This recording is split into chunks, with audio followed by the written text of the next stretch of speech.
make that true, and it doesn't make it a valid point, to be discussed.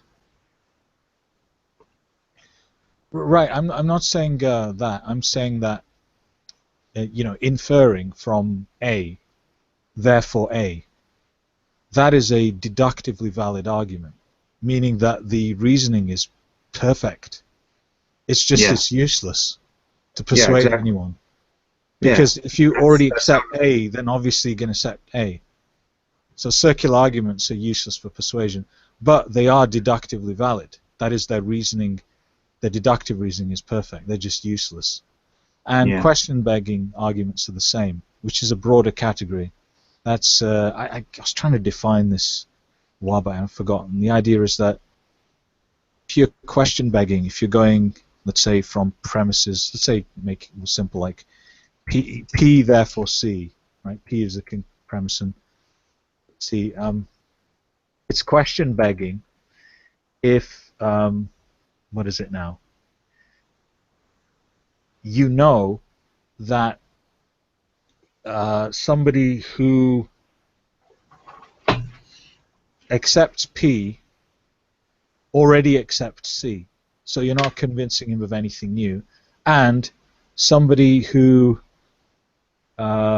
this is where my lack of sleep. Hang on, let my mind. It's clicking, whirring, it's working. Hang on. Yep. Somebody who Preaching to the choir. yeah, that's right. Somebody who doesn't accept P. I don't know. I can't do it. Yeah, basically it's something like if long. he gets You in a help me out, conversation. dude. I'm just not. Yeah, he gets in a conversation with a bunch of people that are religious. Even some of those, like I didn't realize here mine was religious, but if you get into a conversation with lots of religious people, even some of his claims make them cringe. Okay. But you have a much easier time of convincing like somebody who's already religious that something you're talking about is true, So if they're starting out with the premise that God is true and that the Bible is true, then it's not really it's I would say that is more of a circular argument, because then basically you're just preaching to the choir. You're just stating things that other people under their impression of the world could find them to be true because they believe that the premise is true of God. So if you start from the premise that there is no God and somebody makes the claim, then it's to be proven whether that claim is false or true. They're under the stipulation that they have to be the ones that prove it. That's the problem that I find with most religious people that I speak with. If you're making a claim that God is real, you're the one making the claim. So you're the one that has to prove that claim to be true or false. If you say it's true, then you have to give me evidence to show that that's true.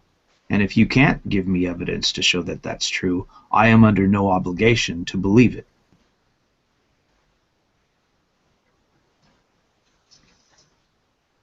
I'm sorry, my working memory was overloaded, and my mind came up with what I was trying to say. I'm going to put it in text. Yeah. I'm sorry. I'm just not that clever enough to right now. So that's what I was trying to say. So question begging, or at least it doesn't even matter if this is question begging. It's close enough, and there's just some. But if you give an argument with premises set P, therefore C, and if you know that anyone who accepts P already accepts C, and anyone who doesn't accept C, the conclusion, doesn't accept P, well, then it's useless to convince anyone of C, because the ones who accept P already accept C, so that's you're not convincing them of anything new, and the ones who don't accept C, they're not going to accept the argument because they're not going to accept the premises. Yeah. So it's useless. So it's really a utility issue. It's useless for convincing anybody who doesn't. Well, the way I always like to point it out when I get these people in my classes and I'm talking with them is it's very simple. They're under the impression that God has a plan. You know, that's something they always say. God has a divine plan. It even says it in the Bible. God has a divine plan. Well, how long does your plan last if nobody wants to do what you want?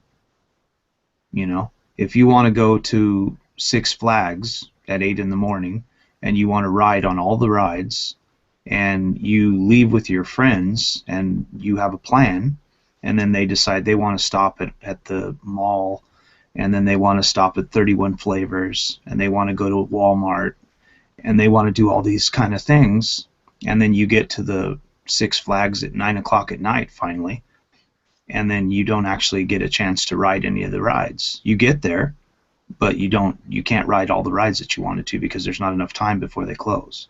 So if nobody's following along with your plan, then how is that a plan? That's not a plan.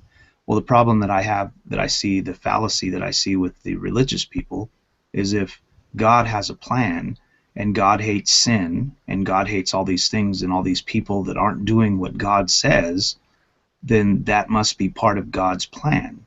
Because if that wasn't part of God's plan, then God's plan wouldn't be very useful because it wouldn't get anywhere. How would it last for billions of years if nobody's doing anything that God planned? Then there is no plan. You know, you can't say like we're going to go to Six Flags and everybody goes to someplace else. That's not a plan.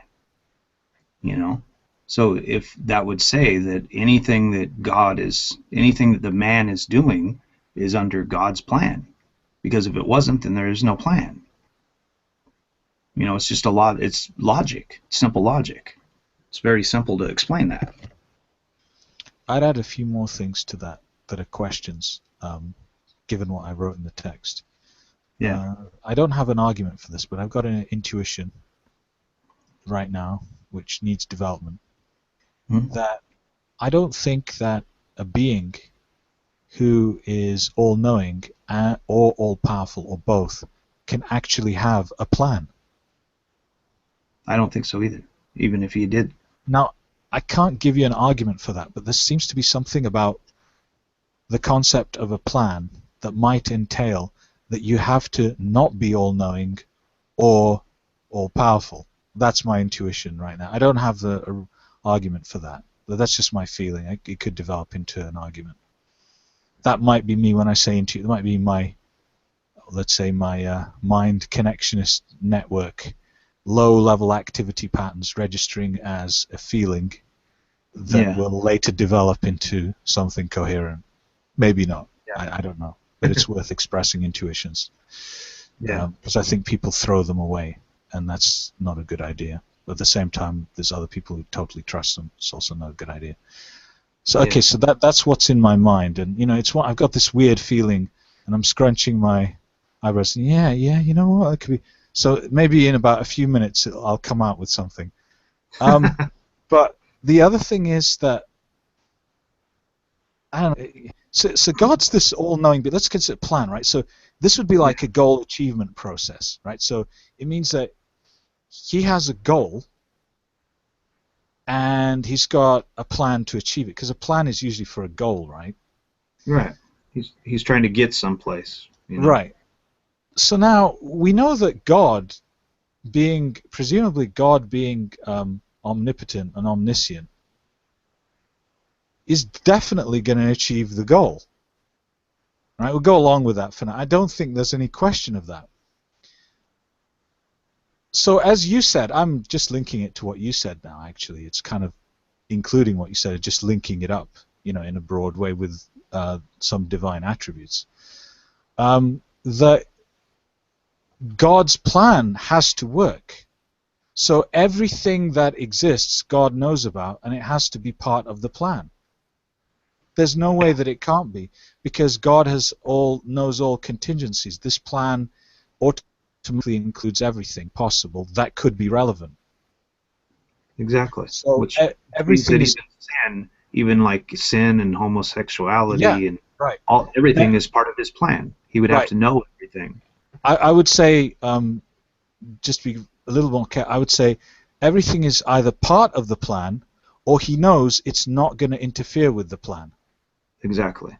Which means that it's not really relative. Like he wouldn't even care about gays and homosexualities and transgenders and any of that stuff because it's not really gonna mess up his plan. So he Yeah, doesn't really care. Which means that all these people that are so worried about it because God's gonna be so mad about it, God really doesn't give a shit because you're not messing with his plan at all. right. So that means that everything that occurs is either part of God's plan, or um, He doesn't really is care. not is not something that could ever interfere with the plan. It's just Yeah, impossible because God is the best planner, because he's exactly. all knowing and all powerful, so he can work out what to do, because he created the fucking system and he knows everything. Yeah. Um, I mean, when you look at humans, I mean, we've been on the planet for, you know, a little over 100,000 years. And when you look at the Earth as, you know, from what scientists have said, it's around 4 billion years old, the Earth. So we're just like, you know, a hiccup on the fucking planet. You know, we're not even anything. So if we're such a big plan and God wanted humans on the planet to do something, then why did he wait, you know, 3.5 billion years before he put us here? You know? Seems like we're not really much when, you know, when you look at the earth as what, like 80% water. You know, we seem like a pretty insignificant thing on this planet when you look at all the animals that are here that are actually, I mean, we're not even adapted very well to live on this planet.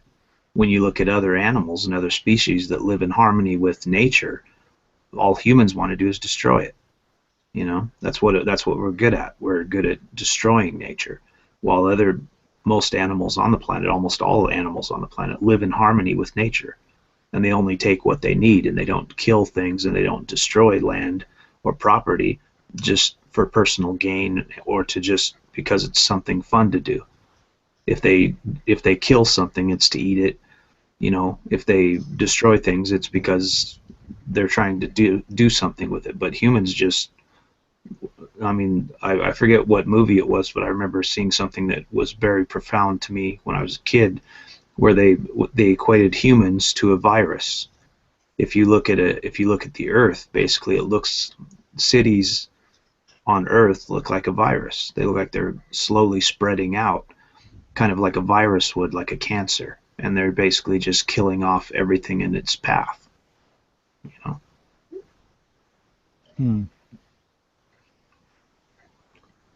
So I would say if God had a plan, humans would be less part of the plan. You know, like we haven't even been here on this planet for even like 1/100th of the time that dinosaurs were on this planet. You know, so it doesn't seem like much of a plan. If God wanted us and we were so important, then why would he wait so long to put us here? You know.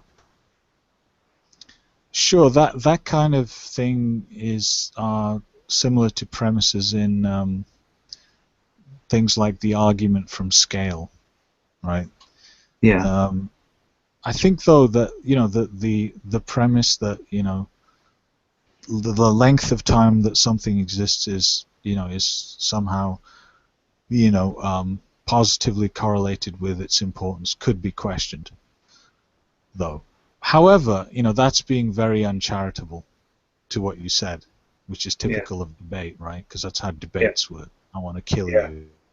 So Exactly. let me do the opposite, which is try and take what you say and develop it to something that is true or close to something that I think is true. So now Yeah. we can ask the broader question: under what conditions would we know that the length of time something exists is correlated with its importance? And it might not be that what you're saying is constructible as a deductive argument, but it could be construable as an inductive argument. That is, we could say we would expect, I don't know how this is, I'm just throwing this out as a kind of hypothesis, right? We would expect that if there was an all-knowing being, that the length of time would likely be related to importance. Right? Yeah. Okay, can I just address thank you? I really have a problem with the way you think, thank you. I've noticed this. You go for chopping up definition. You think like, this is a problem, right? My background is mathematics, right? Now, mathematics, I think, involves one of the broadest set of thinking skills, because Alice in Wonderland was written by a mathematician, and they're all crazy.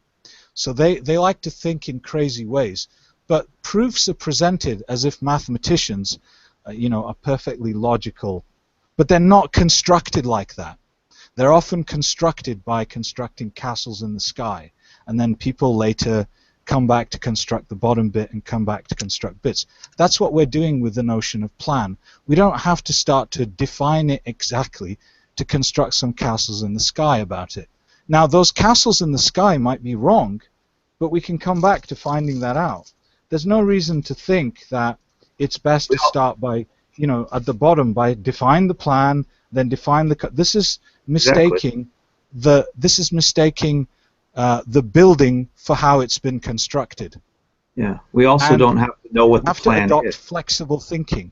We have to adopt flexibility, which is that the way that the building is constructed, the way that the building appears is not the same as the way that it's constructed. Yeah, and you have to be flexible. We don't have to know that, like, what the plan is to be able to, like, see what, like, the plan. Like, say if you walk up to a building where they're building, the World Trade Centers or something, and it's under construction. You don't have to see the blueprints and understand what the blueprints are to look at the building and see it's a plan. There's a plan. People aren't just building it willy-nilly. It doesn't look like the Leaning Tower of Pisa. So there's a plan. So you can see that there's a plan. So you don't have to understand God's plan to understand that God has a plan. Yeah. And the thing is, like we're saying, if God has a plan, then how is all this problems that God sees, all these problems that God has with man and with him not doing this and not doing that, how is that a problem for God unless that's part of his plan, unless it's something like you were saying that it doesn't matter. It's not going to bother God at all because it's not going to bother any of his plan. And in that case, it doesn't mean anything. I mean, that means gays and transgenders and all these things that people are all worried about aren't really a problem because God doesn't even care. It's not going to bother his plan. If everybody on earth became gay, it's not going to affect God because it's not going to affect his plan. Because if it did affect his plan, then it would be a problem. And if it's, then his plan would change. And obviously he doesn't have a plan then. Yeah, it can't affect its plan though, really, because if he's all-knowing and he's worked it out.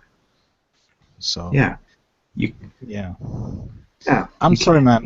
What thank you wrote is just irritating me. I don't think he understood what I was talking about. Yeah, well, I think he's probably religious, judging by what he was talking about, or he might be one of those people that want to, like, what do they call them? The people that play devil's advocate. He's not. Well, he may be that, but I think he's he's obsessed with definitions. Yeah, yeah. And as I said, in maths, you can often leave a vague idea as a black box, work out the consequences of it, the set of associations more generally, and then come back to tidying it up later. Yeah. Right. Well, that's what algebra is. That's what. Yeah, sometimes. I mean, I'm talking about constructing new ideas. You don't have to have everything precise. You can leave some things vague, determine the connections of them, and then sort them out later. You can do that, and that's what I feel we're doing. So even though we haven't, precisely and explicitly defined plan, I don't think it matters. No, you don't need. Because we haven't finished the construction yet. Yeah, you don't. Yeah, you don't need. Like I say, you don't even need to know what the plan is to see, to discuss the plan. I mean, like, if they're building a building and they're encroaching on the next door neighbor's property or something, you don't need to see the plan to see where the plan is going. You can say, look, you can't build there because that's the next door neighbor's property. You can't build there. you know, Yeah. and you don't have to see the, you know, the paperwork or anything that shows what the plan is doing or where it's going or whatever. You can see like that's not right, Right. you know. So that's basically what we're looking at. It's like, you know, like you're saying, basically man, the way I see it, man is a very small thing on this planet, and even in the solar system, you know, for not, because we don't know if there's probably other species and things on other planets, because there's this solar system is so huge. But in the solar system, humans on this planet are a very meaningless thing.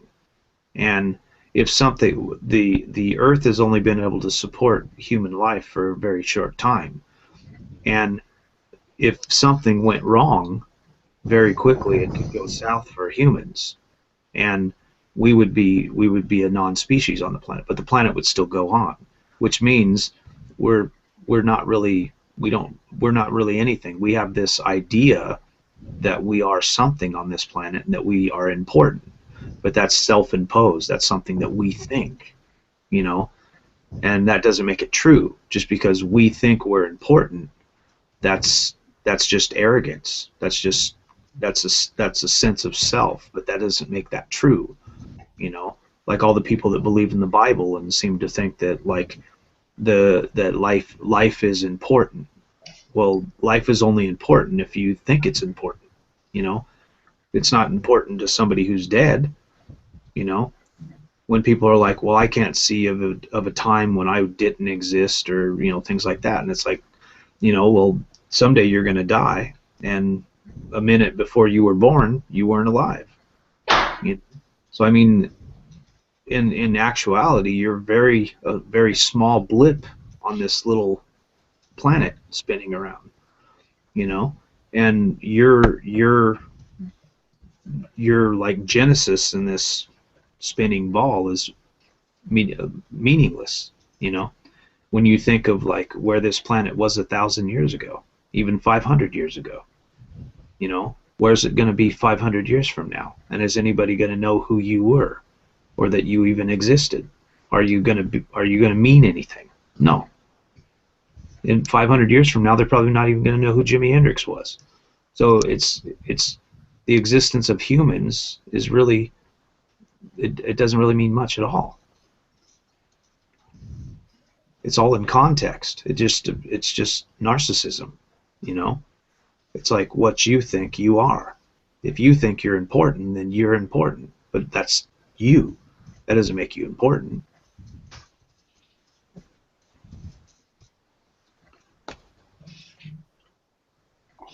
Yeah, I think, yeah. I mean, could discuss that. I mean, you know, there's various apologists that give, or well, who gives a fuck about the apologists? Exactly. Let's discuss it in a broader context instead of, you know, starting with what apologists say and using that as a starting point. But I think it's better to just start from, you know, something broader in philosophy, like how do people, you know, assign meaning or significance to their lives, and what are the conditions under which it matters, you know, that there is Yeah. meaning and significance. That kind of thing is. Yeah. I would say when it has to do with religion, I would say the problem arises when your belief system affects other people. And I would say not only affects other people, but affects other people negatively, you know, like when you're talking about Islam, you know, Islamic beliefs. When your belief compromises other people's lives, and when your belief tells you that people who don't believe in your belief gives you the right to kill them, or if you're people who believe in your belief and then decide not to believe in it gives you the right to kill them, then Mm.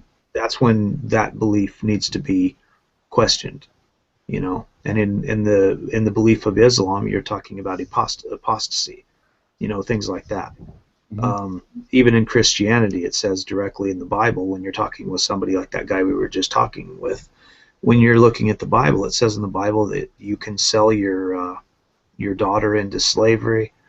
You know, it says like if your wife is doesn't obey you, you can stone her to death.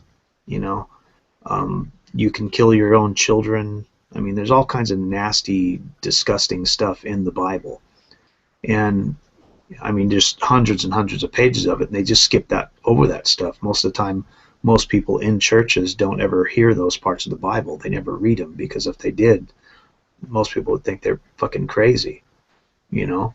So a lot of people would become atheist if they actually read the Bible and thought that everything was true. Either that or they'd be Trump supporters, you know?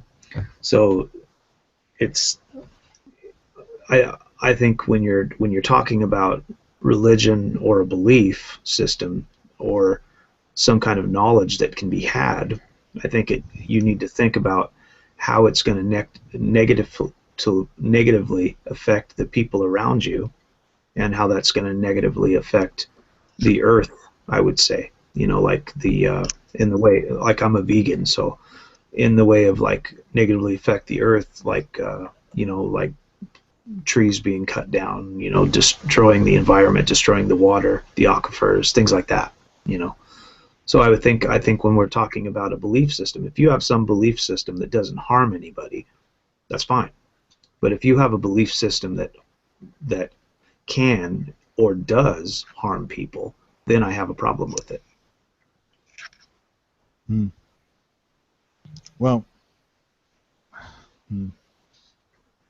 I suppose somebody will, you know, obviously ask you, what are the standards for harm? Because, you know, we usually have, you know, physical, psychological, social standards that might be useful to categorize. Some of those might overlap, and people differ on them. What about the idea that some people could be harmed for the greater good or something like that? Yeah, I'm not. Well, that would be another thing. You would have to say, like, who is defining what is the greater good, and why is that definition important to everyone else? Like, if somebody who's religious says this is for the greater good, well, that's fine if you're religious. But what if you're not? Then your idea of a greater good isn't my idea of a greater good. Well, if I'm going to get someone to agree with me that it's for the greater good, I have to seek common ground with them and then see if we can resolve the problem from there. Yeah, but it's your greater good. It's not like when people say the greater good. That's something that you're thinking is the greater good. But if nobody else thinks it's the greater good, and there's not a lot of people that believe that that's the greater good, then you're starting off at a false premise. Like if everybody believes God is true, then that's the greater good. But if you have a bunch of people that don't, people disagreeing with me doesn't mean I'm wrong. No, it doesn't. But it also doesn't mean you're right. I've lost the thread of this. Can somebody recap for me? I've been away. If most people disagree with me, then it would be difficult for me to get what I want done. Right. But what I'm saying is you, like, say if you make a claim, you know, that it's the greater good, well then you have to find people who also believe that your idea of the greater good is good. Like some people might believe that the greater good is nuking the entire Afghans and, you know, Iraq, and they might think that that's for the greater good to get rid of all the Muslims that are in that area that are causing all these problems. There's a lot of people you could probably convince that's for the greater good. I agree with what you're saying. But that doesn't mean that that's true. I agree with that. I'm sure you could find a lot of people that would think that that's for the greater good, that would help out the world and help out society to get rid of all those people. And I'm sure you could find a lot of those people. And you could have probably found a lot of them in 1940.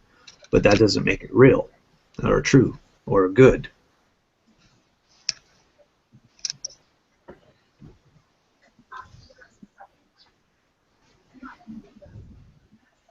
You know, so the idea of a greater good is self-imposed, you know. because your idea of self of that is because you're in America or wherever you're at, and All, that would be completely different if you lived in the Netherlands. It would be completely different if you lived in Australia, New all, Zealand, Africa. all of our beliefs are influenced by our enculturation.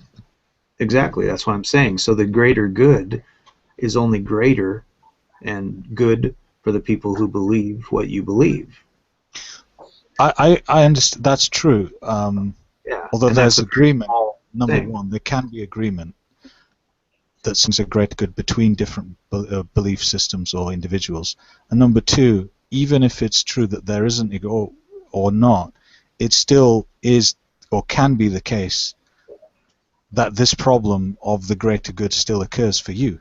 Because if you accept that there could be things for a greater good, then you could accept that what was it? How that you could do harm for a greater good according to your standards.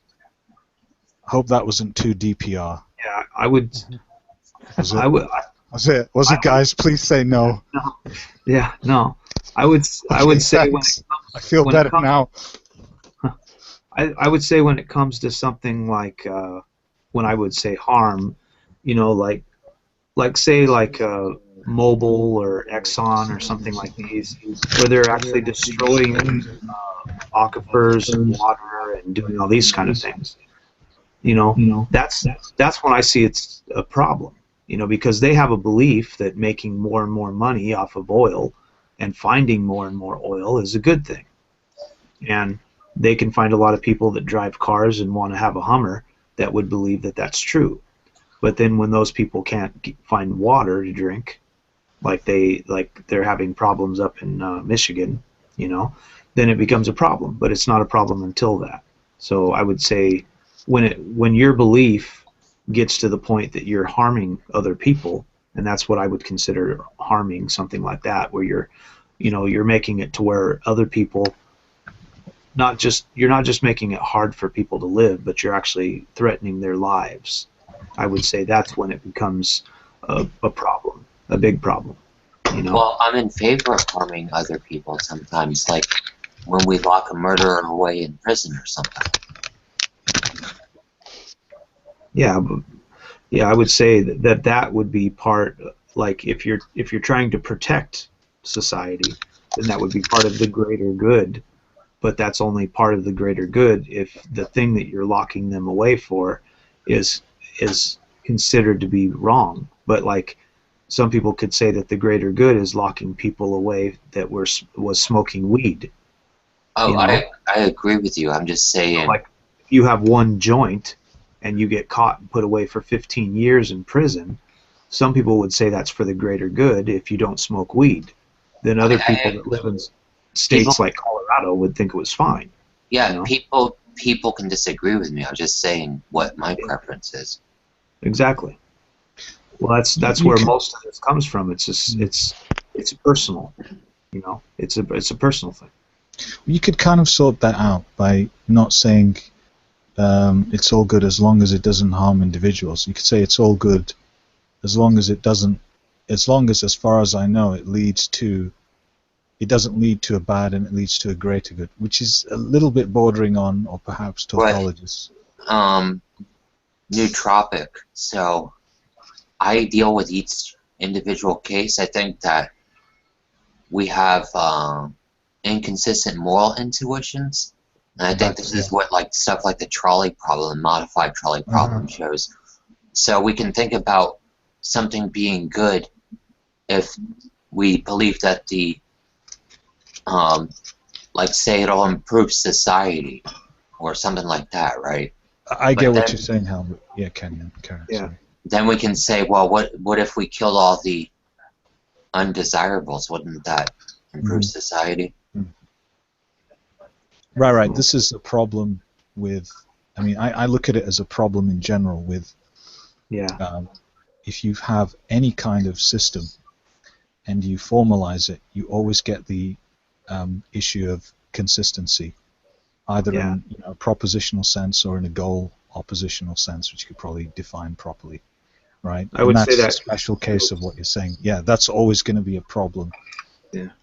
I don't know what to do about that problem. Do you have any solutions, Hal? Because My consistency proves solution, really fucking difficult. my solution is just not to have a system. Right. But then if you don't have, like, you're going to have stuff in your mind, and there's always the worry that it is going to be inconsistent. Or it could be, You just don't know for sure. You just have to live with it. Well, I don't think that it's a problem, Greg, because I don't think it would be irrational. I can just have different values concerning different situations. Right, but even so, it may be the case that a set of values concerning one situation could, unknown to you, be in some sense inconsistent.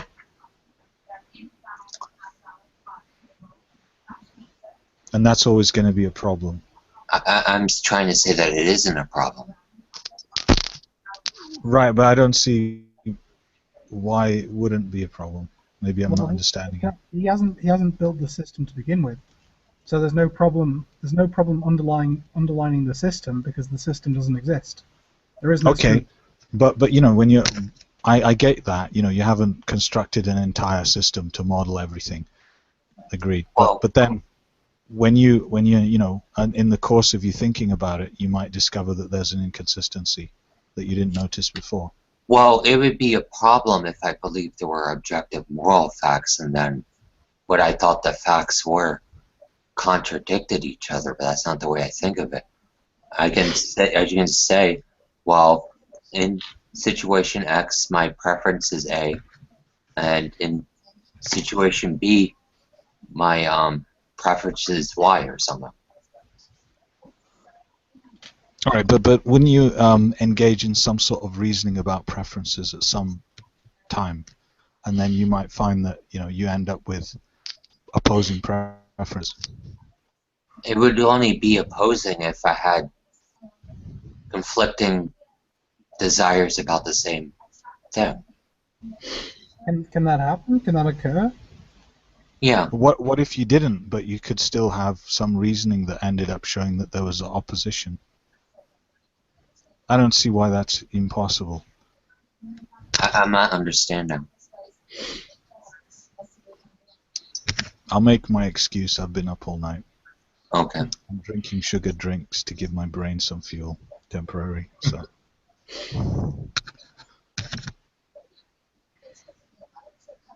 Well, actually, I haven't precisely defined what I'm saying.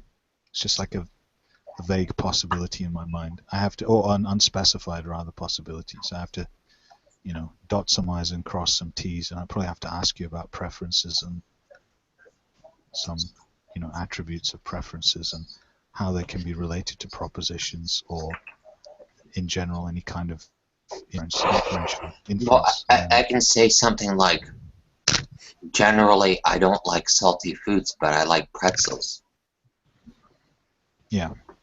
I don't see a problem. No, there's no foreseeable problem in that.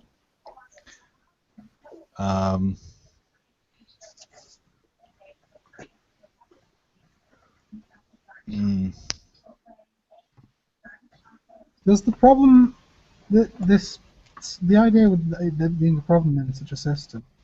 Surely the problem only exists if you hold to the position of it having to be absolute. So why is it not the case that you could adjust your system as and when? Yeah, you could do that. But I think if you do that, you just end up saying what I'm saying. Right, yeah, exactly. But couldn't what I'm saying is, couldn't you have a situation, right, where you say, under conditions, let's say C1, I prefer P1. Under condition C2, I prefer P2.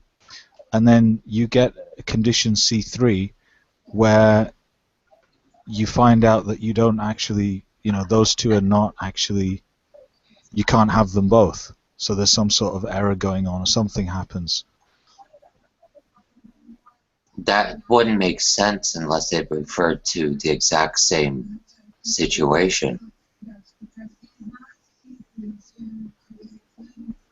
I have to think about that. I still suspect there's a problem. You might be right. I have to think about that. So I'll get back to I you on can that. taste a bunch of salty foods, right? Yeah. And not like any of them.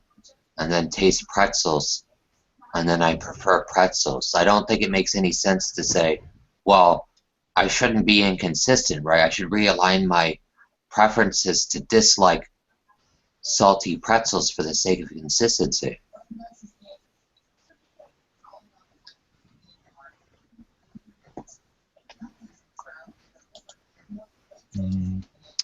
I don't know. I have to think about that. I don't know. You might be right.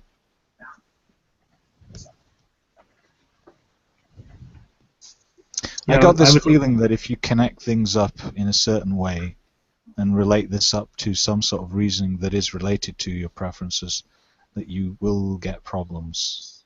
And then when you find those problems, we'll have to do something about it.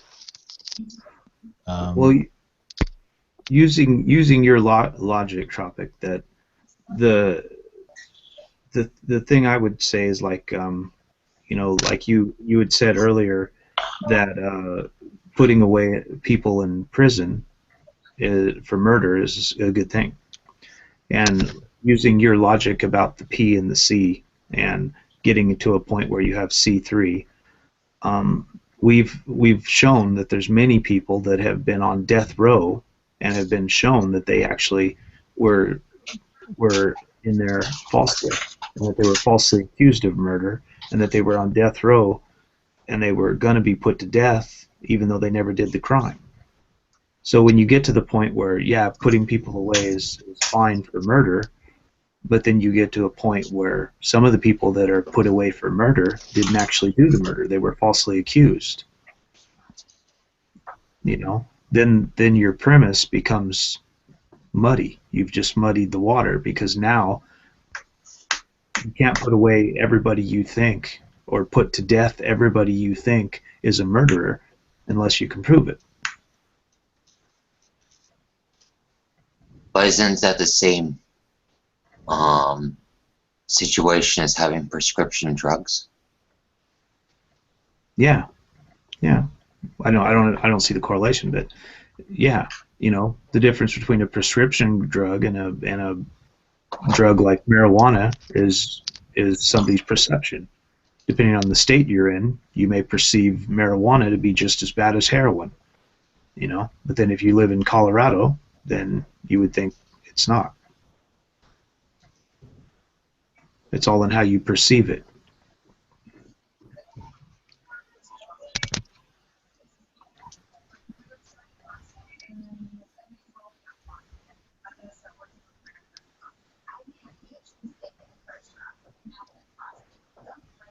Nootropic, I haven't, looked into it yet, but there's a similar view on ethics that I was promoting, and it's called moral particularism. Okay. I don't know much philosophy, Hal, so I don't know that term. I mean, I'm guessing. I'm vaguely guessing what that means, but I don't know specifically how it's defined. Well, whether or not something's moral or immoral depends on the specific situation, rather than it being a matter of there being overarching principles that dictate it or something. Okay. What my immediate thought is, it just seems to shift what is general to being the situation.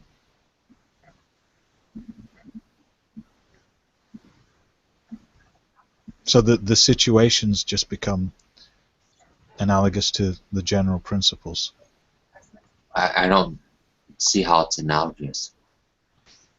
Well, instead of the things being determined by general principles, they're now determined by the situation. Oh yeah, that's true. But then, presumably, there's some difference between the general principles and the situation. Like, in some sense, the situations are more, quote, particular, unquote, right? I'm guessing. Or maybe, I don't know. I'm just exploring it, see what there is. Okay, that's interesting. I don't know much about that. Why did Alex say shiny, shiny? I don't understand. Can someone explain that? I don't know. Maybe he was referring to money. Oh. Ah, dang, he left. Ask him a question about that. Well, earlier I had a somewhat irritating discussion with Thank You. If you want to hear about that. Was it about was it about pedophilia? No, it wasn't. It wasn't. No, no, it wasn't anything. It wasn't about particular social issues. Oh, okay. Right. What was it about? I'll tell you. So I said to Thank You, sometimes it's useful not to define your terms, to build castles in the sky, to find out just sets of connections between concepts. And then, in the process of starting to construct, things, and then you can tidy them up later. So I gave an analogy of this. Say, this is analogous in philosophy of science to the process of justification versus discovery. So say if you look at a mathematical proof, I know this, that mathematical proofs are presented as if everything has been defined, then there's all these inferences, and then there's a conclusion. That's how they're presented. That's like the house that's already been constructed. Right. But the actual process of construction is not like that quite often. It involves people working on vague ideas, working vague consequences out, building castles in the sky. That is, you have some ideas, you build some consequences, and then eventually you tidy it all up. There's You Yeah, sure there- it satisfies the. Well, I'll just finish very briefly. How you make sure then at the end, sometimes, not always at every step, that it satisfies the relevant standards. Like, is it clear? Is it related? Is it right? Etc. Etc. And one of the things that involves is that's how creativity happens. If you insist on always satisfying these sets of standards, then you're not necessarily going to create new ideas. In fact, it could be detrimental to doing so. And that's what I was trying to explain to Thank, but he didn't want it. He wanted everything to, and that was just serious. I just, fuck it, I don't want to have any more discussion with him. Go ahead, Hal, sorry. when you're dealing with the sciences, they don't always start with a concept and work from there. Sometimes they look at the empirical data they have available to them, and they try to connect it and get it together in such a way, and they build a concept that they think best explains the empirical data. They didn't start with a concept and then use it to interpret the empirical data. They took the empirical data and then formed a useful concept to try to explain it. Right. So it's not always the case that we start with well-defined concepts. And more generally, it's not always the case that even if we do start with concepts, that they are always well-defined, such that you need them well-defined in the beginning for you to eventually end up with something useful, because you could tidy it up afterwards. I was advocating just being flexible in your thinking. Well, of course. Like, Well, yeah, you say of course, but this guy was fucking not agreeing with that. He was like, well, you didn't define your terms exactly. You didn't define plan. You didn't define plan. Why did you define plan? And, right. Well, anyway. like you were saying, it's sort of really necessary for discovery. If you have idea A and idea, C, you can posit that there's B in between them without really even having any reason to. You could just fathom that and try to make it work. What if there was a B between A and C? Yeah.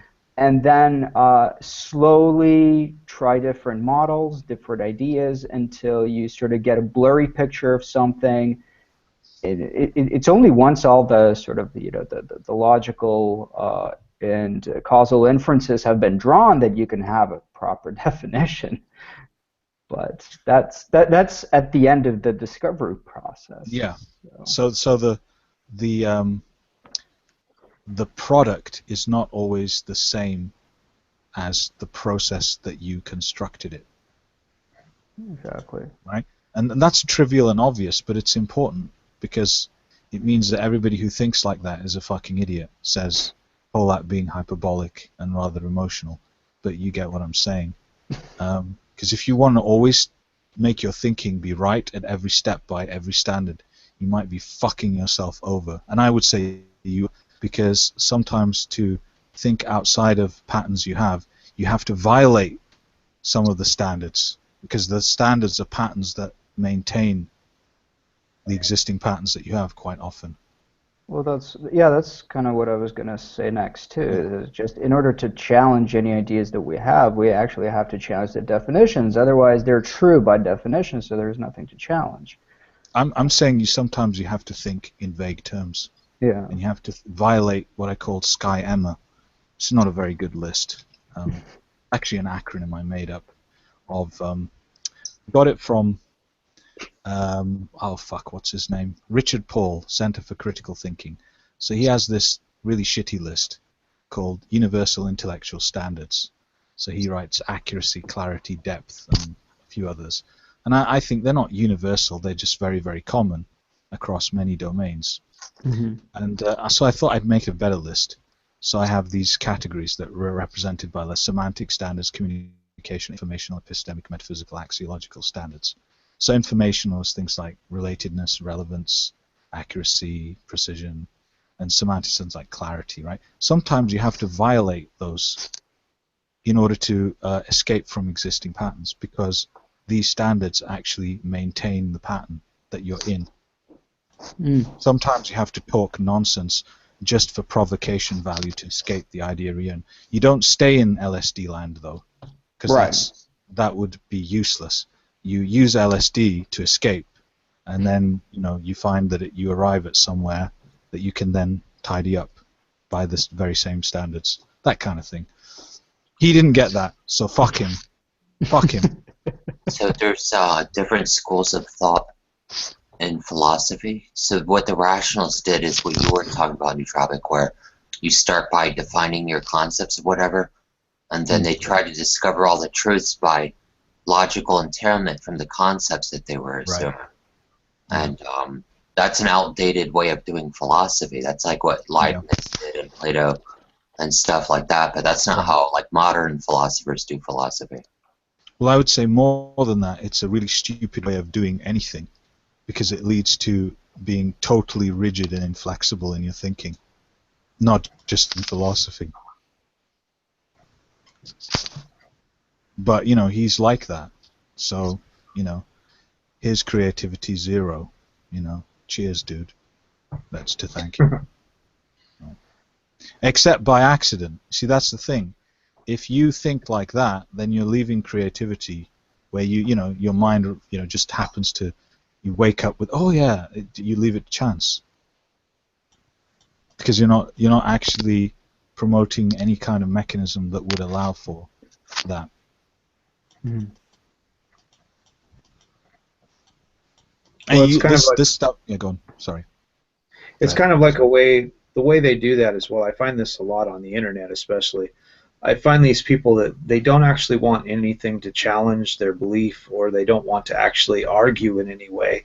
When they get in a conversation with you, instead of being able to prove something demonstrably, they will say like I'll tell them something about veganism or something like that, and they'll tell me like, where did you get that information from?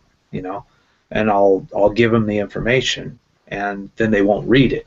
And it's not that they wanted the information to show that it was true because they didn't believe you. It's that they just wanted to like disprove what you were saying. So a lot of people do this on the internet. They don't actually care if something's true, and they don't even care if you have information. They just don't want to believe it, and they're lazy. They're lazy thinkers, and that's the kind of the system that we've set up in place nowadays. Is people you'll get on the internet, and that's what people will do to you. They'll say like citation needed, those kind of things, and then you'll give them the citation. And if you do a bunch of work for them, you're basically their kind of proxy mind doing the work for them, and then you give them all the information so that they can find out what you've said was demonstrably true. they won't read any of the information, so you're doing it for nothing. And it's basically like it's just a game. It's just a trolling game for these people. So you really can't get worked up on these people because you're never going to get anywhere with them. It's very common for people to try to criticize my political views before trying to understand what my political views are. All they know is that I call myself a communist and communism is evil or something. Yeah. I disagree with everything you say, Shinu, and I'm going to prove you wrong. That's why we need the hats advertised. Now shut up.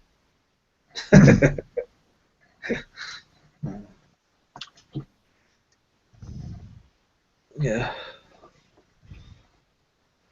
I don't know if you know what when I was advertising the hats. Hal kind of knows what I'm talking about. I don't know if you know. No, I don't know. Yeah, I'm referring to kind of an alternative discussion system. That is, the aim is to increase the chance that the discussion will be about exploration, genuinely, rather than just leaving it to chance or the intentions of people, versus a debate where it's more about taking a position and attack and defense and so on. Oh.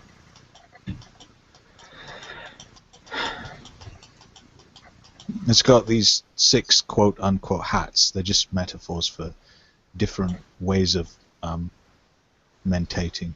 One of them involves thinking, and one of them involves feeling, and that's why I use the stupid term mentating, because there isn't a word that I know that covers mental processing. So yeah, so it's meant to be an alternative to. I have to be. That's why I think, hyperbolically, everything I ever do here, and when I'm thinking, is totally worthless. That's hyperbolic, please. I mean, it's not as good as it could be. But then I haven't finished developing that system because I'm working on developing it further.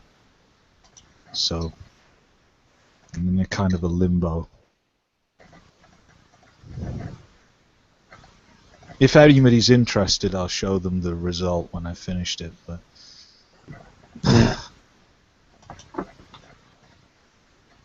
I can't give you a finish date on that. Well, like with most research, it's never done.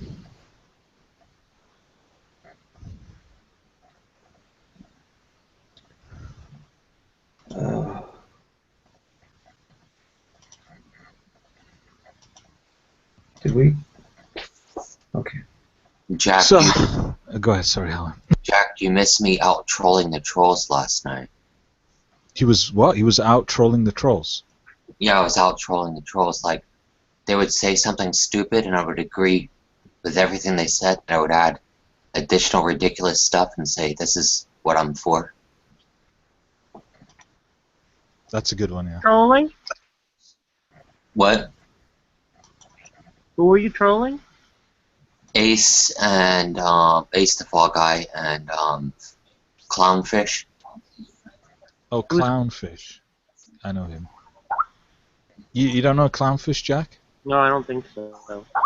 So Clownfish is a 50 to 60-year-old man whose dad was a member of the World War II German army, apparently, and he's very racist. Oh, yeah, that does ring a bell, actually. So Ace the Fall Guy was saying, well, if you're liberal, I don't see why you would be against bestiality. And I said I agree, that's a very good point, and started giving pro-bestiality arguments in the room. What about with Clownfish? What did you do to troll him?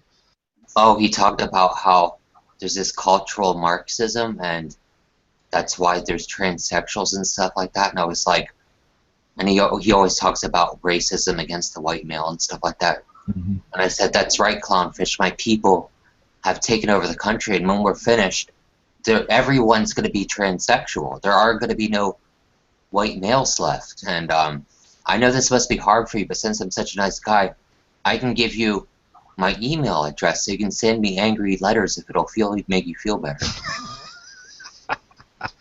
Nice.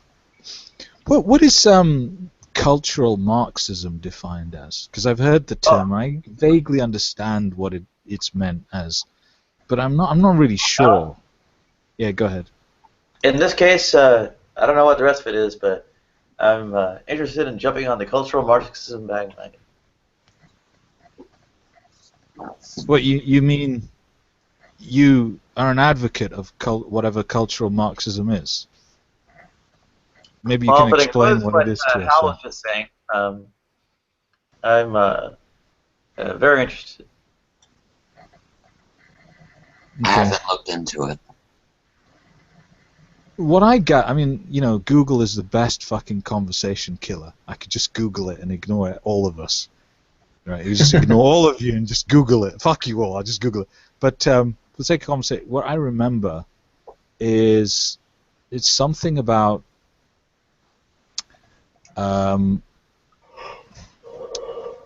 involving alleged Marxist views of equality and stretching them in social, you know, things where they're not justified.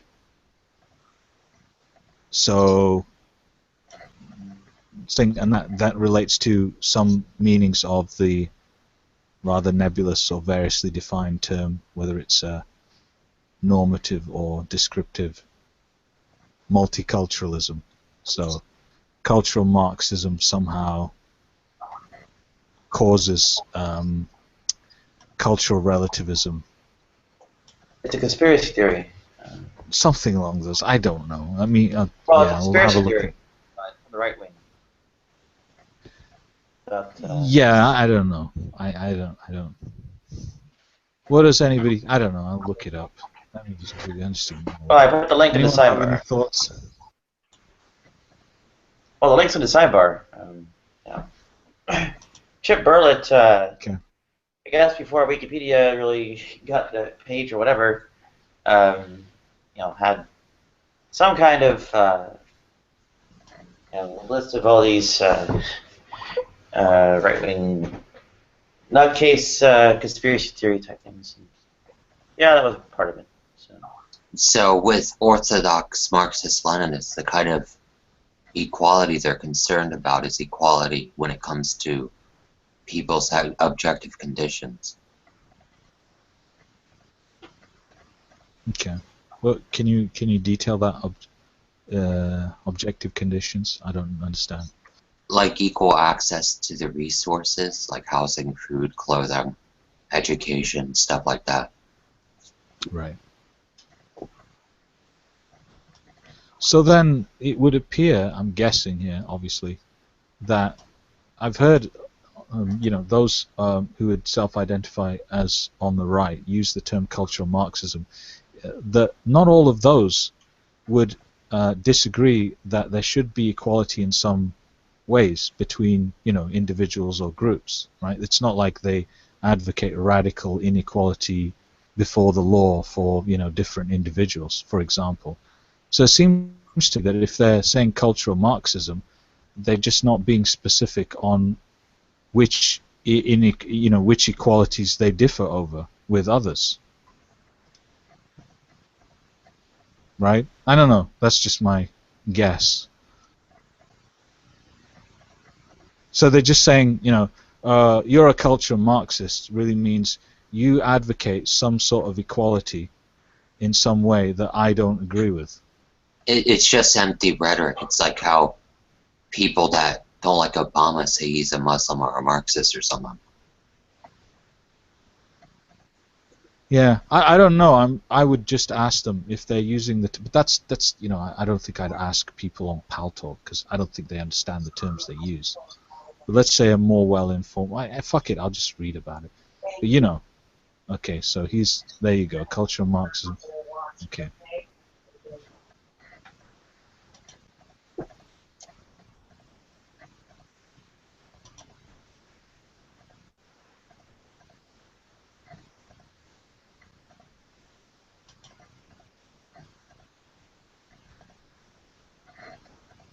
Yeah, Orthodox Marxist-Leninists aren't concerned by stuff like political correctness at all.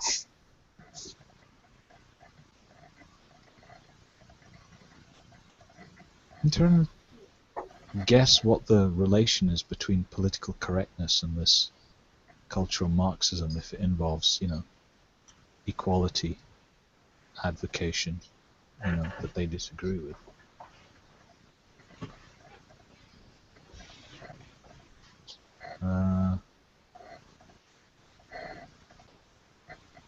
I don't know what critical theory is. I don't know any of this stuff. And frankly, I don't care too much.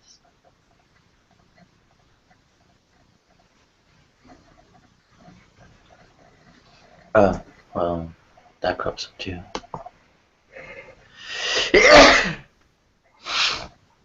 Vladimir Lenin said ordinary. Vladimir Lenin said ordinary. You're echoing, Nadia. You're echoing, Nadia. Yeah,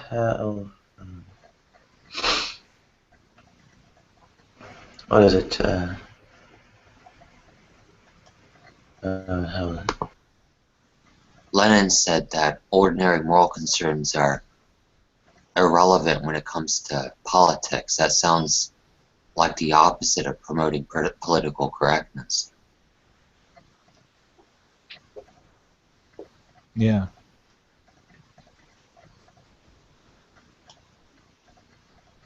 I'm going to go along with my suspicion, as I stated it earlier. What do you think, Al? Yeah.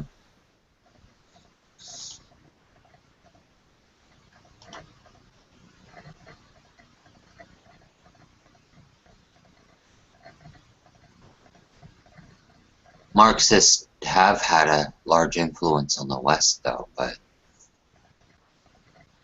it's not in the form of trying to destroy the West.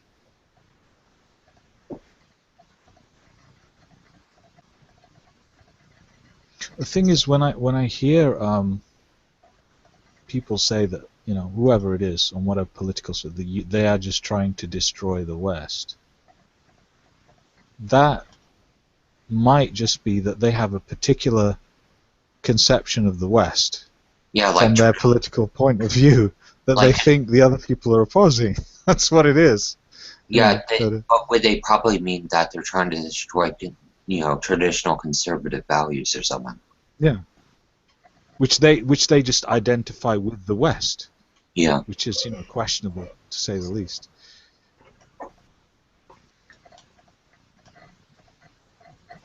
Modern socialism came from Marxism. That's the influence they had. Yeah. Because you had the Marxists, and then Stalin did his thing, and then a lot of the Marxists were appalled at what Stalin did and moved to the right and became what started promoting what we now call socialism. Right, okay.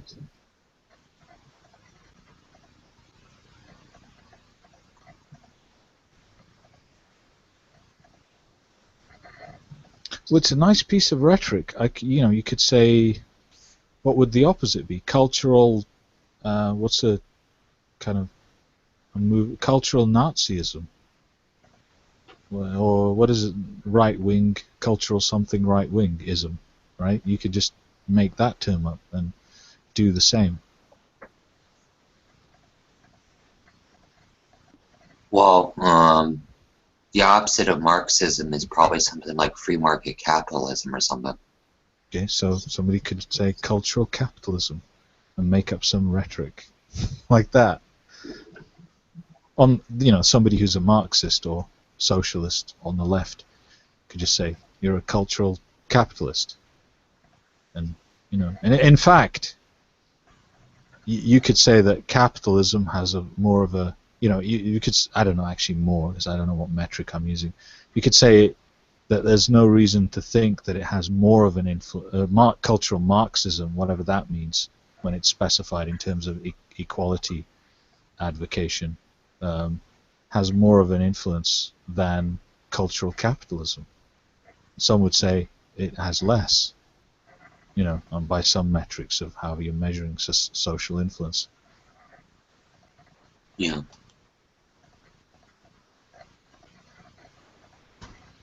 I think there needs to be more So what? cultural Marxism. Go ahead. Sorry. I was just saying I think there needs to be more cultural Marxism. Okay.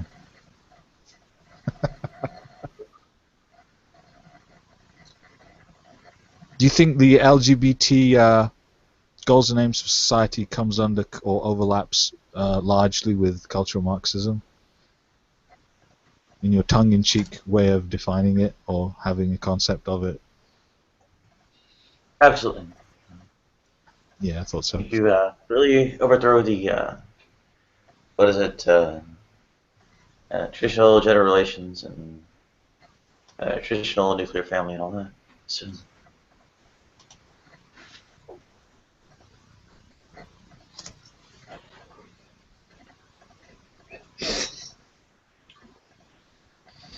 yeah, marriage, remember, set us free. More appropriate response is to, I guess, phase out the institution of marriage altogether.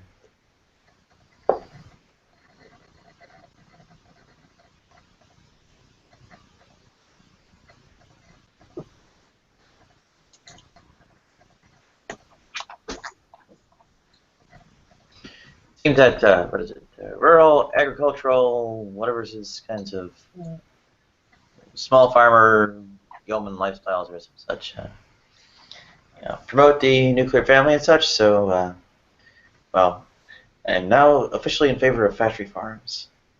We should urbanize the whole world.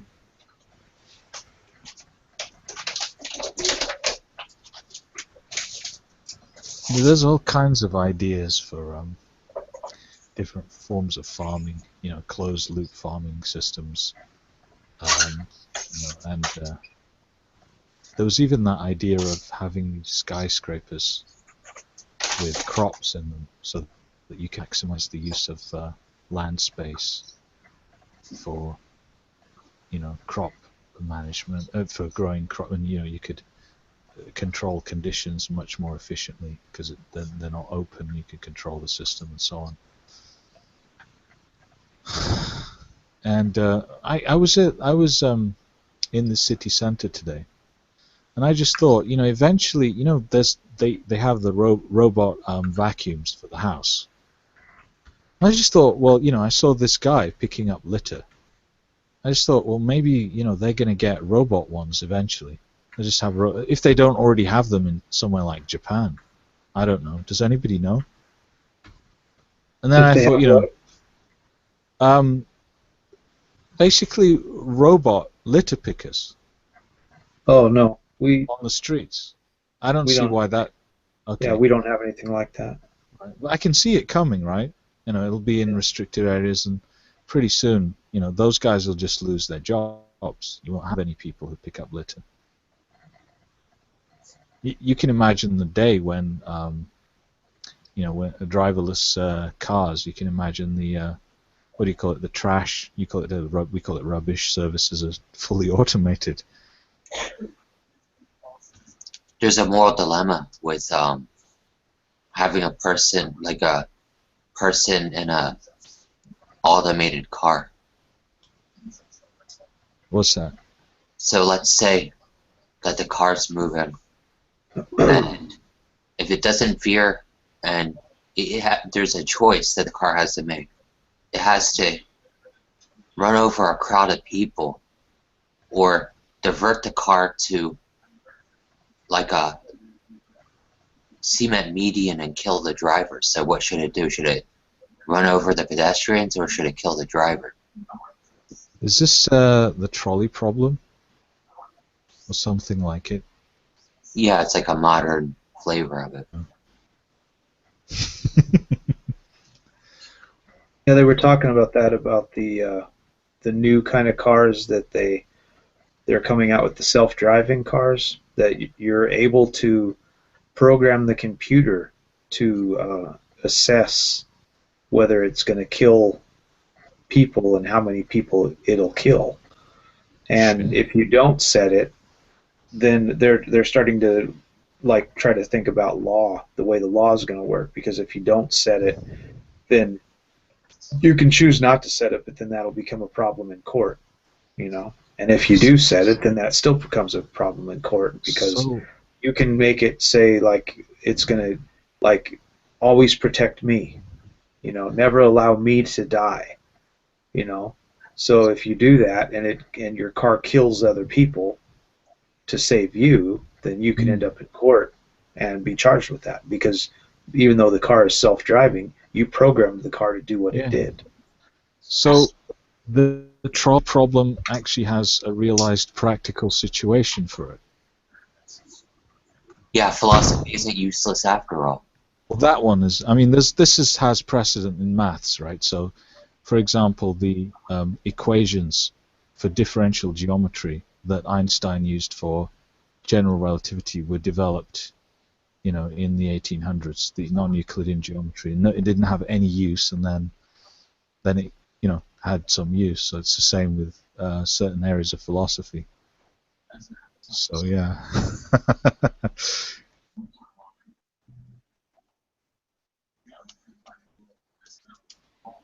The anti-philosophy people usually have no clue how much of an impact, you know, philosophy's had on Western society. You know what my thing is? I have a kind of a love-hate relationship with philosophy, and I've said this. I think that in general, philosophy has the systematic, let's say, examination of fundamental mentations, whether it's thoughts or feelings, a worthwhile enterprise. What I do think is that, you know, this is where the stuff about how you do that well comes in, you know, which is for me a matter of psychology. What I think is that some people, they think that when they're doing philosophy, all they have to do is to just think deductively and think entirely in terms of things that are influenced by natural language, and I think that's a mistake. Yeah, I agree that some people do that. Yeah. And, you know, for example, that, you know, and do stupid things like that other guy did with the, you know, when we were mentioning defining everything, that kind of stupidity. Is it, to me, that's a mistake of confusing how you arrive at the end product, which is not through the way that the end product is, as if it was presented. That they're not the same. The process of discovery is not always the same as the way that the product is presented.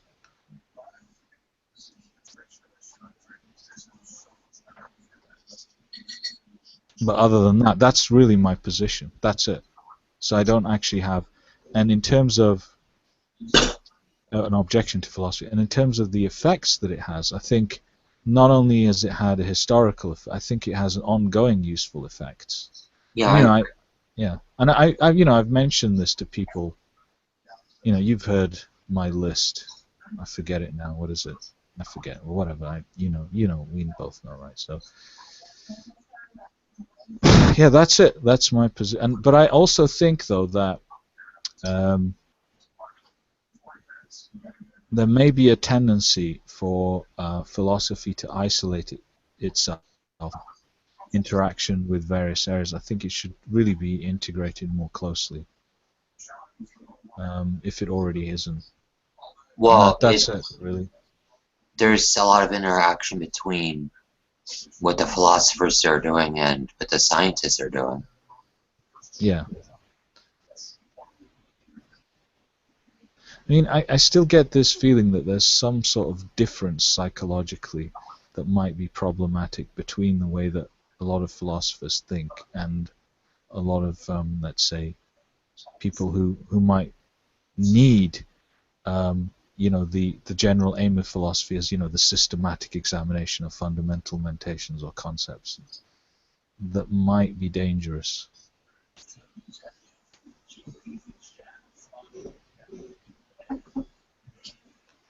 But, you know, other than that, I don't have a problem with philosophy.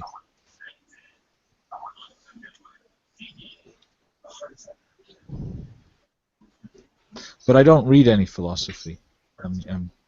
I do other, I don't read, like you guys read a lot of philosophy. I don't do it.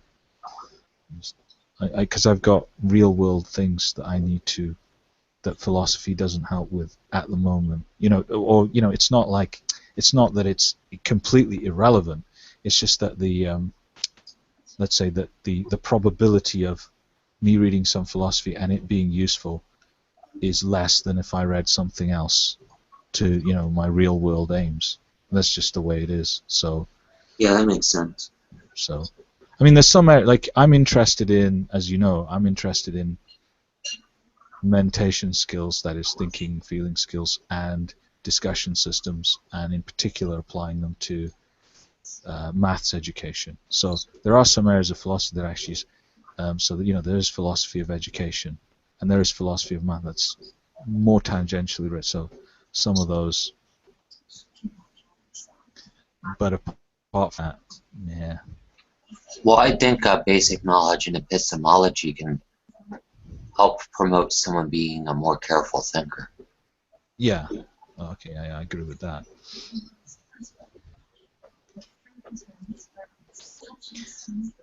So I suppose by basic you would mean, let's say, at least what's in, let's say, a introduction to epistemology text at the very least, right? Yeah. I think you're right, actually. But the thing was that I tried to, this is a year ago actually, I just said, right, okay, I don't know any philosophy, really. I mean, by my stand, I don't know enough. That's what I really meant. And I thought, right, let me sit down and read some philosophy. So I thought, what shall I start with? Okay, I'll start with epistemology. I mean, that's been, my cognitive biases are towards analytic philosophy anyway, given my maths background, because it's more accessible to me rather than, let's say, the so-called continental tradition, or the non-tradition, right? Because that has additional problems of translating, translation and so on and so on.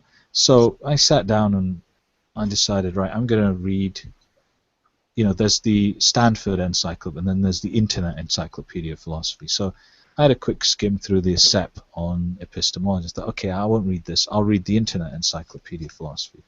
And I got so frustrated with the number of questions that it raised.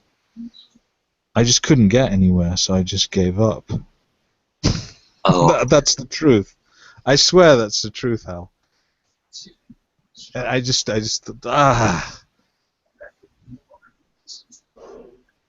It's just a lot of people don't even know how to draw inferences properly. Sure, but my problem was there was so many things that I was questioning. I just couldn't get anywhere. It literally took me, let's say, a paragraph. I had, 6 times the amount of notes in thinking about it than the paragraph itself, and I just couldn't. I just thought, if I go on, I'll never finish this. And maybe that's the nature of philosophy.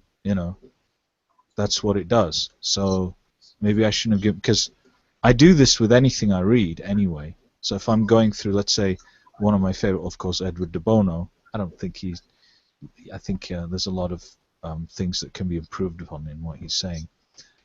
So it takes me a while, but I think what it was that I thought, okay, I'm producing copious amounts of notes here, but what am I, at the end of the day, and I'm not against philosophy, I'm saying, how practically useful is this going to be compared to if I read something that was more directly related to what I want to do? And that's why I just thought it's too much of time spent, so I just decided to stop. That's literally I'm just telling you, this is what happened.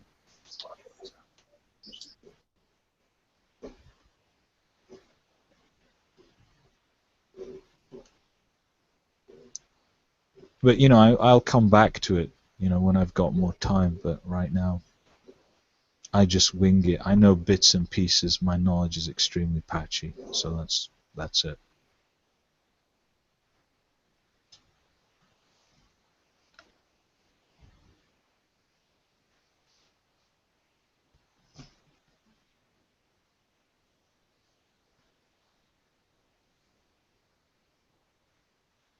I think Just Albatross and Iron Nation may want to hop over to discuss cultural Marxism and the, as I described it to them, total abolition of marriage, familial relationships, and rural lifestyles, if not habitation altogether. I think your agricultural skyscrapers sound like an excellent way to accelerate that process. Yeah, I mean, there's been various. I don't know. There may be problems with them. I'm not saying they're definitely theoretically viable, but they were just looking into this article. It was from, I think it was Scientific American actually. They were just reporting on people's proposals for alternatives to standard farming systems.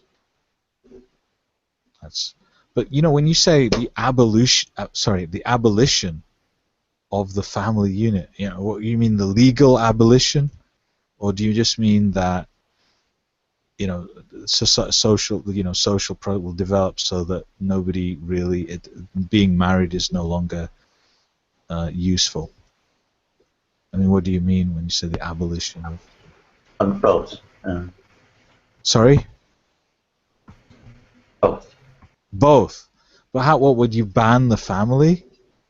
Why would you do that? I don't know the nuclear family is going to be illegal? How do you do that?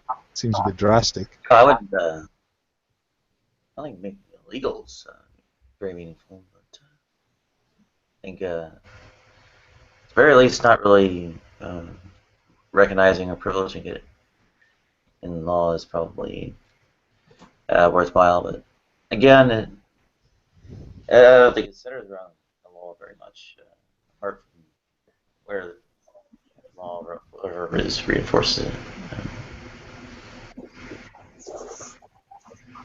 Yeah, you kind of broke up. Sorry, go ahead, Han. You want the Marxist position on it, Nootropic? Sure.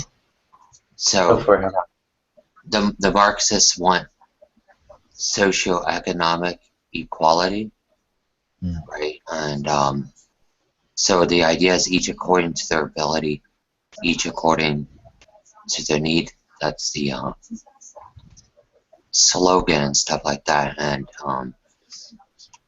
something that props up the nuclear family is stuff like you need two people working in the household in order to sustain it, right?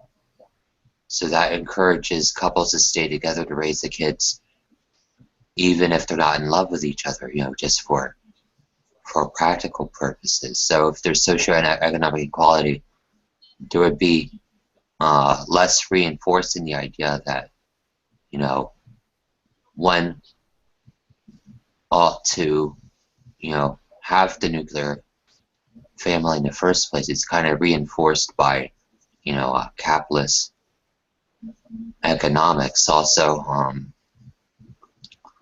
they want to eliminate stuff like gender roles and gender identity and stuff like that, and that would be done perhaps through education about how there's not an objective God-given gender identity or gender role that one ought to have and stuff like that. So what the Marxists want to see is kind of like what you see in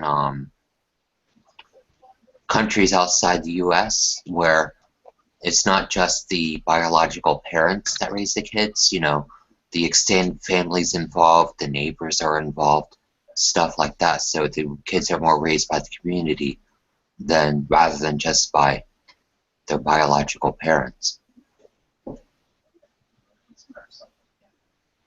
Does that make sense? Yeah, it does. I mean, there's a lot of, well, maybe my short-term memory, but The whole point of this. is that from the other hangout? Yeah, I think it is. So I'm thinking about, so I could see it plausible that let's say, one mind. I've been awake all night, I can't think straight. That what is it? I suppose in some societies there's a motive for couples to stay together for the children, Right. rather than because they actually love each other. And in fact, there are many societies where this is the case. I would venture that many societies with arranged marriage systems, that is often the case when couples don't actually develop any loving feelings for each other, and they just do it out of a sense of duty to the children. That's not always that's not a that's similar to what you're saying, right? It's exactly what you're saying, actually. Correct me if I'm wrong. Feel free to interrupt. So, but I mean, I can see that if you have that, then you'd have less people staying together. But wouldn't some people want the nuclear family anyway? I mean, it wouldn't necessarily be totally abolished. Some people would still want it, and they could still stay together because they liked each other or whatever. Well, the idea is that if you get rid of the stuff that reinforces this behavior, it'll have a tendency to erode away. Right. Do you think it will completely erode away, or just there'll be, reduction in the numbers of nuclear family? Well, I don't know. Eliminating it would take a very long time, I think, though. Do you think it would be eliminated if there was total equality, or whatever sets of equalities that you're saying? I don't know if it would be eliminated or not. All right. As I can see that it would be reduced, the numbers, but I don't see it would be eliminated. But yeah, I do see that at least. So a lot of times, under capitalism, people move away from people they're related to for economic reasons in search of jobs and stuff like that, right? And so I think typically people don't want to leave the people they know and love. Yeah. And if there weren't economic incentives to leave them, they most likely won't do that. So you won't have like biological parents that move away from the extended family very much and stuff like that. I think Sugar has a question. I was just wondering what gender identification has to do with all of that, because I think that it's possible to teach, because I agree with everything else. We should not be moving away like that. We should be, staying together more often. But can't we just teach people that some people are born and they have to figure out their gender, that it's not always as it is? Isn't it possible to teach that instead of taking away everybody's identity, or suggesting that one's gender doesn't matter? Because it should matter. Everybody's transgender, male, female, and it should all matter. What prevents us from teaching that? Well, I'm not saying we should try to force people not to have a gender identity or stuff like that. Just getting rid of stuff that reinforces the idea that we have to identify us as being male gendered or female gendered. Yeah, but I really enjoy being a female, and I think that the femaleness has nothing to do with it. It is about how I reproduce. And my being a female is different than somebody else's being a female, but that act of reproduction is minimized, it seems, and it's really important, that role of somebody to nurture. I think we may lose that if we don't.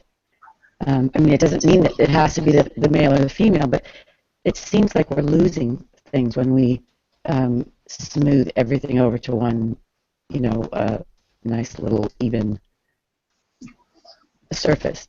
Am I explaining myself? Yeah. You know, I don't. I think it's possible to say, look, the women born, or the people born with uteruses and vaginas, will give birth, and they have breasts, and they're there to feed the baby, right? That is, you can't get away from that, right? And I know we have formula, but it's clearly a detriment to our society. I'm not saying that children should. Hold on, just one second. Let me just say this.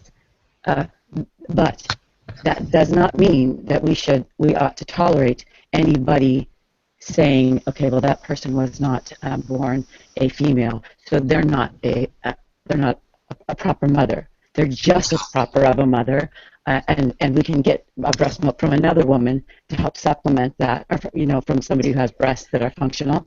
These things are possible to teach. I mean, it doesn't have to be one or the other. Well, when I talk about gender identity, I'm talking about stereotypes about how a biological man and a biological woman is supposed to do, supposed to be, right? Yeah, we have two varieties. Yeah. A biological man's supposed to, the idea is that they're supposed to have stereotypical masculinity and stuff like that if they're biologically male. Sure. Stereotypes have come around for a reason, though. I mean, they happen naturally a lot of times. Those tend to be tendencies that a majority will have. It doesn't mean that all of them. So I feel it would, just the way I feel, that we ought to teach that we define stereotypes as it's what's common, but it is not what defines. It's not what's necessary, because it feels like we take everything away, make us all this one cookie cutter thing. We lose our individualism instead of teaching tolerance and the truth, which is stereotypes are some, or even the majority, but not all, or half. I mean, it doesn't say. It doesn't. We don't know. The stereotypes are reinforced because of the way our economic system works, right? They're there for a reason. I mean, they just come up, right? I mean, they had to start somewhere. It's there because they can make money off of it. Well, if that were true, then everybody would be the same way. That's advertising. I mean, certainly there was a time before that happened, before capitalism and all this stuff, that stereotypes still existed. So before capitalism, right? It was still over economic reasons, right? I don't know that. You would have to be able to. I couldn't guarantee that. Like, let's take. Part of being male was that you're the one who gains inheritance when the parents die. The man is in control of the money and stuff like that. But what happened before there was money? I mean, or before there was, money as we know it. Well, before there was money as we know it, it was like hunter-gatherer societies and stuff like that. So some were hunters and some were gatherers, and those weren't handed out. I mean, they just. So hunter-gatherers had a society that I'm promoting, right? It wasn't just the biological parents that raised the children; it was the family. There wasn't. Yeah, I agree with that. But how do we know who decided who was the hunter and who was the gatherer?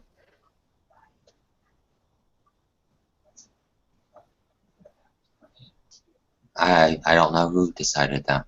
Yeah, and I think that's my point, is that we are individuals. Males are born male, females are born female, transgenders are born transgender. All ought to be celebrated and taught that these are what there are in the world, right? Instead of just saying there's male and female, then this is what there is, and that way we teach that. That should have nothing to do with anything else other than how we. Well, I agree. I agree with promoting tolerance. But what I was hearing was that, and I just wanted to make sure that I understood. I'm not necessarily criticizing or challenging you. It seemed like that was that the idea of smoothing things over, not promoting gender identity, was the direction there. And I worry about that because I really feel that the way we take care of our children and the fact that women feel like, or anybody who chooses to stay home, male or female, transgender, or any gender identity, who chooses to stay home, be domestic, raise the family, that is somehow beneath the 9 to 5er in any community. It's a big problem for us. We're going to raise insecure children. We're raising children raised by other children. I mean, there's a very basic need for small people to feel very, very comfortable. That's what gets them to be Well, better 5-year-olds, 10-year-olds, and 20-year-olds, and 40-year-olds. I think a lot of times people are insecure because of these stereotypes that are being promoted that I don't want to be promoted, right? I think that's a problem, but what happens when we don't value I mean, if you look at a child, right? A child is born. What does that child need when they're first born? Like I have my granddaughter, she needs to be fed, she needs to be held, she needs to be changed, and now she wants to be played with. That's it. But we are her entire world. She does not have any other concept of anything else going on in the world. So if we were in the wild, and I put her in the tree next to me, 40 feet away, we're going to have a problem, right? That child is going to be nervous and crying and all kinds of things. Because we can't remember our childhood, our infancy, doesn't mean that it doesn't have a direct effect on us. I mean, we look at children that have been orphaned and how they rock. There's all these different degrees of insecurities and anxiety, and each child being born with a different personality will react to those situations. Then we go circumcise the boys and cause them horrific pain. I mean, I think that we're really forgetting that this is the beginning. Nothing else matters after that if you screw everything up in the beginning. Well, I wasn't promoting anything like that. Well, but when we don't promote the celebration of each other, of humanity as it is, and how delicate and how important everybody is, male, female, transgender, whatever. I think that's I think we get off on the wrong foot. We start walking with a limp. I don't see how if we don't promote gender identity, it means we can't celebrate each other. Because we don't. Can I interject a second? 1 second, Sugar. Can you refresh 1 second, Sugar? You're sounding like a robot for the past 10 minutes. Sorry. I'm so sorry. No, that's no problem. Just refresh it. It'll get better. Okay. Go ahead. Just take a second.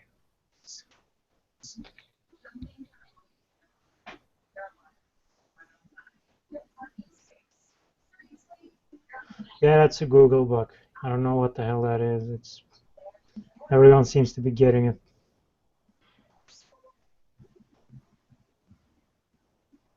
It's probably some server. I know.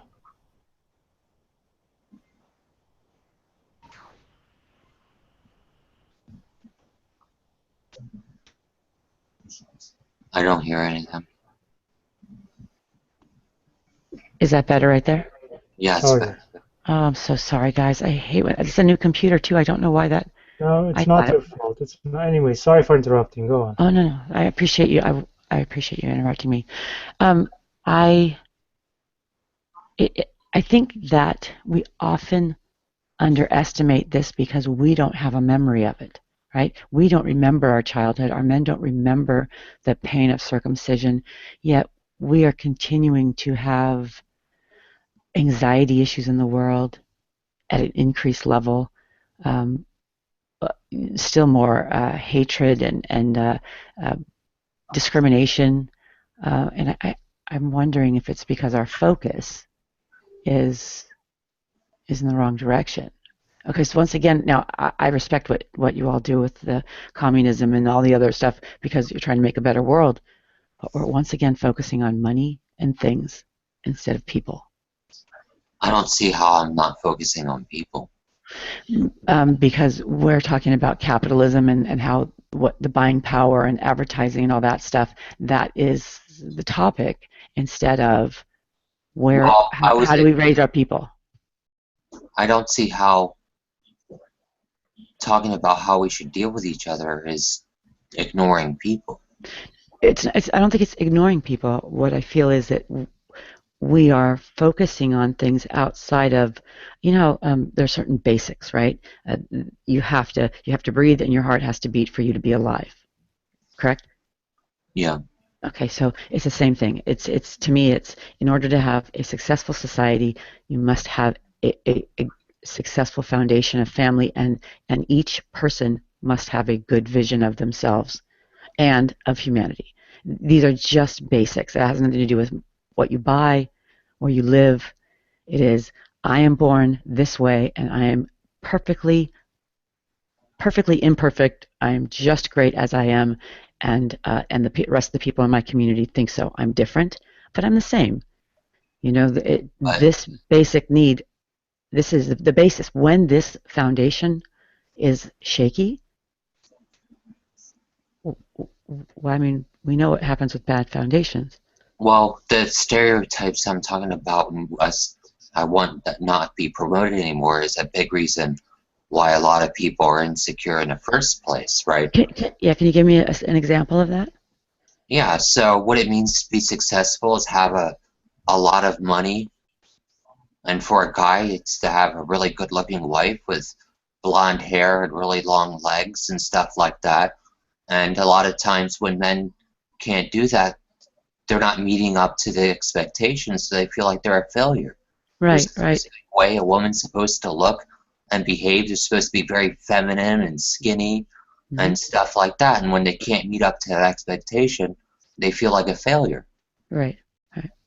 And are we suggesting that in a Marxist society, nobody would ever aspire to doing a little better than the Marxist next door? And what happens when a guy does do a little better than the guy next door, and his tall, blonde, thin wife is beautiful? I mean, it seems to me that there's something behind that. It's the fact that any of us would think that any of us are better than the other, no matter what, is the real issue. It doesn't matter what I can buy.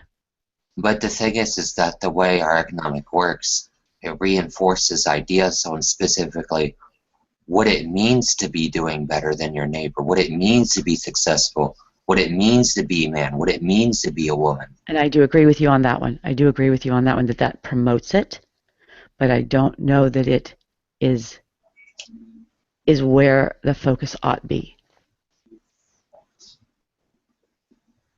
Because, I mean, I just saw a TED Talk the other day that talked about Cuba and the sensuality of them and how sexy they think they are, how confident as people they are. It doesn't matter whether they're fat, thin, ugly, from the very young to the very old.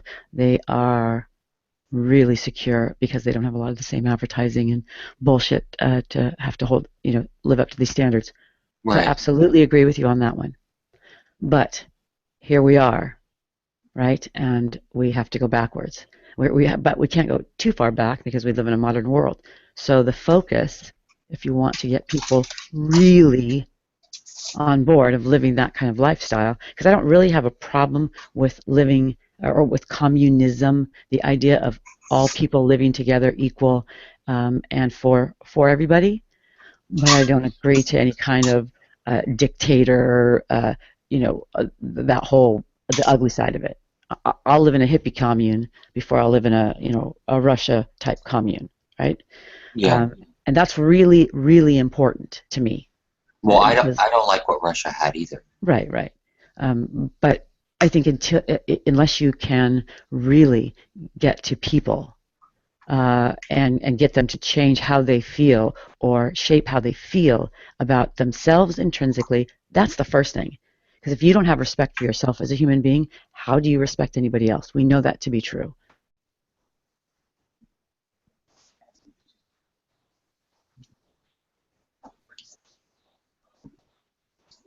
That's all. I think that's just a thought. I wasn't quite sure because I've got transgender in my family, and I see what happens when when a transgender child is given the opportunities that unfortunately Nadia was denied. And, you know, she should have been given these. She is a wonderful woman, and you know, I don't know how we can want to promote anything other than the focus on the child to become fabulous, because those children become adults that vote, that reinforce stereotypes. Yeah. That's all. That was just what I was thinking. Glad Nadia didn't hear that, because that's like you're stepping into a minefield. I know it is. I've said this to her before. She knows. She knows these. She knows these things. She knows I think she's fabulous, and that I think she should have been given every opportunity. You know. I definitely think that you know, current systems of capitalism, as in actuality, do in many cases compromise you know, social relations between the family, whether it's nuclear, extended, and even between friends, especially in urban environments, actually. But I wonder if there's some benefit to social relations, appropriately defined by the standards benefit, you know, that they actually strengthen certain others, that some of us would actually consider a good. I'm not saying that overall, this is a pal talk, I'm not saying, because you know, I'd have to say this in pal talk, right? So it's a bad habit. I'm not saying that overall that they would harm, they would benefit, just because there may be some few that there would be a benefit for. Nootropic, what I want to promote is a culture of cooperation rather than one of competition. Okay. I think, yeah. And then again, I'm thinking... Isn't there always competition, though? I mean, between humans? Yeah. Males competing for females. I mean, that's... How do we get rid of what's intrinsically... well, you know? what I'm meaning by a culture of competition is that we're pitted against each other and we have to win. But that's because people are shitty. But men are always going to compete for the female, and females are always going to put on their plumage for men, or for other women, or men for other men. You know, for sex, I guess it is. Yeah, I think that Hal is at least massively including the competition that's caused by capitalism on social relations, right? And I absolutely agree. I mean, yeah. I find a lot of the social constructs that he's talking about absolutely ridiculous. Yeah. That anybody has to, you know, I'd like to get rid of the advertising. I love this idea that Cuba, that TED Talk was promoting. I love it. I don't want anybody to have to. I want them to be who they want to be. Grow into what you're going to grow into.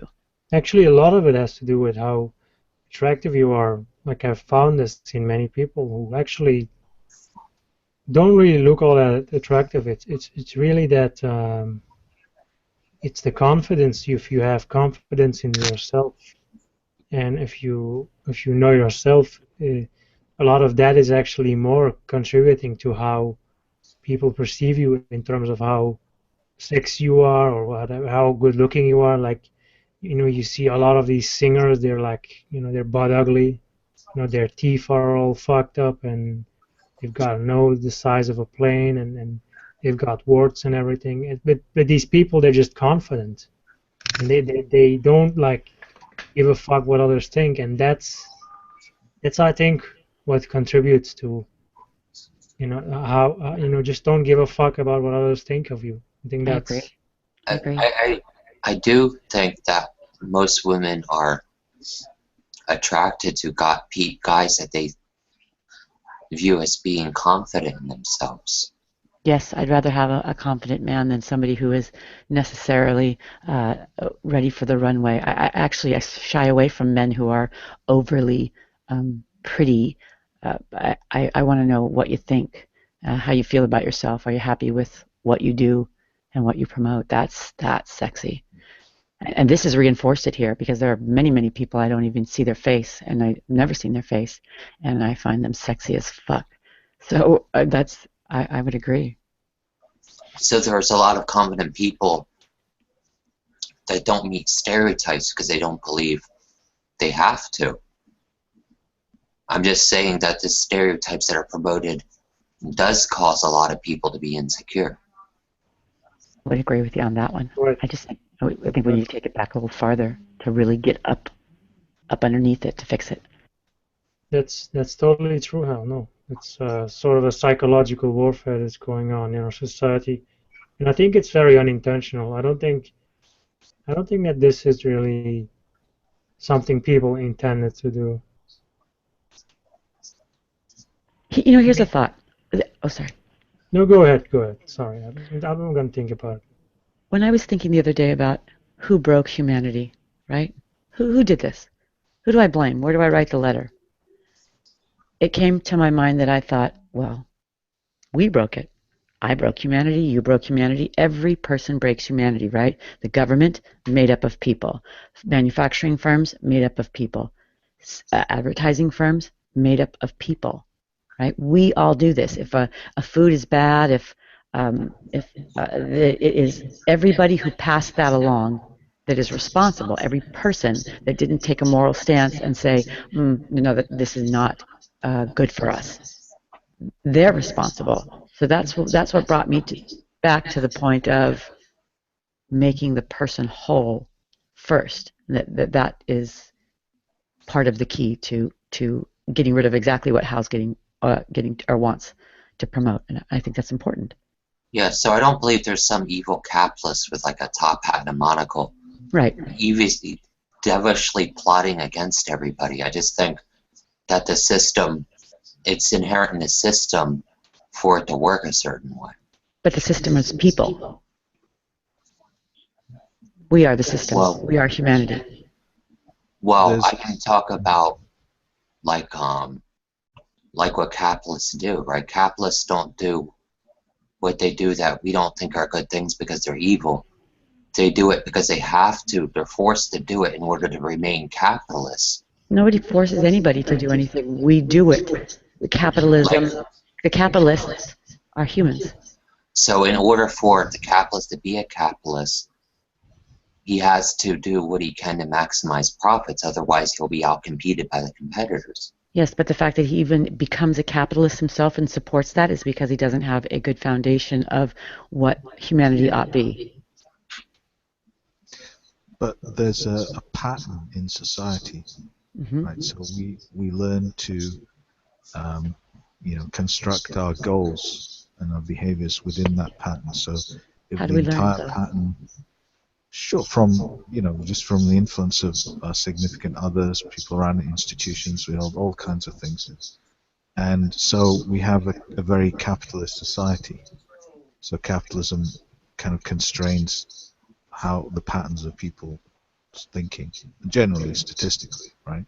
It doesn't always. I mean, some people can think outside of it, just because they happen to read Marx, or maybe they think about it a little bit, Yeah, but if humans run everything, whether it's Marxism or capitalism, I mean, the Marxist has to have a mindset that living a Marxist life is beneficial. You don't just walk in one day and say, hey, we think Marxism is beneficial, and everybody goes, oh, good idea. There has to be a standard that, I mean, it's that way with killing or raping or anything. I mean, it's a society, right? It is the humans. I agree we have the economics that we have and the politics that we have because of what people do. I'm just saying, as long as we have capitalism, there's other stuff that goes along with it that we will always have. Sure. How do we change that if we don't build up the little people to be strong medium people and even stronger big people? Yeah, I agree with you. Yeah. You can do that, but you can also, you can do it two ways. So you can build people who are immune to certain patterns that circulate in societies because they've developed the mentality to identify or overcome or escape them. But the other way, and these are not mutually exclusive, they're on a spectrum, is that you can develop institutions that run things a little differently, right? Yeah. I don't think capitalism would be as bad or look the same if we had that strong human base that I'm Right. promoting. Well, what I'm saying is that it doesn't have to be done by just producing like a, I don't know, a set of supermen who can overcome, you know.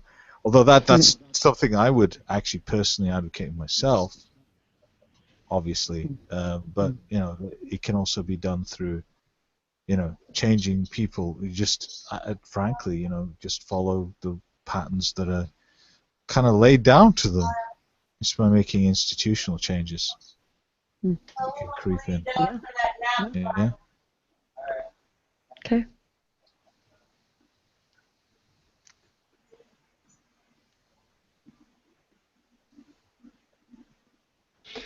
There may be social revolutions coming to, you know, to the Western countries about about what you discussed, through actually what also have pointed out, the advertisements making people so self-conscious about their flaws or whatever perceived flaws. Mm-hmm. You know, I think Agreed. as we get enough people, for example, the TED talk you watched, it all right, hold on, Yeah. you're echoing hell.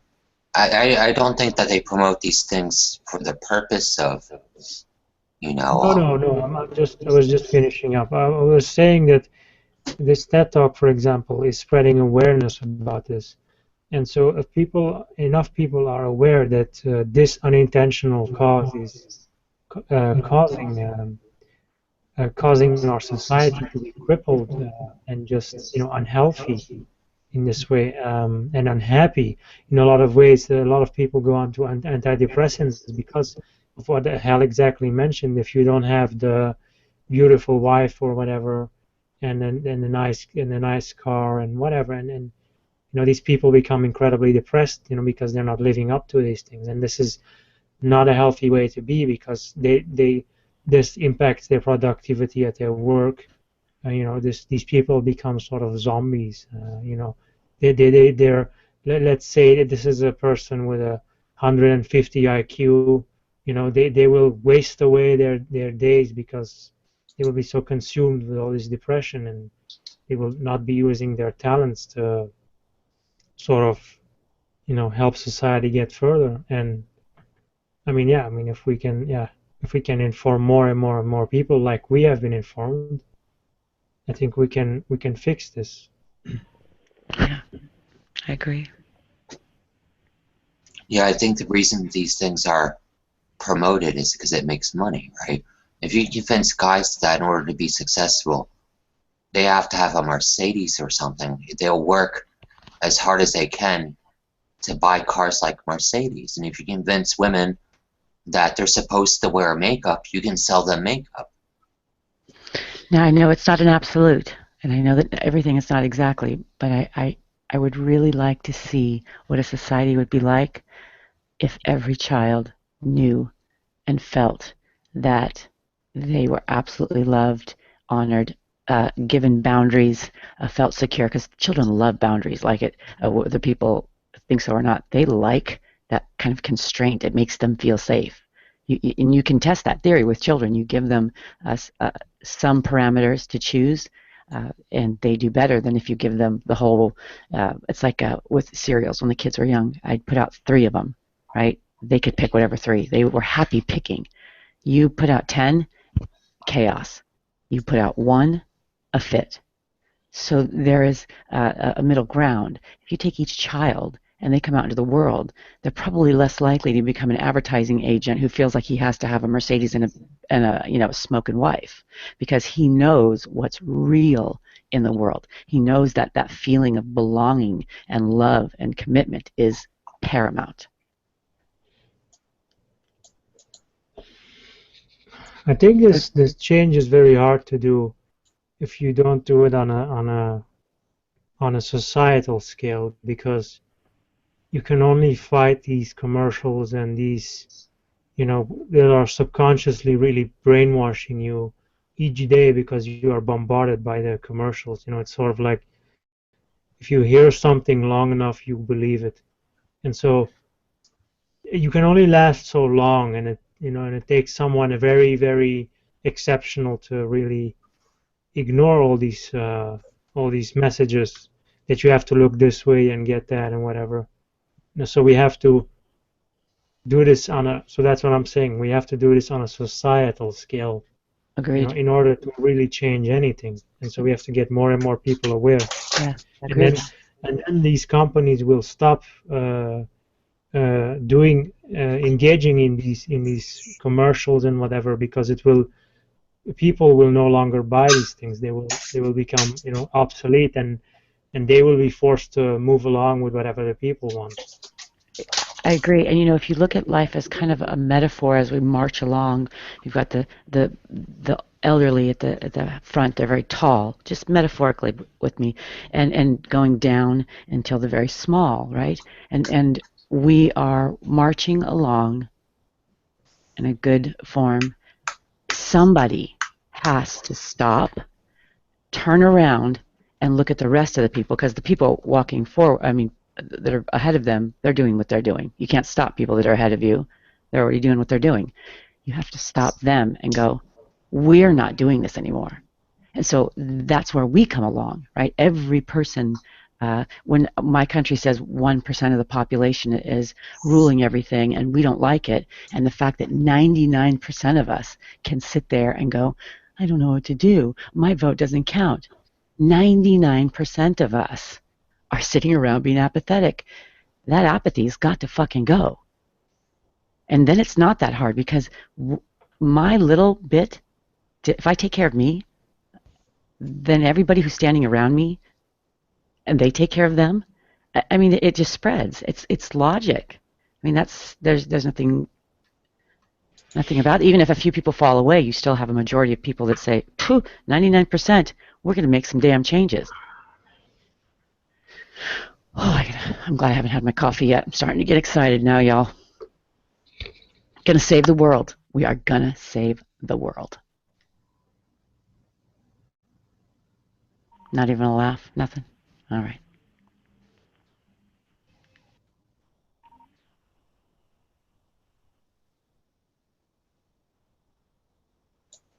Yeah, I agree. For stuff to change, there has to be some sort of grassroots movement.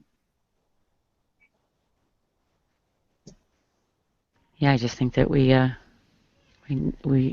figure out a way to motivate people. Not everybody's going to want this, obviously. There's a benefit to the old way. But I don't know. How do you? That was my question that I had coming into Google, G+, and YouTube. How do you take an entire nation and get them to stop what they're doing, change direction, and all walk in the same positive direction while still maintaining their own individual beliefs? Answer that question. You can, change things. I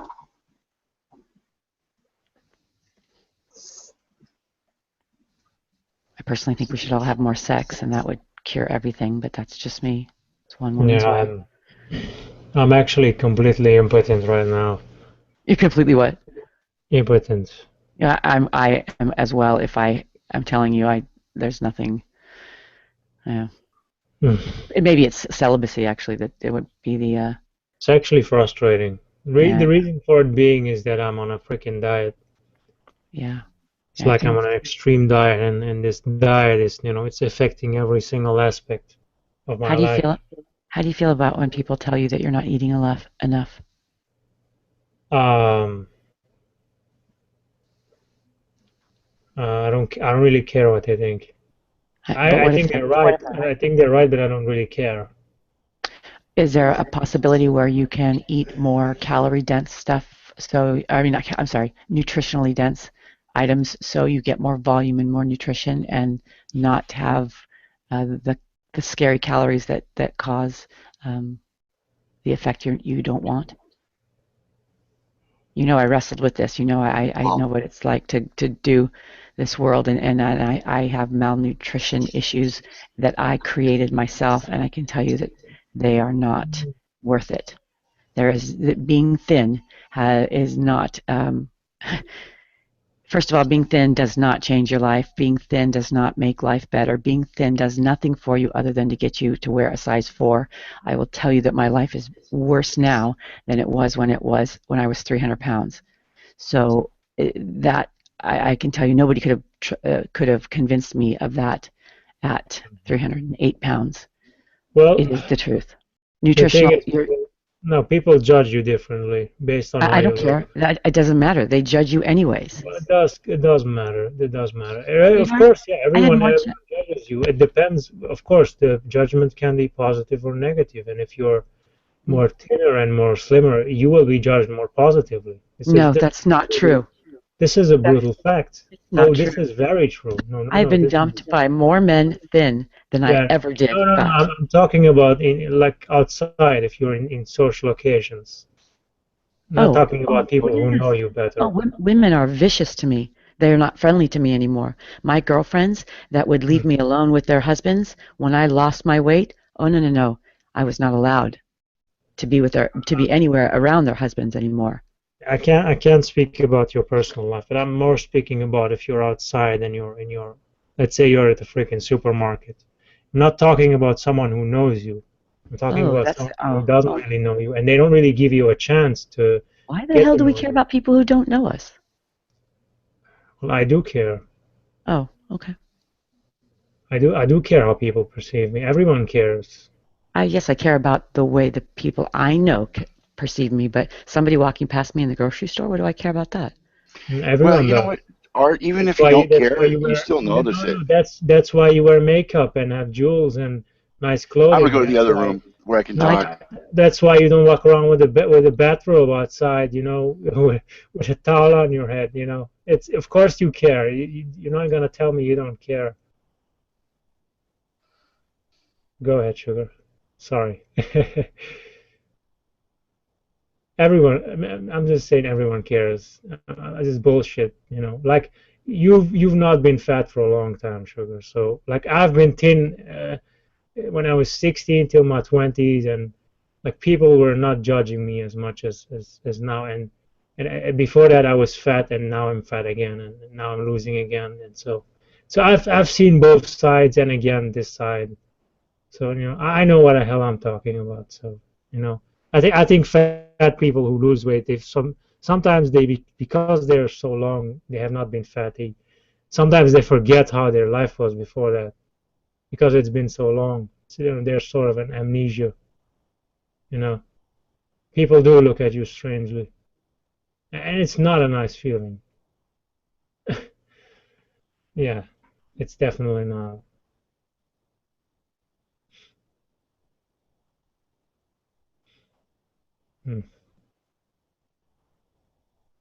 For example, there was this study that found that children, for example, children will trust attractive people. So attractive people. Oh crap! I'm sitting here talking. I'm sorry. I was sitting here talking, and I was on mute. I'm just gonna finish this one up. I'm sorry, Sugar. Sure. I didn't know you were talking. But anyway, I'm just gonna finish this one up. There was a study done that attractive people, people who are thin and whatever, children will trust them automatically. Children will be much more trusting versus a person who is, obese and viewed as ugly in whatever society you're in. And ugly is meaning that the proportions of your body are not exactly right. And so if you're fat, all the proportions will be not in the right places, because you will be bigger in one place and not that big in the other place. And so that sort of contributes to saying, hey, this is not really the ideal. And so anyway, so this is like one example, and this is purely scientific. And grown-ups work the same way, really. So you just proved my point, because since you've never seen me heavy and you didn't know how long I'd been heavy, you are assuming that I didn't know, that I'm wrong in my perception, because I've been both sides. I've been there, I've been thin, been fat, and then been thin. That I don't know. And the fact that this is my perception that it's not relevant. That is the problem with our society on a whole. That's the whole thing. That children love their fat parents just as much as they love their their thin parents. And when your child goes out and makes a comment about somebody's size, if you reinforce it, you reinforce sizeism. If you I'm don't, not talking about people who know you, sugar. It's a different story. People who know you will which judge one you is on it? who you are. Is it who you know? It's so it was the Just grocery store. People who let's say don't know people you. on the street. Let's say you meet a nice man on the street, Yes. and they will give you much less of a chance to get to know you. They will be much more dismissive. They will get away from you much more. Why do I want to be friends with anybody who's so shallow that they would judge somebody based on a physical appearance only? That's how people are. That's Okay, how but most that people doesn't are. mean I have to accept them. There's two different issues here, or there's several different ones. One is,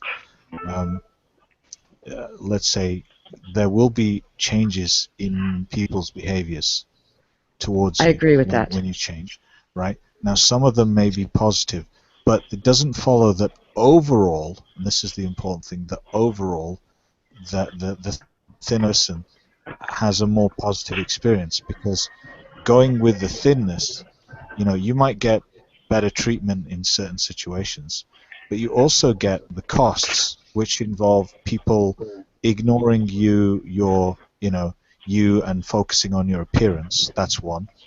And the other is that now you are, primed to remain thin, which comes with a whole host of worries and so on and so forth. So the real issue is we can only resolve this by setting up some sort of overall measure of what happens, overall measure of benefit. And I'm not sure if that all, we may differ on those, and it may come out that overall measure comes out negative if you're thinner, right? In some care positive, we don't know. That's where I think the disagreement is. Maybe that's how it can be resolved. What do you guys think? I had more.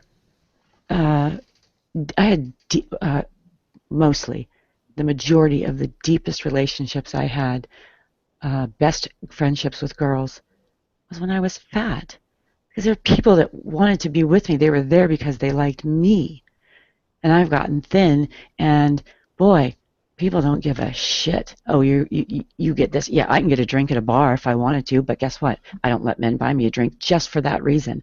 Unless, well, I don't go to bars, but when I did, I don't do that. I won't take anything that isn't given to everybody else. We reinforce that in society. I wear these boobs. These boobs I bought for me. I put them out for me. It's what I like. I like the way my body is for me. If somebody else doesn't like it, that's on them. And it's not fun. There's a reason that I'm fucking agoraphobic now. There's a reason that I don't trust. There's a reason. I didn't have that when I was fat. I don't know what to tell you about this.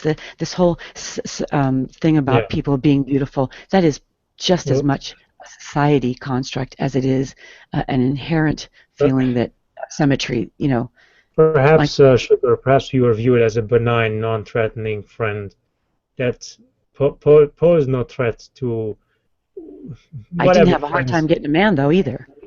No, but that was perhaps their view of you, and that's perhaps why they were so tolerant of you. And these people are as shallow as the people you say that's on the streets. What I'm talking about, they're just as shallow. So they judge too. So, I mean. So I was walking when first year I lost weight.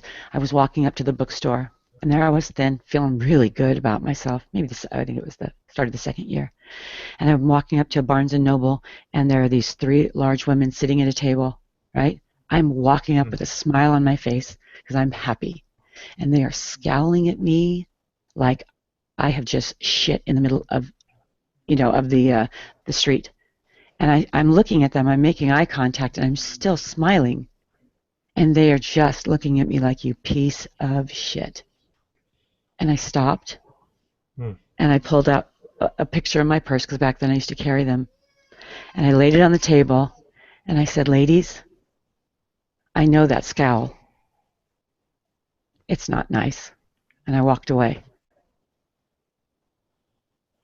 Yeah. See, the problem is, you know, we're social animals, Sugar.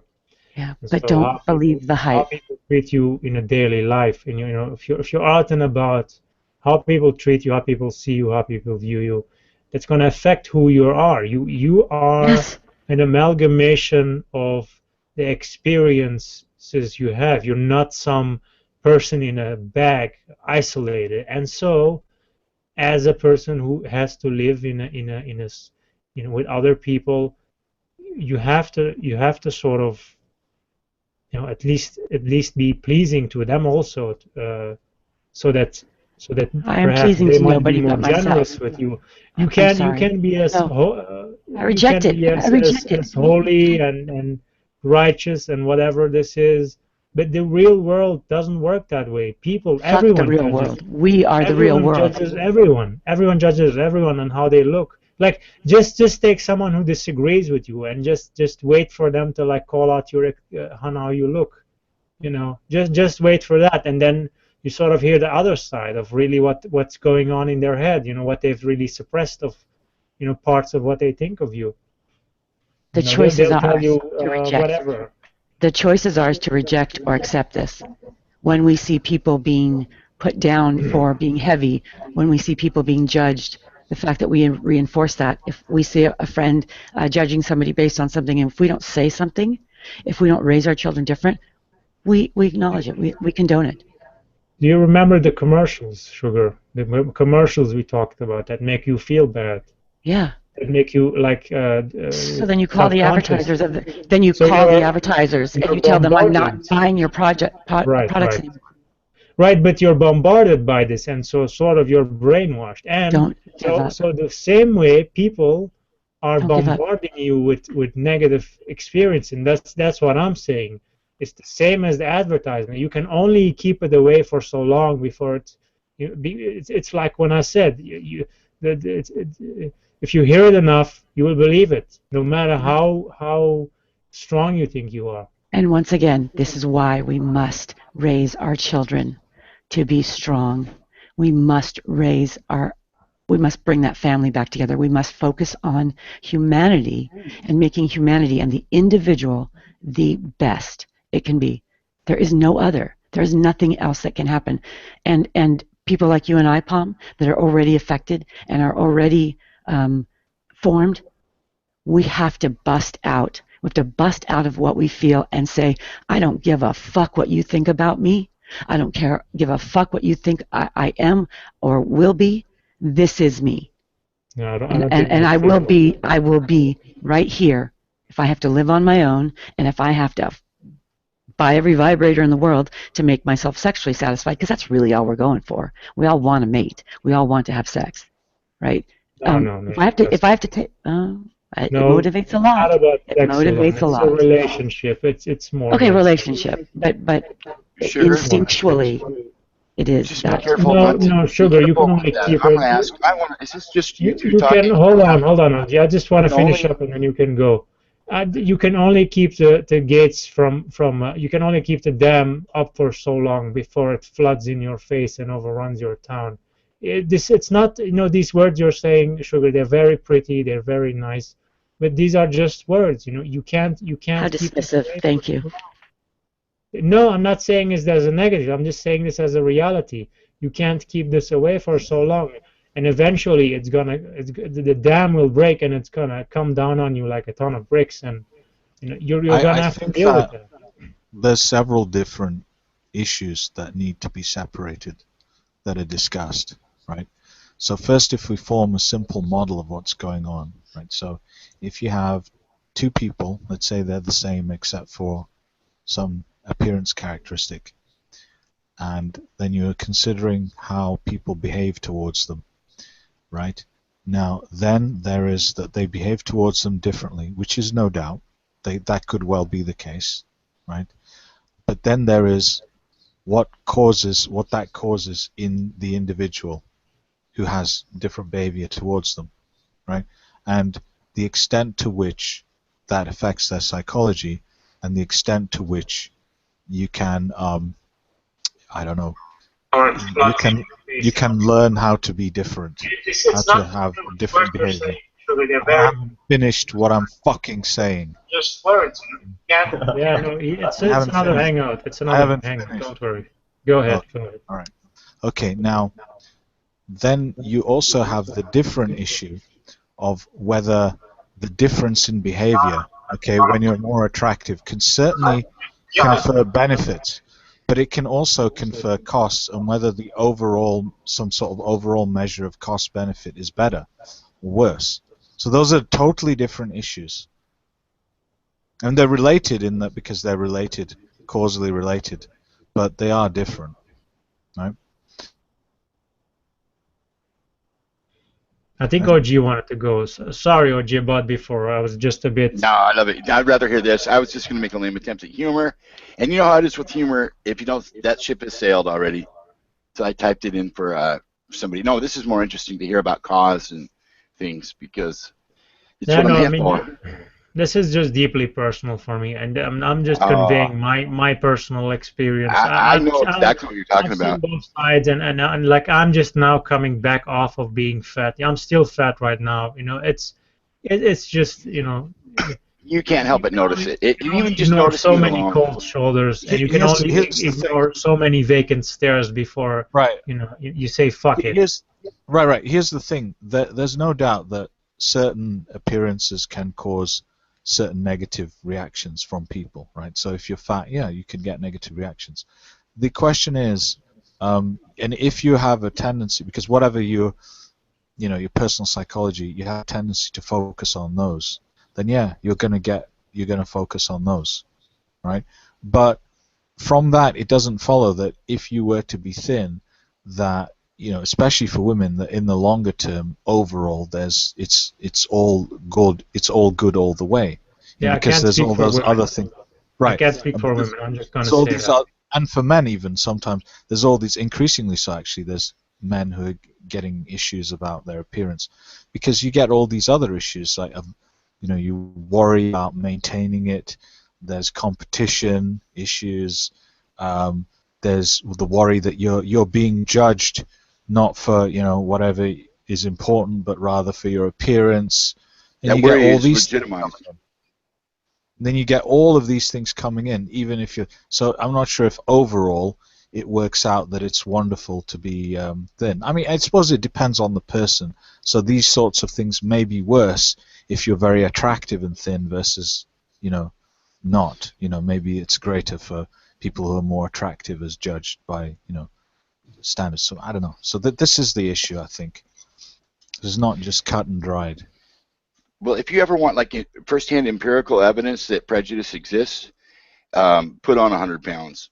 You'll notice immediately your voice it becomes lost. People look away from you. It's so apparent. And then the weird twist of it all, if you're lucky enough to been thin and well put together and then fat, is you can internalize that message and realize I did the same thing. That's how I looked at, whether it's fat people or any other type of people that I marginalize based on species or whatever. It's an odd awakening, but I don't know that it's necessarily something to be upset, depressed about. It's just a cold hard fact, and you just can't help but notice it. Sugar, that was what I was going to say earlier. Regardless of how it makes you feel, it's still something that you can't help but notice, unless you're clueless to it. There's parts of that, of course, that I agree with you that is how it is. It is my opinion that as a society we can choose how it will be.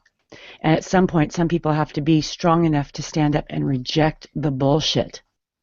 I hear people talk about the space this and NASA and the space. Why can't I think of the word? I reject anything that doesn't start with making sure that all humans are fed, clothed, and housed. Anything above that, I don't give a fuck about. Right? That's where my passion is. And every time somebody says, "What's your opinion on this?" I'll give my opinion. If they refute me, I'm going to say, "I don't give a fuck about anything else other than humanity, its stability, its basic needs." So we have to be, we ought be strong enough to reject those things and make a change. Because we don't make a change if we all walk in a circle. Throw the pebble in the pond. I don't know if you saw my earlier post, but start the ripple that That's is what the I'm feather saying. that starts the what's it called? What was that show with Ashton Kutcher about starting a wave and a ripple becomes? I don't know, but like, I can't do it alone. We can't do it alone. I used to joke about people go, what are you doing on Facebook? What are you doing over there on G Plus? I'd go, well, people, I got to save the world. Of course, it's tongue in cheek. I know I can't save the world, but if we all wake up every morning and go, I'm going to save the world today, or I'm going to try, I'm going to make one little thing change, am I going to save the world? No. Am I really happy? You all know we all have our issues, right? I got my issues. Doesn't matter whether I'm thin and perceived what I look like. I don't fucking leave the house now, do I? Because of fear and anxiety. So what good is it, right? I wasn't that way when I was 300 pounds. It's not because I'm an extra special mental. I'm just the regular mental as anybody else. I'm no better, no worse. It is what you want it to be. It is what you go out and get. And I hate to be up with people, and I hate to be all, no, I don't hate to be. I love being this. I love motivating people. I love telling people, if you think anybody is better than anybody else, you're a fucking idiot. And that's the best I can say. And when people refute that nobody's better than the other, when I say all life is sacred and someone goes, no, it's not, you're not thinking deep enough about humanity. So that's it. You know, I just love y'all. Ah, that's sweet.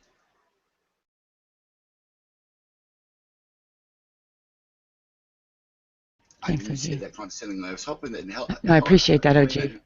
I didn't mean that. I meant that from my heart, earnestly, or whatever. I know. I felt it. I really did. I was hoping Helena was going to say something. I think she was about to say something when I grabbed the mic earlier. So Helena, even if it was asked for what the topic is, come on, dear, and get on the mic. So what's the topic? Am I on? Can you hear me?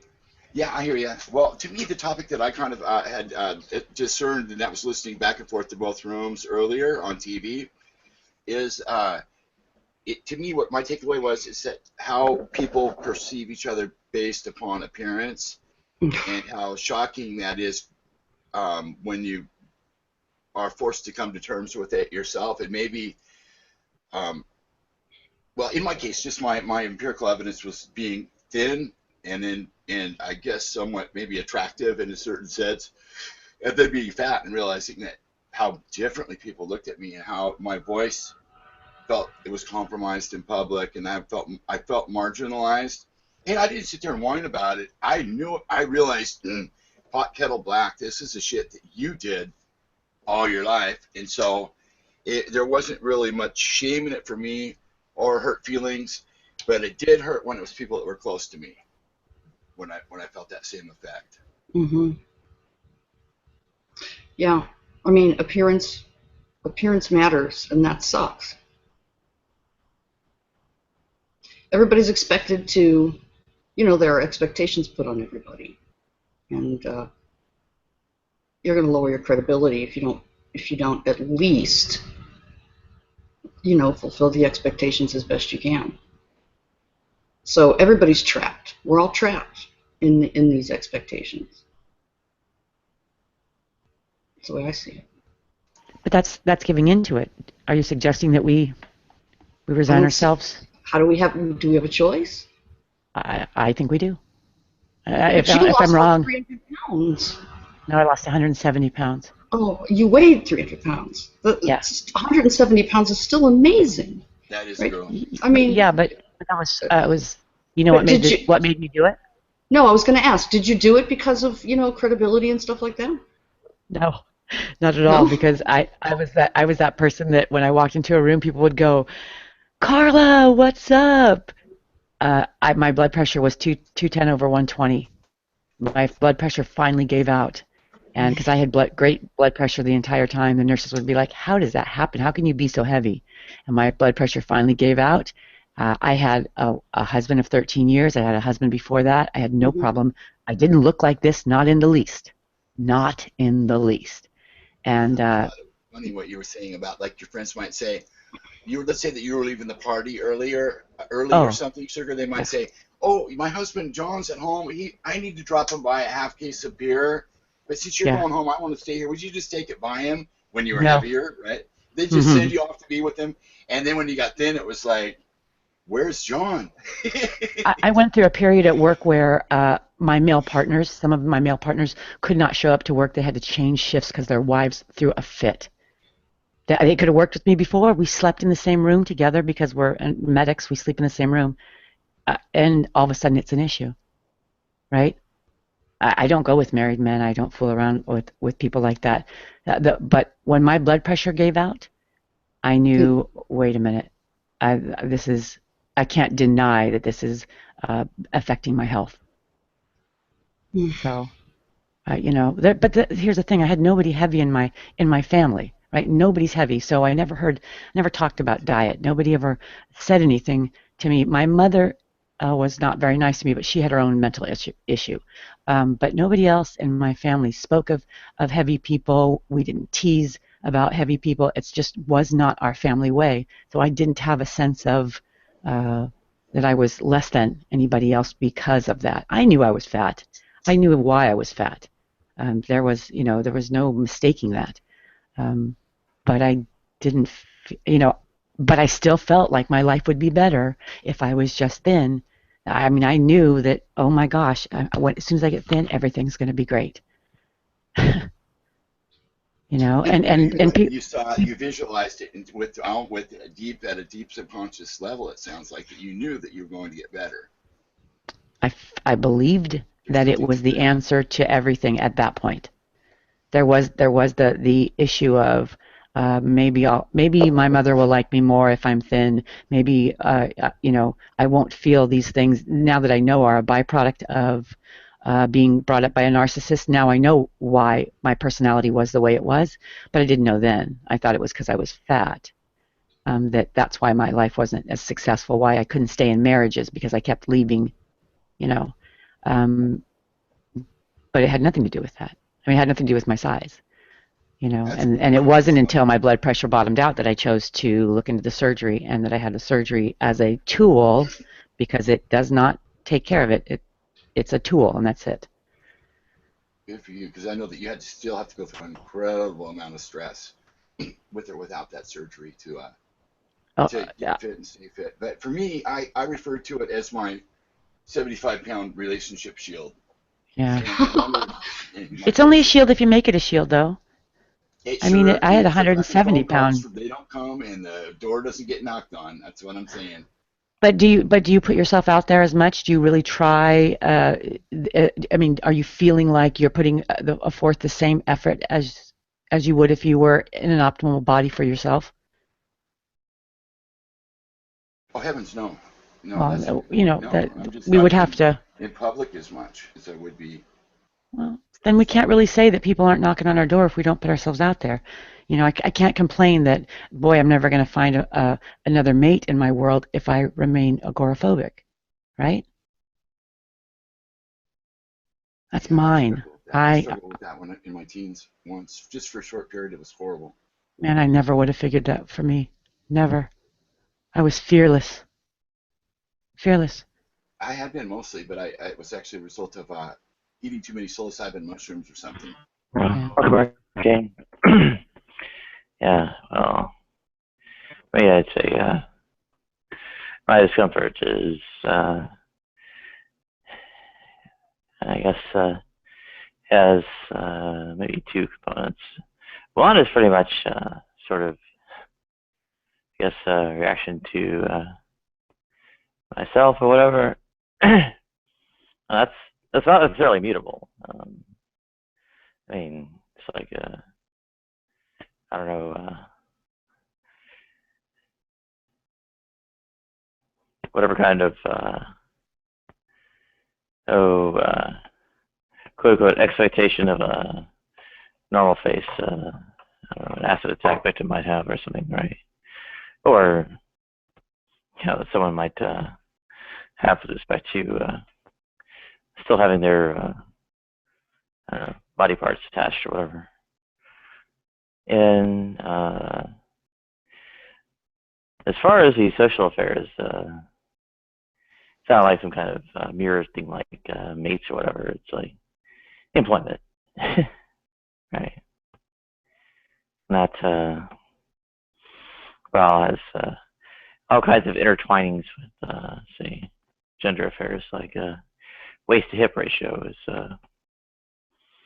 one of these big markers for recognition and such. And, yeah, I mean there are other problems, but adding that new one really doesn't help. Yeah, I kind of feel the same way. I feel like if I tell you the truth, I risk my social life. I feel like if I tell you what I really would tell my friend right now, that I risk getting kicked out of this room and not being able to participate with my friends, my last bit of social life. So I give in to pressure.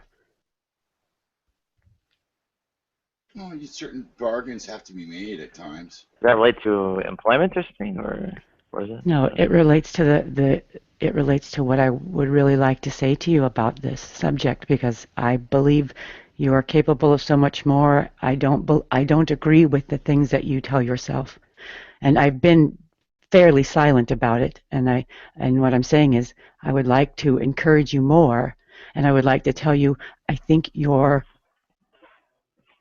that you don't have a lot of basis to really back up what you're saying, but I risk if I say too much to you, I could possibly anger you, and I don't want to do that, because I value this. I know she is. I know she's exceptional.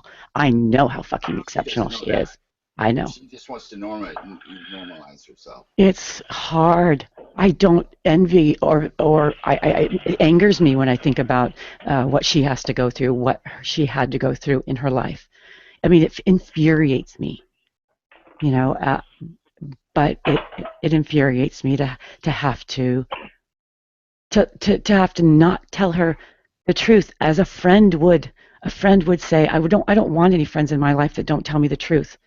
I don't want you to tell me that, oh, you're this or you're that, because it's going to make me feel better.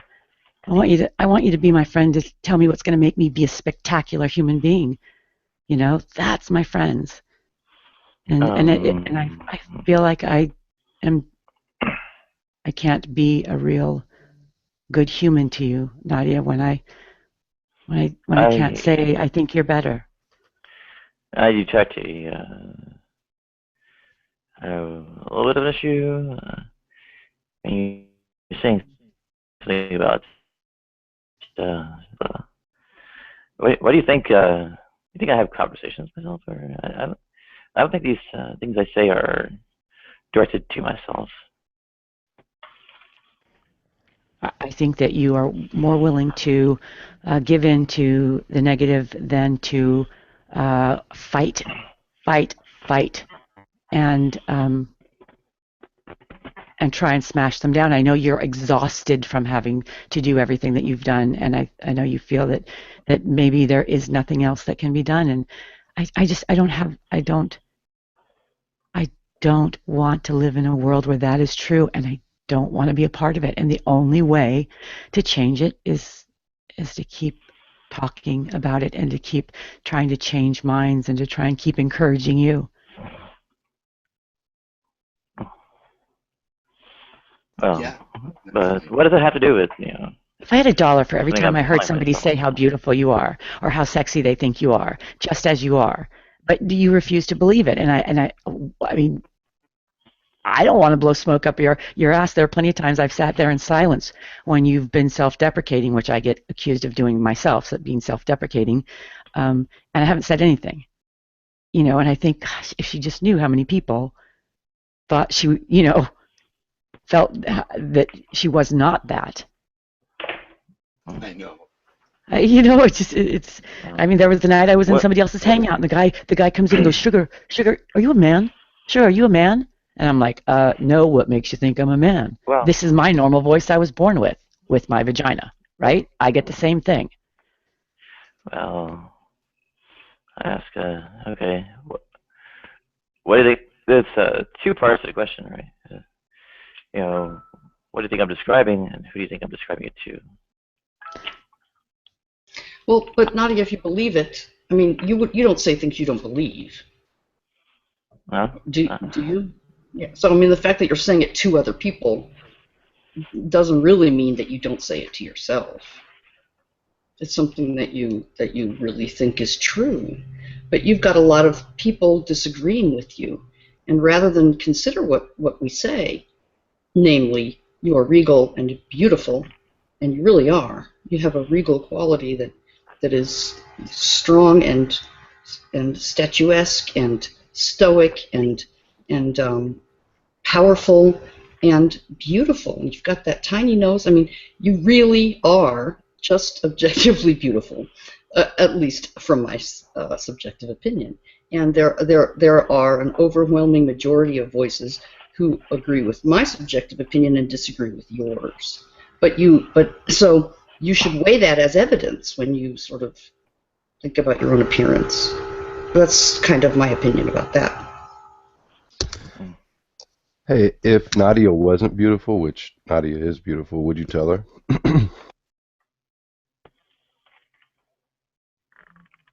No. I would say nothing. The topic would be dismissed, right? So it'd be like you would say something, right, Helena, but by omission, almost, in that case? Was that the case? I would say nothing, or I would emphasize other positive qualities or something like that, right?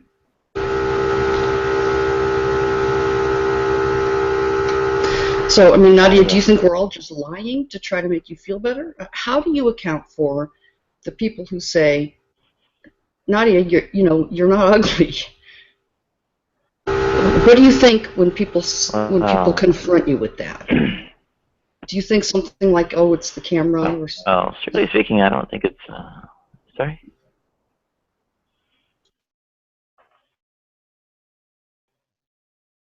I don't think it's like an aesthetic thing per se, and also I don't think it's entirely a sort of fact of the matter, so to speak, or at least not one isn't like relativized to individual evaluations. So, I mean, what I'm describing is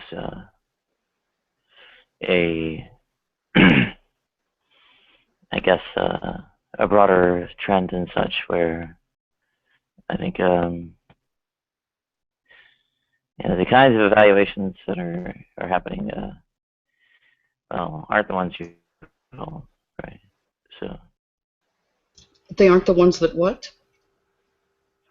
The evaluations I'm describing are not the ones that you hold, right? Here, what Helena preface this with, and I think this needs to be repeated often, is that Nadia, the important thing is that you are talking about it, right, Helena? If these are the issues that really can unseat us at an existential level, we're happier still that you are talking about these things, so that from that discourse comes some resolution. Or well, I've never seen Nadia as somebody who shies away from topics, right? I mean, she's okay with considering practically anything. I see what you're saying. Oh. But so you're talking about the others' opinions who disagree with everyone that I've ever heard talk to you. Are you talking about sort of the general impression, like you walk down the street? Because what's interesting, something else that's interesting, I don't know if it's related or not, is that you've told stories about how, it didn't even occur to you that other people were looking at you until a friend said, what do you make of how other people look at you? And that's sort of... Yeah, or you realize everyone stares at you when you walk past, right? Right, and you didn't realize that, even. So that to me means it may be more than how you appear to others. There's something more serious, deeper than my appearance to others is not optimal, because you weren't even aware of your appearance to others. Am I right about that? I was in a way. I was at least maintaining myself much better back then. I actually had the funny, expensive hair goo to actually do my hair. I know what they were and thinking. so on, and of course clothes and whatever. I know what the And, passengers probably were thinking. They were wondering whether or not they could have sex with you or not. That's what they're fucking looking at you for. Pardon my language. That was rude. But that's as good as that's what comes to my mind, and that honestly is what came to my mind. That you had an androgynous appeal that would have confused even some men and obviously some women. So they might looking at that way is the way yeah. Also, as long as I try to sound smart, and I always dig myself in. When others are, I'm just digging myself into a hole. No, you're not. Yeah. No, it's just there's no way to know whether or not that's what they were thinking. So none of us know, But just as long as we're picking on Nadia, I'm going to just pick on her a little more. How about that, Nadia? I don't think the waist to hip ratio is as serious of an issue. I mean, there are plenty of women who don't have a high waist to hip ratio. You're just one of those. Yeah. Well, depending on how you measure it, right? A big difference. Well, it stacks on top of a lot of other things as well. You mean like height? I mean, height's already, yeah. Yeah, but most tall women have a small difference, so it goes with height. Right? The tall women aren't the curvy women generally. The tall women are the hangers, right? They walk around with very little difference between waist and hip. So I think that one that's not such a big thing. From what I can tell. I mean, I don't think it has to be a big one. I have enough other issues of the kind. Well, compounding it is, I guess a painful cut, even if that's you say.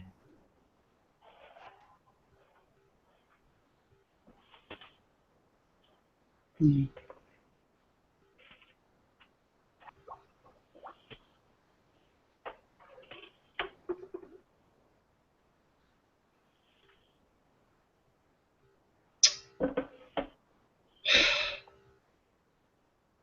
Well, I see the priority would be health first. All things cardiovascular, in your case, dealing with that stupid, horrible diabetes type 1 and all its fucking entailments.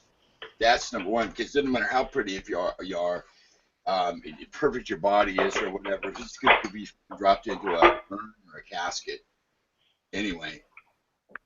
So the health thing, I know you're working on that so hard right now. You're talking about your caloric expenditure and caloric intakes and all these things. So it seems that you have that in the right place. Well, things have to match. I have a problem with administration, actually. They're pretty leaky, and the needles are not very long, so it doesn't get deep enough to keep it from leaking out, whatever. Anyway, that's one issue. But also, well, the health concern actually goes in the same direction. More fat mass, whatever it is, actually destabilizes the condition. Go figure.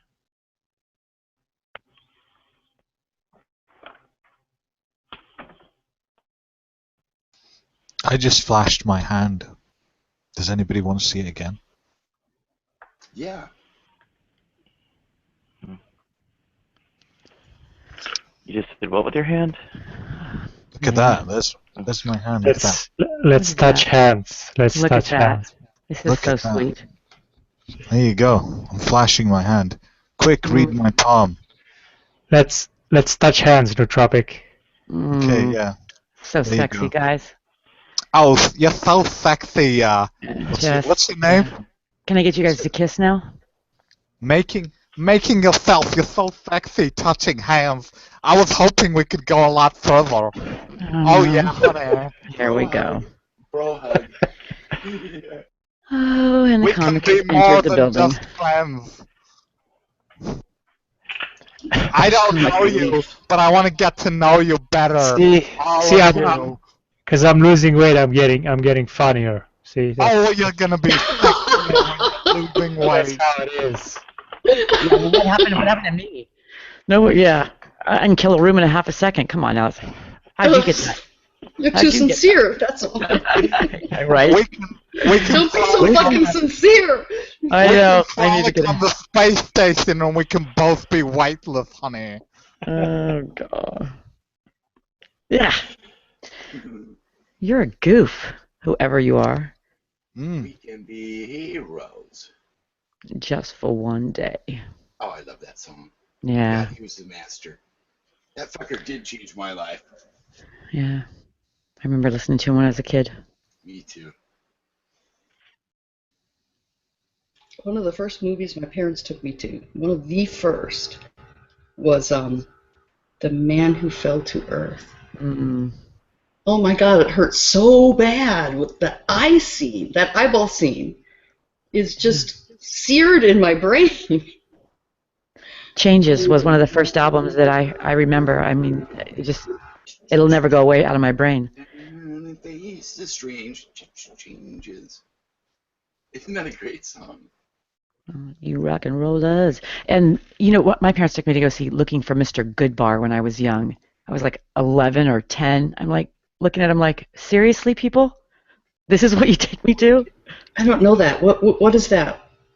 Oh, it was Richard Gere is the rape scene. Yeah, Richard Gere. Was it Erica? Wasn't it an Erica Jong book? Love lift us up where we belong. Here we go. It was a psychological, sexual, rapey scene, which probably affected me for the rest of my life. I don't know. It was too adult for me at the time, or for anybody at that age. What was this? The movie Looking for Mr. Goodbar. Oh, I've not seen that one. It was in the 70s. What was it about? Old school. I only remember some weird rapey scene where he's killing her and raping her, and yeah, this is what my parents took me to. Your parents took you to see that? How old were you in that? 11, I think, or something. I'd have to see what year it was. Wait, but that's not a appropriate movie for 11-year-old by the censor ratings, right? Oh, I'm glad you got the gist of my story there. Yeah, well, I've been awake all night, so bear with me. I'm a bit slow. I'll get there eventually. He's doing Barry Manilow now. I've been alive forever. I wrote the very first song. I'm trying to find the date. I don't know when it was.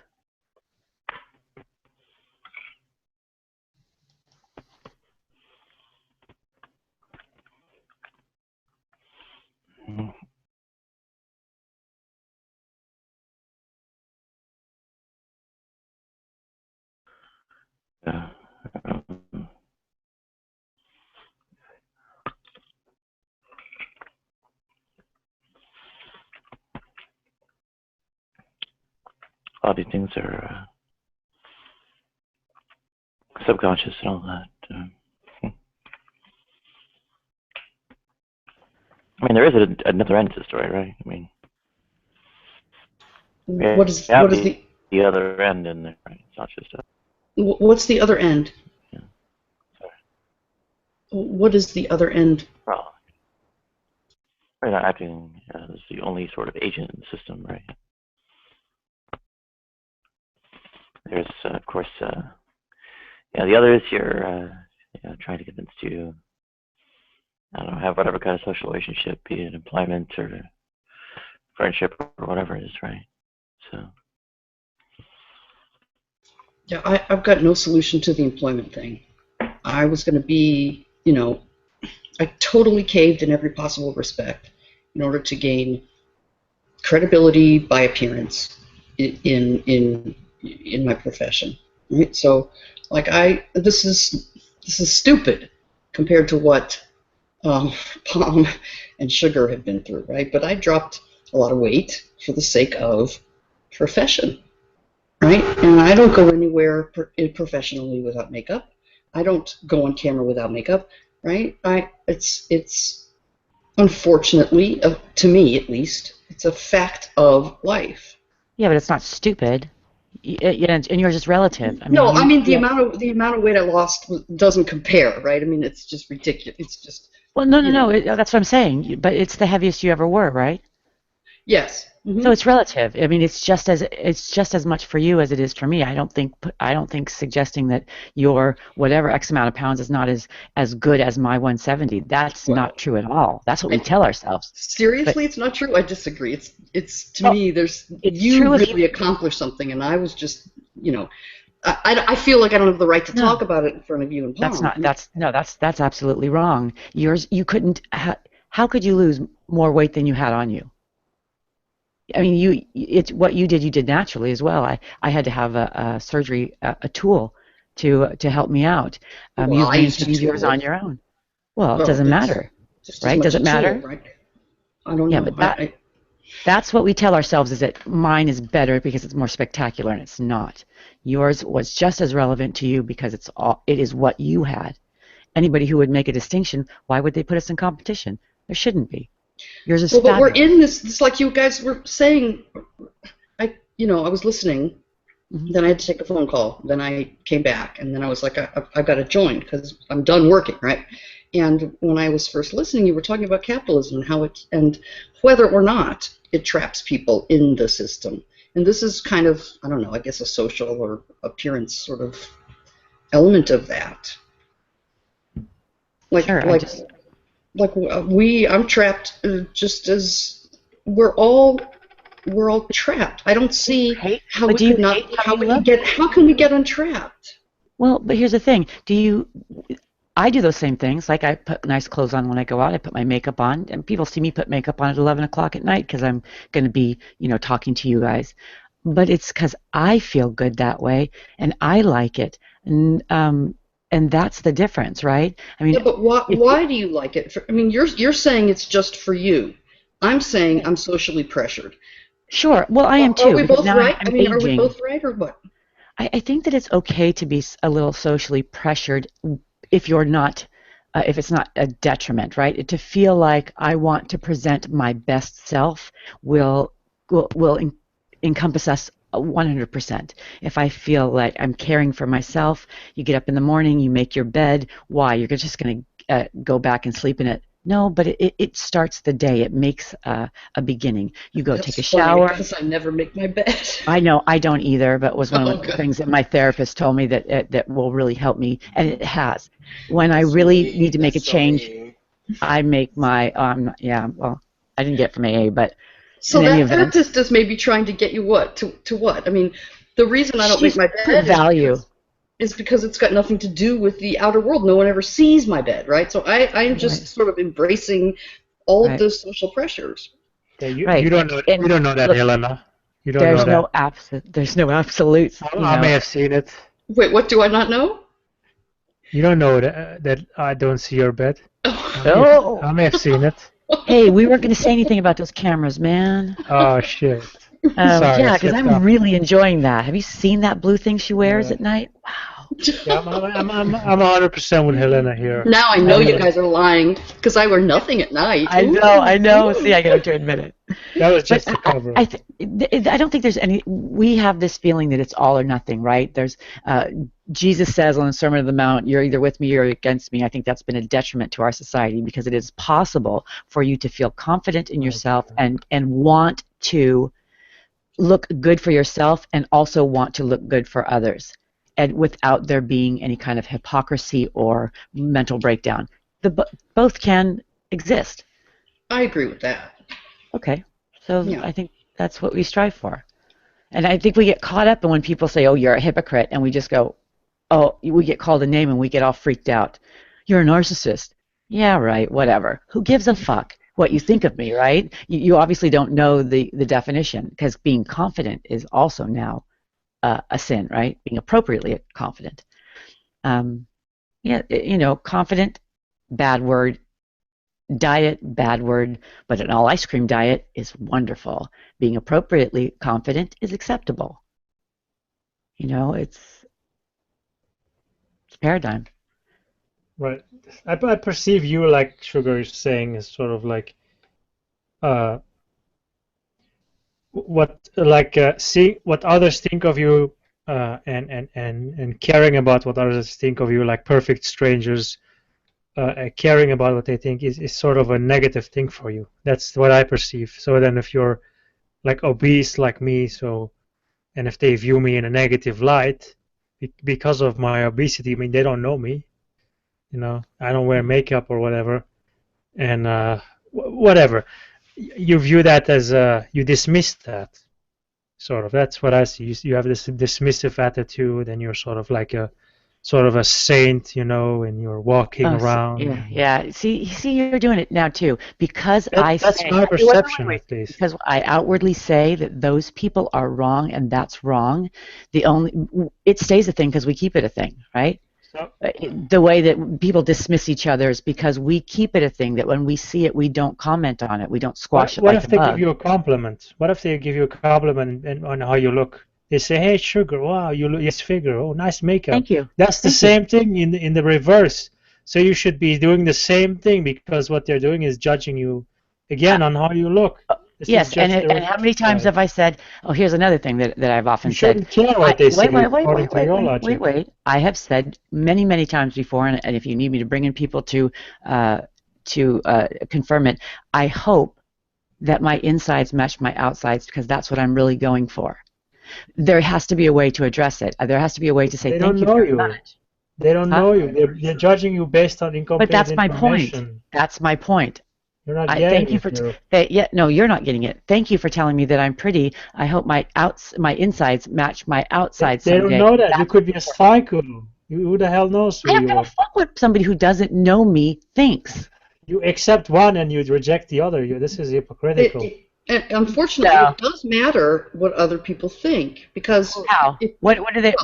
Are they my boss? Are they my? Yes, they might be, right? So like if I'm going in for a job interview or whatever, right? Yeah. Or if I'm going in to give a talk, I wouldn't dare do that as without being as dressed up as I can muster.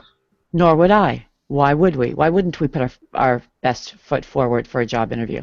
Right. So the thing is, that's what Pom's talking about. No, it's not just about attracting the other sex. It's about credibility, expectation, signaling that you are like you've got it together. All of that stuff, which is what's weird about it, is that we all know it's fake, but nonetheless we continue to abide by it.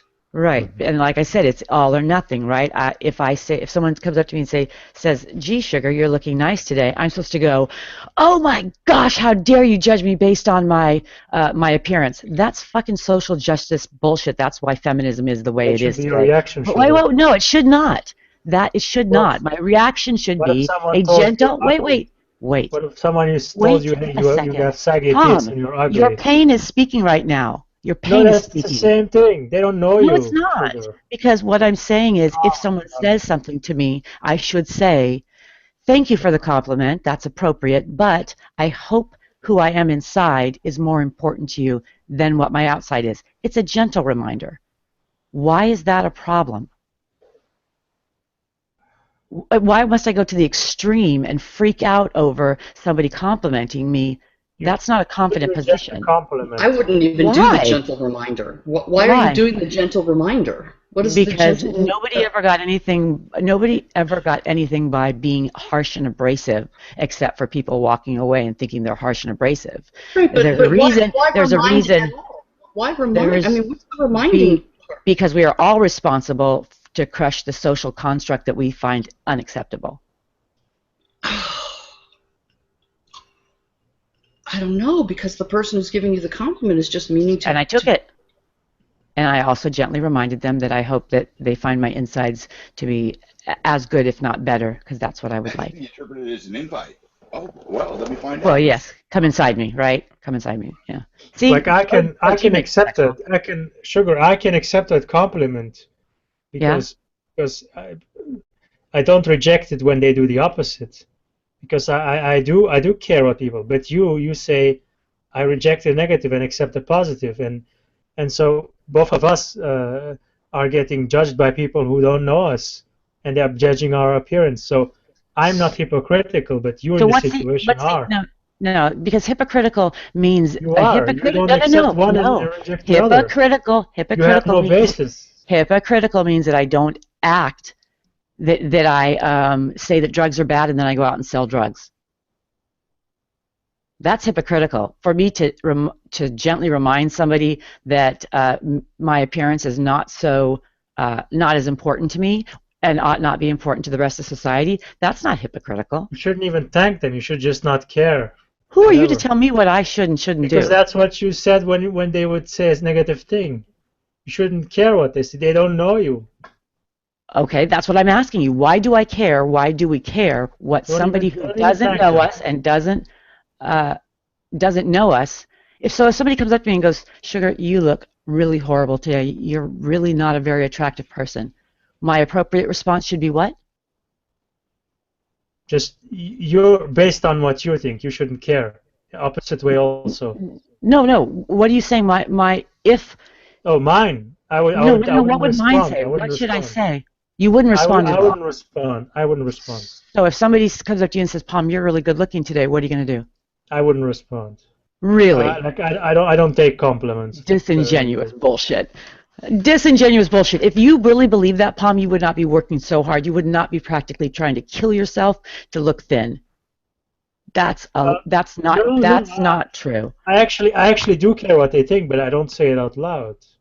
I never say it out loud. Well, I'm not going to apologize for any kind of confidence that I may have that says that I can accept a compliment from somebody and also remind them that maybe they ought, maybe that it could hurt somebody's feelings, that maybe somebody else in the room didn't get the compliment.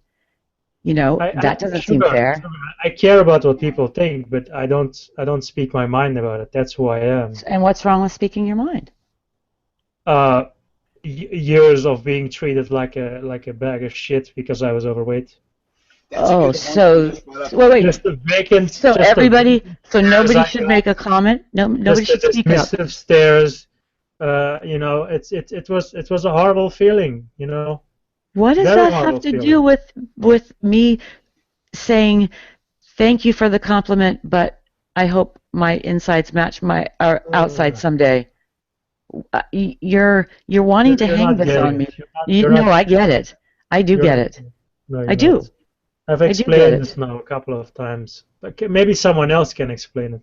Please. Well, it seems a little different. It seems a little different because now you've said that you say, I hope my insides match my outsides someday. And that's different than, I hope you can see my insides. I've probably said it 70 different ways. I don't think I've ever paid attention to the exact words because I never thought about it that much. It was the point that I was trying to focus somebody away from what I had learned was not important. That's really the gist of this, is that I acknowledge that my outside appearance was not as important as my inside appearance. To hold me to such a perfect verbal construct, that seems unfair. Nobody's that perfect. No, I agree with that. Okay. Yeah. But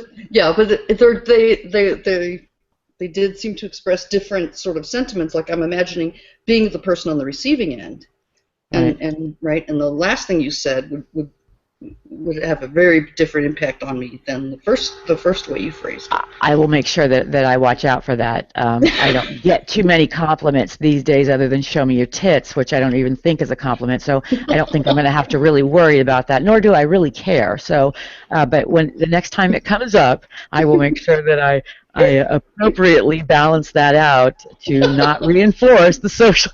Yikes! I got a question. Guys, why do you guys think that it's such an issue regarding? I mean, it is an issue these days. Why do you think it's such an issue more so in the Western world? This issue of image and perception and being judgmental of others, of petty things. Why do you think that is more so here than in the African savannah where they're half naked all the time and they really don't have that kind of issue? Because they don't have a God telling them that somebody's chosen and somebody's not. I think it's more anthropological than that. Don't these tribes that go around half naked have chieftains and leaders? How are those picked? Through bravery and other things, but quite often the tallest, best looking buck out of the herd that is, it's kind of the law of nature kind of thing, and that's the damning part of it. It seems incontrovertible to me that I don't like. Well, like for example, uh, what we find attractive over here, our standard of beauty, is much different. I think we would all agree than, let's say, in Asia or something. Yeah, that's true. Or in Africa, what they find as attractive, we necessarily wouldn't. Like I spent some time in Europe and some places over there, like they don't shave their underarm, like the women, they don't shave their underarms, they don't wear deodorant, that kind of thing. Well, I don't find that attractive, but certain men over there do. But it seems like there's more pressure in the Western world to fit in with society, whereas other places, I don't know, it's like we take so much for granted. Yeah. I didn't mean to interrupt you there. I'm sorry. I just feel like we take so much for granted and we look at ourselves so bad. We have such low self-esteem about things that, other places in the world that I've been just don't have that issue. Like obesity in America is like a huge issue, where it's not so much in the other parts of the world, but people that do experience that in the other parts of the world, they're rare compared to America, where it's like, I don't know what percent of the population is obese. A large part of it. What do you feel about? See, I kind of feel like it's because we don't value humanity, we don't value ourselves, I popped off there, Arcane, and I do apologize. I should have been a little gentler, but I do think that when a human being can't take credit for their accomplishments on Earth and don't have to atone for their own sins, that they lose a sense of themselves. And when they don't have a sense of themselves, they don't value their life. And when they don't value their life, they don't value other people's lives. It all matches. I mean, it all goes together for me like that.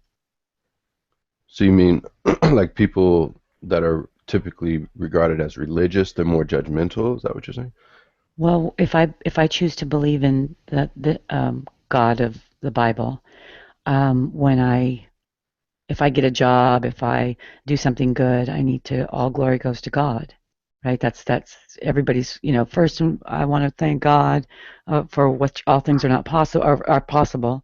And I didn't grow up that way, so I didn't have that mindset.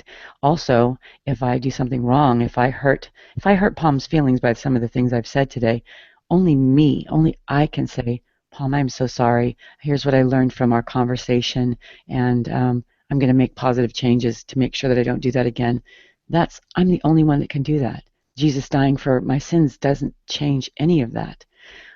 And when I can't take my credits and I have somebody else atone for my sins, it's like not being in your body. If I'm not in my body, I don't have respect for what it is. And if I don't respect me, why should I respect other human life or any life? Yeah, yeah, definitely. The way you look at yourself in the world will dictate, how you'll act, I think, in large part. Yeah. But I think that's a screwed up way of looking at Christianity, for people to say, well, because we give God glory to everything, therefore I'm nothing. That's not what Right. That's not what Christianity teaches at all. I mean, the Bible says that we're made in the image of God, therefore we should be representatives of God, and that's why we're held to such a high standard, not to treat people like crap, because we are made in the image of God. So I think it's a screwed up view. I don't know who told you, or what gave you that impression. I'm with you on that one. I'm with you on that one. But so then, when I'm made in the image of God, What is the what's the distance? What's the difference between me and God? Isaiah chapter 64, verse 6. How did we get to religion? Like I don't know. vanity, for example, is a freaking sin. So I mean, how the hell do we get to religion? Like religion, Christianity is against this materialistic Western society we have. So I mean, I don't get how did we I get think to she this? was asking. I think she brought it up because just our perspective, like I said, it depends on how you view yourself and you view the world is how you're going to act towards yourself in the world. If you have a negative self-image or a negative view of the world, you're going to reciprocate that negative energy. Oh, right. So So, what's yeah. the answer to that question of how far off are we from God? What makes us not perfect like God? If He made us in His image, what does that mean? Well, that would go into a longer conversation. I don't think old boy is trying to have, but Well, because then it says that I shouldn't do something, otherwise I'd be filthy rags. Because then God says that He can't be around us. He can't be. yeah. We can't be around Him because we are sin and we're filthy rags. So this is a not a hypocrisy. This is a bad thing. I don't know what it is, but that's a bad thing to make me in the image of an omnipotent, the trace omni God, and then to tell me I'm filthy rags standing in front of you. I wouldn't do that to my children. I wouldn't say, honey, you are so sweet. You're as good as mommy is, honey. Get away from me, please. You're a filthy rag.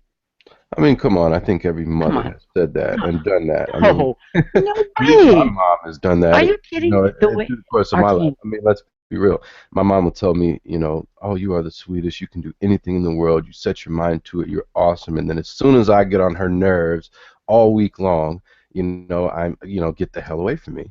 I mean, Oh, no, no, but no, at the no, same no. time, I think you have to take into perspective what Christians really view as God's creation and who we are, and not just look at what seems to be hypocritical. Because of course we're made in His image, we're supposed to represent Him, but what's He say? He says that we don't, we fail to. So at that moment that we fail to, in His eyes, since He is all good, in comparison we are nothing. In comparison we're filthy. Okay. So when I say to If God, He's the epitome of goodness, and we do something that's not good, it's Mhm. polar opposite. There is no middle Right, ground. It's right. black or white. Yeah. And so then God says, "Here, I've made you perfect in my image." And I go, thank you, Daddy." And I'm looking up at Him, and He goes, "But you're filthy rags in front of me because of the things you've done in sin." I go, "But Daddy, you made me. Why don't you make me perfect? Because you're God." Well, He did make Adam and Eve perfect in a sense that they were without the fall, they were without sin, but they chose to do that. But He knew that. He knew they were going to do that. Yeah, and this is an old objection, even the one I used to have before Yeah. I came to Christ, that, why would He do that kind of thing? And like I And what said, did you it come up depends with? on your perspective and how you look at what's being presented as the Christian faith, Yeah. or if you choose to hold on to it as this paradox that you can't understand. And basically, why would He do that? Well, you can ask that question, or you can dig deeper and answer it yourself.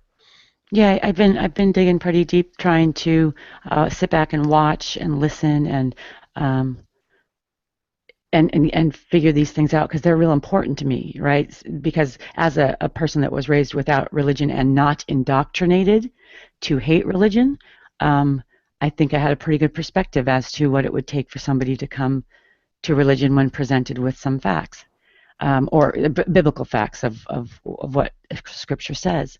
And I keep asking these questions, and I can't get them answered, to the point where somebody asks me, okay, if God came down and said, "Here I am. Are you coming with us?" I'd have to ask him, "Are you the God of the Bible?"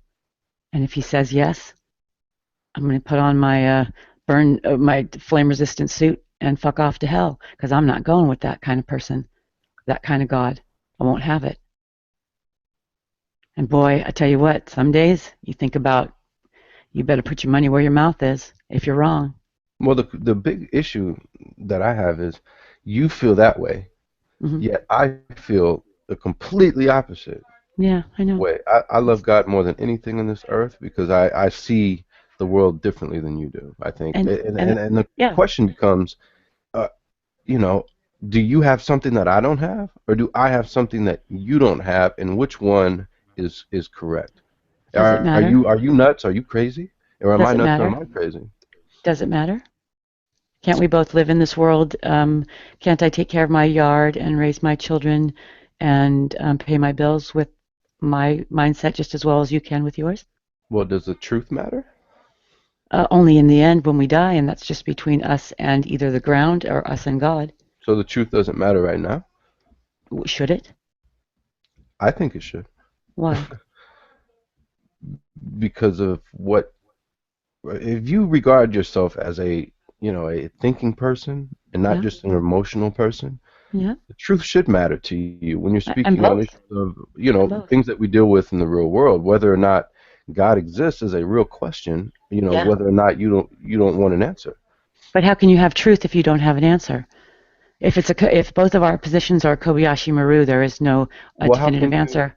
how can you have truth if you don't want an answer? Again, how do you define truth if there isn't one? If neither of our positions has proof, then how is there a truth? Well, I think you've just defined. You just said there isn't one. That pretty much in Yes. my head says that you've made up your mind that there is not an answer. No. What I'm saying is, you and I, we're here in the great debate community because the greatest debate is God or no God. So if neither of our positions, if I can't prove mine and you can't prove yours, then how is there a truth until we die? Well, I disagree with that premise. That's all right. You can. Right. But you had asked, how is it that I have mine and you have yours when we're equal people? And Yeah, I said, my how do question. we? How is it So that there's a do barrier? we need it? I know, but we all think different things. I happen to like red, and somebody else likes green. We all are different and individuals. So why is it necessary for you and I to have the same belief to live peacefully in this world? Well, if there is a truth, and we are here for a purpose, and, you know, that's one of the questions that's been asked at the beginning of time. If we are here for a purpose, what is it? Well, you know what my Turns grandmother out taught us, true. right? My grandmother taught us that it was to take care of our fellow human beings. My atheist grandmother taught us that we ought to take care of each other and make sure that each human is provided for, and that we ought not put down people for their belief system. And I would That ask your atheist grandmother why. I think that whether or not people believe in God has nothing to do with whether or not we can get along. I agree. But why did you ask the question then? I mean, and when I said why does it I mean, is matter? that the purpose of humans, to get along? Who knows? That's why philosophy exists. That's why we ask questions. Right. I That's the mean, point. Well, this truth matters. Then, if we're asking the question, but trying the to come to truth the truth, isn't known till we die. well, that's your premise. That is your conclusion. Right. It has to be everybody's conclusion because there is no definitive So now answer. you're telling me that everyone should agree on your conclusion. Don't you see the No. area? No. Yeah, that's No. what you just said. No, it didn't. There is no truth because neither of us can prove our sides. Is that true? You tell me. Well, Because if you have definitive proof, empirical evidence that God exists, Empirical bring evidence it. that God exists? Yeah. Well, I mean, I'm all for you're it. defining God as something that can be empirically tested and verified now. I don't believe that. I don't believe that if there was a God, if there is a God, that it can be proven that way, Then why unless are you it asking wanted for to. empirical evidence? Again, how can I prove my point, or how can you prove your point unless we demonstrate that?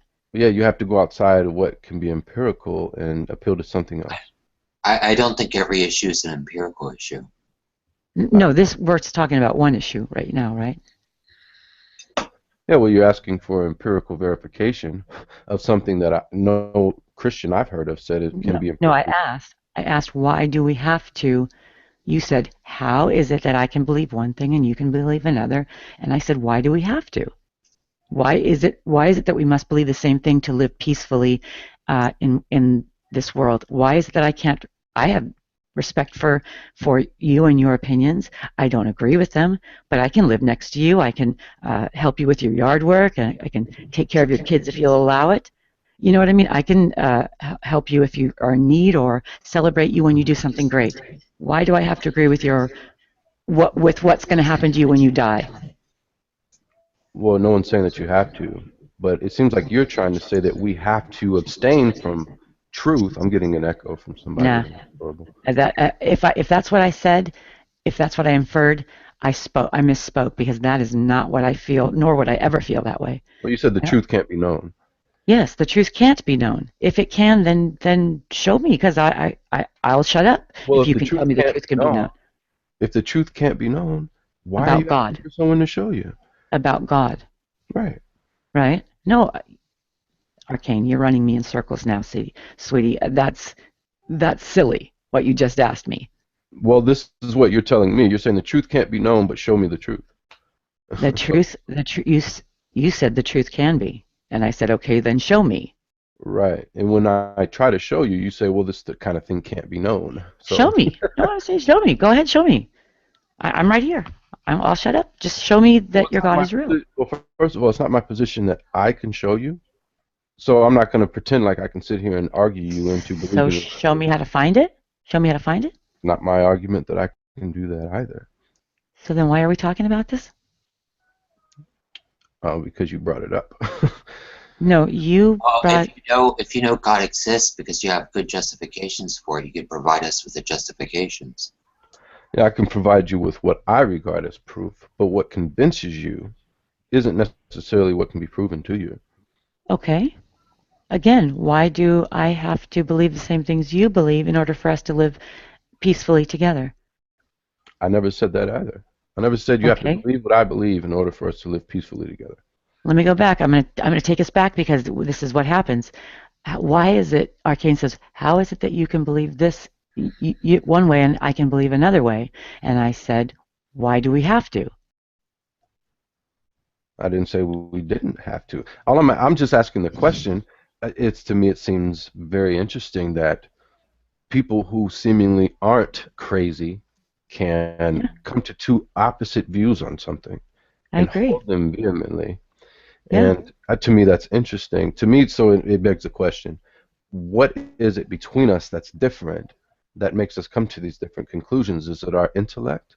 Is it that I'm privy to some kind of special knowledge that you have? Or is it that you are privy, that you're smarter? What is it? So to me, it comes down to our choice of perception, how we choose to look at something. There's no reason in the world why you believe what you believe and I believe what I believe, and we're both privy to the same information, the same evidence, the same explanations, the same philosophical breakdowns of questions that we've had for centuries. But so why is it that you've come to this side and I'm on a whole different plane? But we're not. That's nature versus nurture, and I didn't grow up hearing about anything, hearing the same things you did. Two siblings can grow up in the same house that's a godly house, and one could decide to become an atheist. That's not true. We all have different experiences that shape us. Grown-ass woman. Yeah. Right. Yeah. You're on the internet. You have the access to the same stuff that I do. Right. And I know I read a lot of the same things you do. Whenever a Christian tries to explain how they know God exists, it always results in them explaining how they drew an invalid inference to the existence of God. Well, I'm okay, and I'm even okay with faith. If Arcane were to say to me, look, I just have faith that makes me feel better, I'm good with that. I am. A lot of other people are not, but I live in America. America guarantees me the right to believe what I want, and I'm going to uphold that for other people. I can't figure out why other people don't get that. Otherwise, if they don't like that, if they want to live someplace where God rules, then they ought to go someplace where God rules. Well, God rules everywhere, according to me. So wherever I go, God is the king, not what some dude says, not some philosophy of some smart man that we think is smart, even though we just evolved from apes 10,000 So years. Are you saying you reject the First Amendment? No, I'm not saying that at all. What I'm saying is the First Amendment means nothing unless there's an absolute standard. And if you're an atheist, like your atheist grandmother says, we ought to. I'm getting a horrible echo from somebody. I think it's Hal. Yeah, sorry, man. Your grandmother says we ought to live and treat people this way. So I would ask her why. Why ought, where do you get an ought from? Because we're all Without, we have. You If can't we, get an if we ought. don't, if we You don't do can't it, who get. will? You can't get an ought from the existence of God either. well, that's a whole nother question. But you're saying, well, hold on. Sorry, I had an alarm clock going off. So you're saying we ought to do something. Well, why? Why ought we do that? Who else will? Well, That's just what you my gut asked tells. before. You said that we're all we have. Well, that would beg the question that there is no God out there. Okay. You can't just assume that's all we have. If if you don't know, you can just well, assume it, I guess. But that's not saying well, you can't just you make know, the claim that's all we have, and then it's not so verifiable. when I did all the volunteering when I was a kid, right? I just thought it was what we did, so it's in my blood to do that. Then when let's see, when the Loma Prieta earthquake came, and we were trying to pull those people, because that was my district that I worked in, pull those people out from between the concrete, and they were still alive. I only had people around me, and I couldn't find anything else. Yeah, Right? when I signed up to go to the army, I When I was wasn't. Hurricane Katrina and I was pulling out all those people, when I couldn't find God. When I was picking up shooting victims, all of these things, auto accidents, dead babies, bring it, all the nasty stuff. I only had people around me. They're what I can depend on. They're what I live for. So It's in you think you me. can depend on people? No, it's that people are around me. Right. That fact that I can depend on. Yeah. Well, I think what people ought to do depends on their values and what the facts are. Yeah, I value life because there's something bigger than my opinion that says life is good, that it's okay to sustain life and treat people well. I have something I agree with that. I believe in something that's bigger than just me or bigger I than agree just with some that. philosophy. I agree with that. When I ask you about your grandmother, what's bigger than her that says that we should treat humans okay? Yeah, she passed when I was 18 years old. I wish I could ask her that. I really do. I don't understand how something being bigger than us would make life good. I'm not saying that either. I'm just saying, what are you anchoring your standard of goodness on other than just someone's say-so or their opinion? Yeah, all you need is some demagogue to come along, and they can just really undermine whatever you're doing, and they can just use this whatever bigger is than you and just deceive you in a way, like sort of a Hitler, Godwin. Yeah, so why not Hitler then? Hitler That's did, philosophy. because when I think about the things that Hitler did, it makes me shudder. It doesn't make my heart feel warm. So what? That's just your feeling. Well, you do what you want to do there, then, because I won't follow Hitler any more than I'll follow the God of the Bible. Well, you're just sitting here and made an argument saying we ought to do something. Now you're saying do what you want. Mm-hmm. Yeah. Are you not defining ought the right way? You want me to say should? Well, ought or should. It may benefit us. Do what you want. It may benefit us. It makes me feel good. How about that? It makes me feel good, and that I'm doing for humanity when I act this way. Yeah. What about the pedophile? What the pedophile was offended by was a victim of a pedophile. Not necessarily. Who was a victim of a pedophile? Well, there's a few that are not, right? There are a few that are born that way, but they're very. Wait, hear me. There are some people who are pedophiles that were not victimized by somebody else. Why that happens, I don't know, but yes, it makes them feel good. And in the scheme of things, I mean, everything that feels good, heroin makes you feel good. Right. Why not do it? Makes you feel good, just like you said. Well, I mean, let's be because this making me feel good, if I keep doing it at a basic level that does not impede with my life, right? Because drugs are good. If I do heroin once a year and I don't overdose, heroin's just fine. What's wrong with it? Really? Well, I'm asking you, if I shoot heroin once a year and I don't get addicted, right, one time, I don't get addicted and I don't die of an overdose, what's the harm? What's in heroin, do you know? Yes, I'm asking you if I'm Well, asking if you you the know it's in question. it, you know it's not good Yeah. for you Really? Once a year? at all. Yeah, it's not good. Sugar Any isn't good foreign for you. toxicity at that level is Yeah. not good for the human body. Sugar is toxic to the body unless it has insulin to carry it into the cell. So Exactly. okay. Right. There's You're natural gonna bring it, sugars and and stuff too. what drives me crazy is that anybody would reject taking care of other human beings, but wants to explore pedophilia. And I'm not saying you, because you know how many people have done it before. I've never heard pedophilia talked about But so you much just till said I it. came Whatever here. makes you feel good is right. So Yeah, I guess I'm assuming that you're a reasonable guy and that you're not going to go to pedophilia because we know that's wrong. wait a I second. just Look, assume that about you. I give you the benefit of the doubt. maybe someone can help her out here. No, I don't think anybody needs to help me out with the fact that I gave you the respect Well, to say that you don't go to pedophilia, that you don't think that that's right. I'm You said, respecting okay, you. you said do what feels good is what's Yes. right.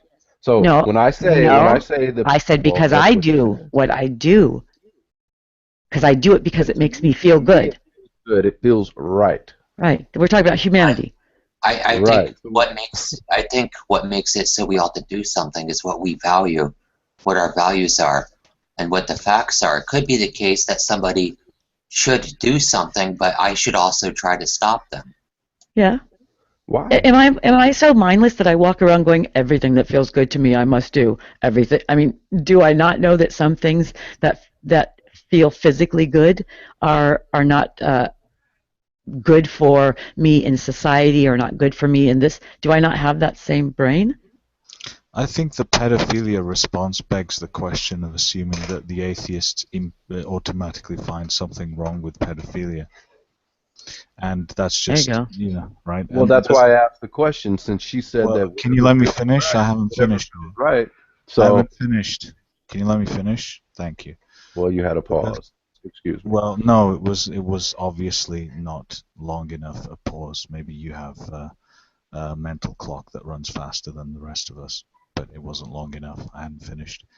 Right. So the other issue is that I don't see, usually this sort of risk, defining this exception, this and that.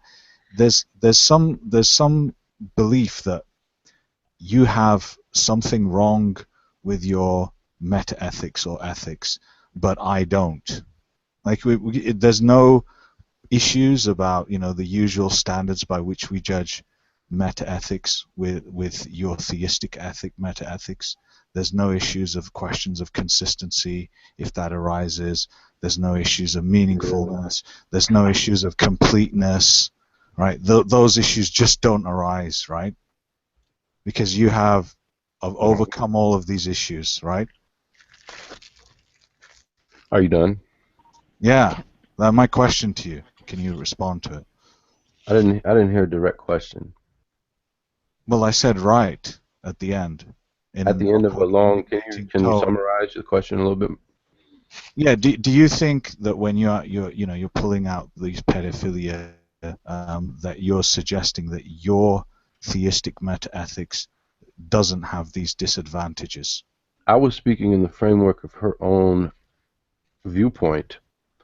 Okay, Because she said that sure. what she believes, is that when it feels right to her, then it's right. I asked her what was the standard, and she said, "Well, it feels right to me." So when I apply that same standard to a pedophile who says it feels right for me to be a pedophile, she wants to then go. I didn't know I was answering for all things. Okay, so let's say that's the case. Well, that's the point of a standard. Okay, so let's say you've shown that there's a problem there.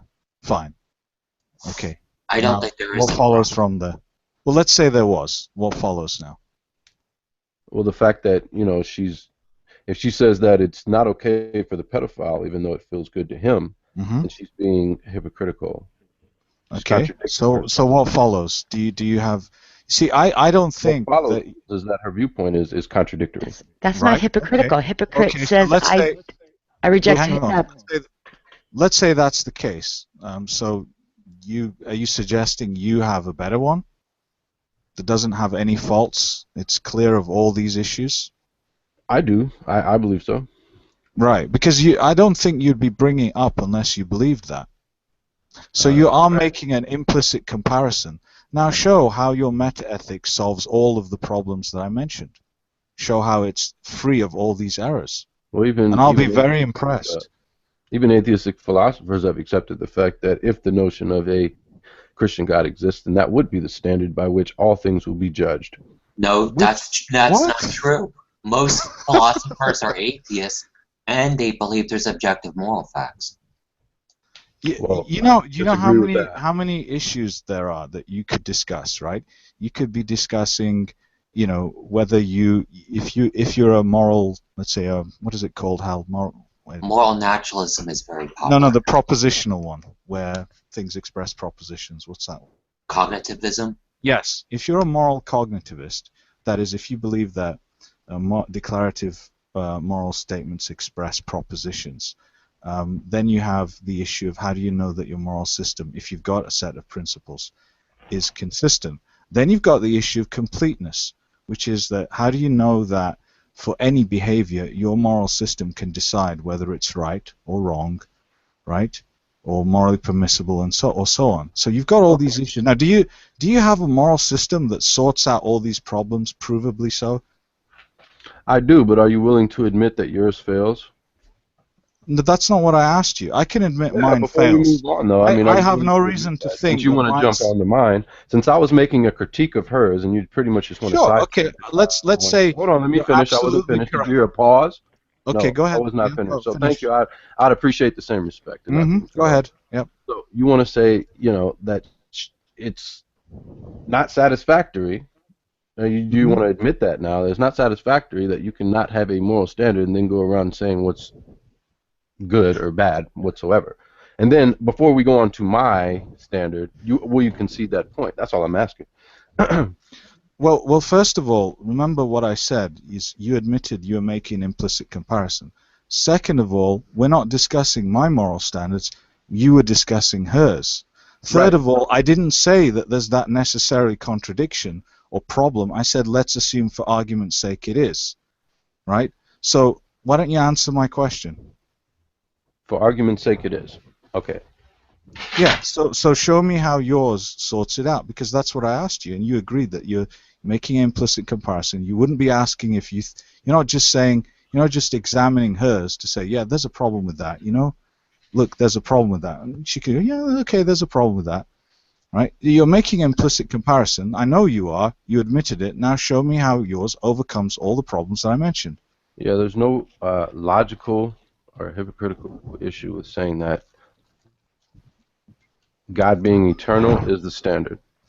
I don't think all other things would be judged. How is something being eternal? You would either have to show like I did. Hold on. You'd either have to show like I did in hers, how hers implies a hypocrisy or a contradiction, and you can't really do that in mine. So your critique would have to come from digging deeper within my theology and picking apart my description of God. That is the standard. I'm not making a critique. I'm asking you to show that you have satisfied the standards that you claim you have. Yeah, hypocrisy. You see the definition of hypocrisy in the side? I mean, Arcane, are you telling me that I'm living a different life than I'm preaching? I'm waiting. In regards to your moral standard, yeah. Do you understand how hard it is to prove a formal system is logically consistent, Arcane? Well, he can't get moral facts out of what he said. Right. Well, I'm saying even if he's got, I'm just granting him everything. I don't even think he can do it. But let's see him try. Do you understand how hard it is to prove a formal system is logically consistent? I mean, have you studied first-order logic, zero-order logic? Right. It's very relevant because if you're going to formalize, it's not hard for me. So, right. If you're going to formalize your moral principles as a set of moral propositions, and you're going to say these are all consistent, you have to have a consistency proof. Well, where is your I don't agree consistency with your proof? premise that it's hard to come up with this moral system. Well, where's your consistency proof? How do you know it? Do you know it by divine revelation, maybe? It's consistent to me, whether you agree with it or not. Well, how do you know it? Explain how you know it. And if you say it's by divine revelation, it's not something I'd accept, because I don't have that divine revelation. Right, so even when you're saying you can't demonstrate it, so how do you know it? That's your opinion. You can. Well, how do you know it? We're asking you, how do you know this?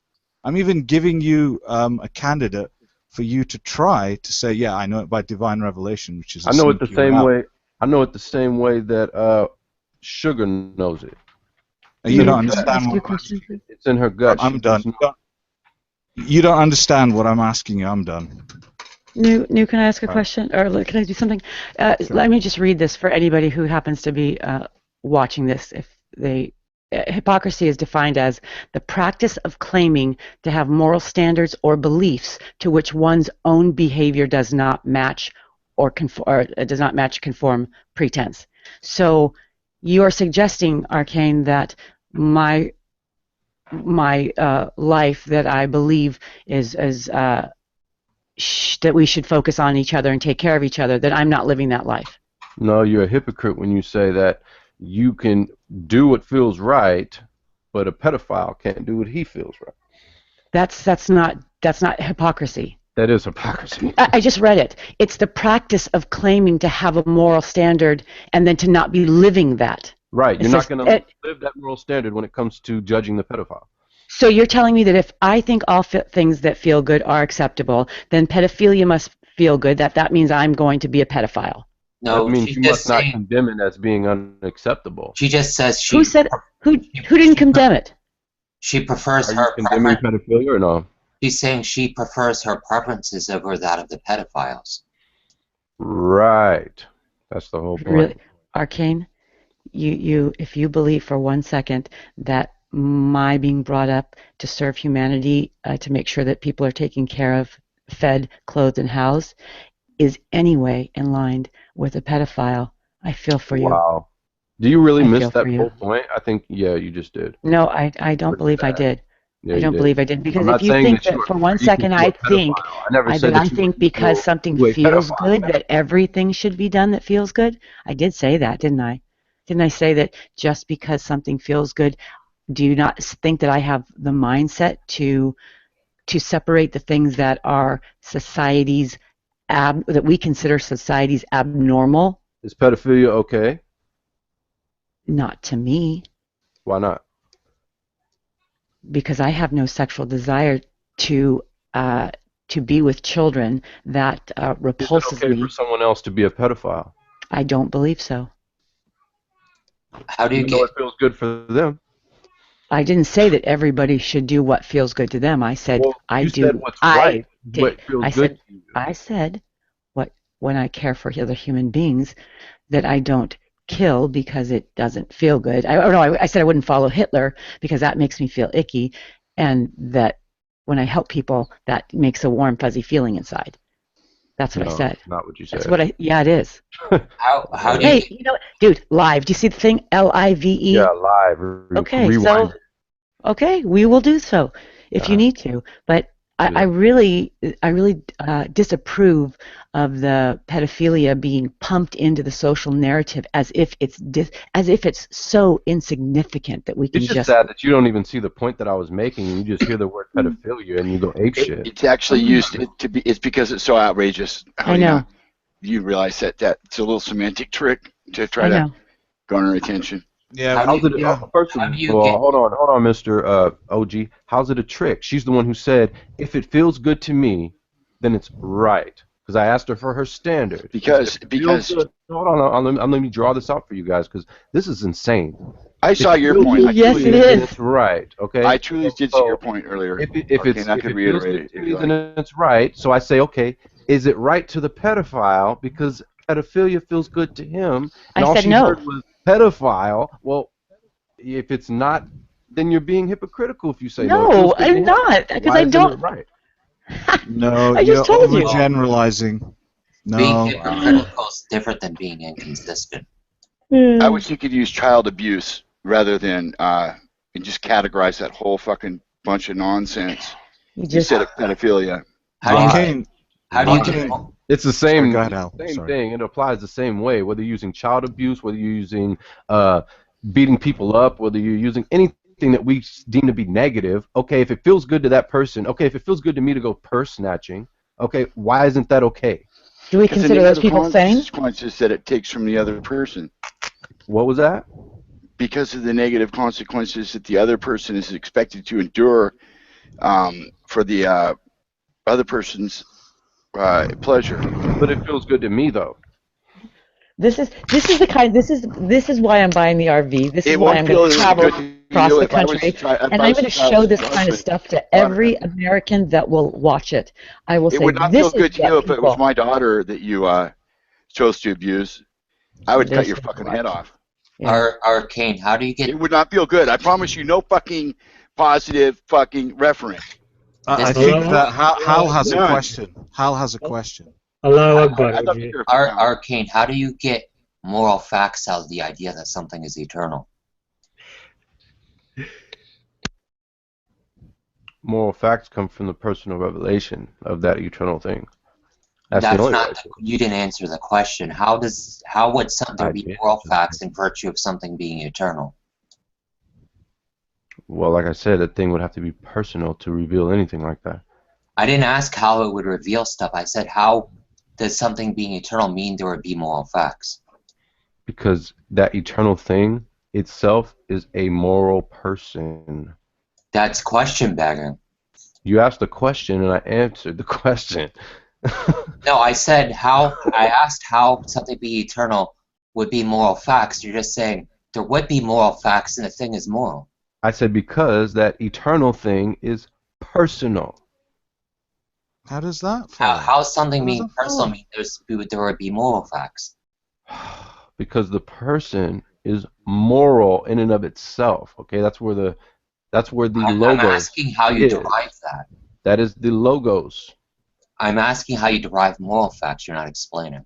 Derive moral facts has to come from revelation. If we're going to derive it from anything, it has to be I'm not revealed asking how from the you person. form a belief. I'm saying how do you get objective moral facts from the idea that something is eternal?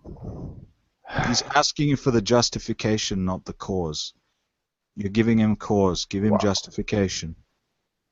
Well, I just told you that thing is personal and it's moral. That's the justification. Now, when you say it's moral, you're just saying there's objective moral facts. Yeah, we're created in the image of this eternal moral logos. And I'm asking how something be eternal would mean there would be moral facts. It just is what it is at that point. That isn't an explanation. Well, that's like saying, why is God God at that point? No, God is a tautology. Since God is eternal, there would be moral facts. Okay, by definition, if God of the Bible existed, it would be a moral being and eternally existing and revealing. That's where we derive our moral facts as humans. We derive it from the logos of that eternal being. So you would have to, in my opinion, Cal, you would have to show how that is inconsistent. No, you're not defining how you ground the good in God. You're just saying, by definition, He's good. Right. If God exists, by definition, that is the moral standard. That is where the buck stops. There's nothing higher. There's nothing beyond. How does a definition mean there's moral facts? Well, that's the thing that it would have to be debated. If you're denying that there's moral facts, for example. Well, I'm debating with it right now. Well, if you don't see that, how as revealed in Scripture, I'm coming from a Christian perspective. I'm not a deist or anything. So I'm appealing to my standard, which is the revealed Word of God, and this is what it says. So if you ask me a question in regards to that, how can we verify that or whatever? It's verified through the Scripture to me, but to you, you might not hold it that way. So you would have to frame your question, I think, a little different. Saying you have faith in the Bible doesn't answer the question. So you're asking, how is that the standard? How would God being eternal mean there would be moral facts? Because God is personal, and in His eternal personal nature, that would rest the eternal standard. There's nothing higher than God's personal nature. There's nothing beyond His moral nature. How would God having a standard mean there's moral facts? Because God exists objectively. Okay, God exists objectively. Why would there be moral facts? Because He is an objective moral agent. No, now you're just saying there would exist and God is a moral agent. Exactly. He's the ontological grounding for everything that exists or derivative from Him. You didn't explain how to ground contingent on Him. So, you didn't explain how to ground it in God. Well, maybe you don't understand it, man. I don't know how else you want me to explain it to you. I'm not understanding because you didn't explain it. I did explain it. You're trolling, bro, but it's okay. I don't think you understand what you're even being asked. Perhaps I don't. Maybe you can ask it in a different way. Yeah, keep working on it. This is interesting. If you can explain it a different way, OG, maybe I am missing what he's trying to say. I'm missing it too, and I'm really excited. It's really a important issue. I think half are the, you asking me what makes? I think half the room is. I think if you could phrase it in another way, how maybe. Perhaps guide him, and us maybe too. Yeah, so the idea is, what about it there being some super being that created us? How would that mean there's moral facts? Well, the best way I could try to describe it to you is, let's say you're the creator of a software program like a video game, and all of the ideas for the realm of the game comes from your mind and your being. You created every aspect of this virtual game. Let's say you're making a Sims game or something. So when you make these Sims and you create their virtual world, let's say you give them some kind of artificial intelligence where they can mingle amongst each other and, you know, simulate uh, conversations or whatever. And those Sims could very well ask, you know, what makes your idea better than mine? Well, I appeal to the creator of this whole thing. That's where the buck stops. There's nothing higher than this creator, Okay, as far as they know. Let's say I constructed an android, and it functioned other than the way I intended it to function. How did it do anything immoral? Well, it depends on what you mean by intended. So I constructed it to serve a specific function, and it acts out of accord with what I wanted it to do. How did it do something immoral? Well, it depends on the context of that. So, for example, it was God's intention for Adam and Eve to exist, but it was also His intention to give them a freedom of choice to choose to do within the parameter of His creation, within their bounds, so to speak. So let's say I designed a helper robot to help people, but it started killing people. How is my want making it? How does that ground the fact that it did something immoral? Okay, if you set the ground rules for that program, let's say you're running a program on that robot, and you say, okay, do not do this. You set its programming to follow a certain set of functions that he's not to do something, and it does something other than what you intended to do. What do you say? It's a defect. It's an error, right? So the standard of what not to do is rooted in the programmer. What the programmer said to do. You didn't explain how to get moral facts.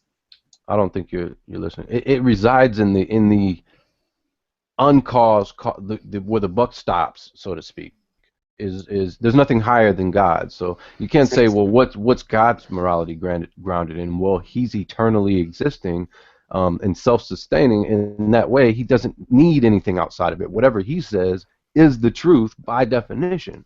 Kyle, could he say, well, the robot would have less value to me than if it took care of let's say it was the plants at home and the goldfish, and I expected it to take care of the plants and the goldfish, and instead I showed up home and all were dead. Then that robot or device would have less value to me than I thought it had. So I would be making a moral or value equation based on its worth to me. That's that's narrow-minded, isn't it? Silver has less value to me than gold. Does that mean silver is immoral? Well, that's not a moral issue, though. But morals are values. Aren't they almost synonymous? Can't you just stick in value? I'm talking about objective moral facts. Yeah, it's not a moral issue. What the value of a certain artifact or piece of precious metal might have to you. What's moral is something completely different. You're right in respect to value. Some things are subjective, but when you're talking about an absolute, I don't think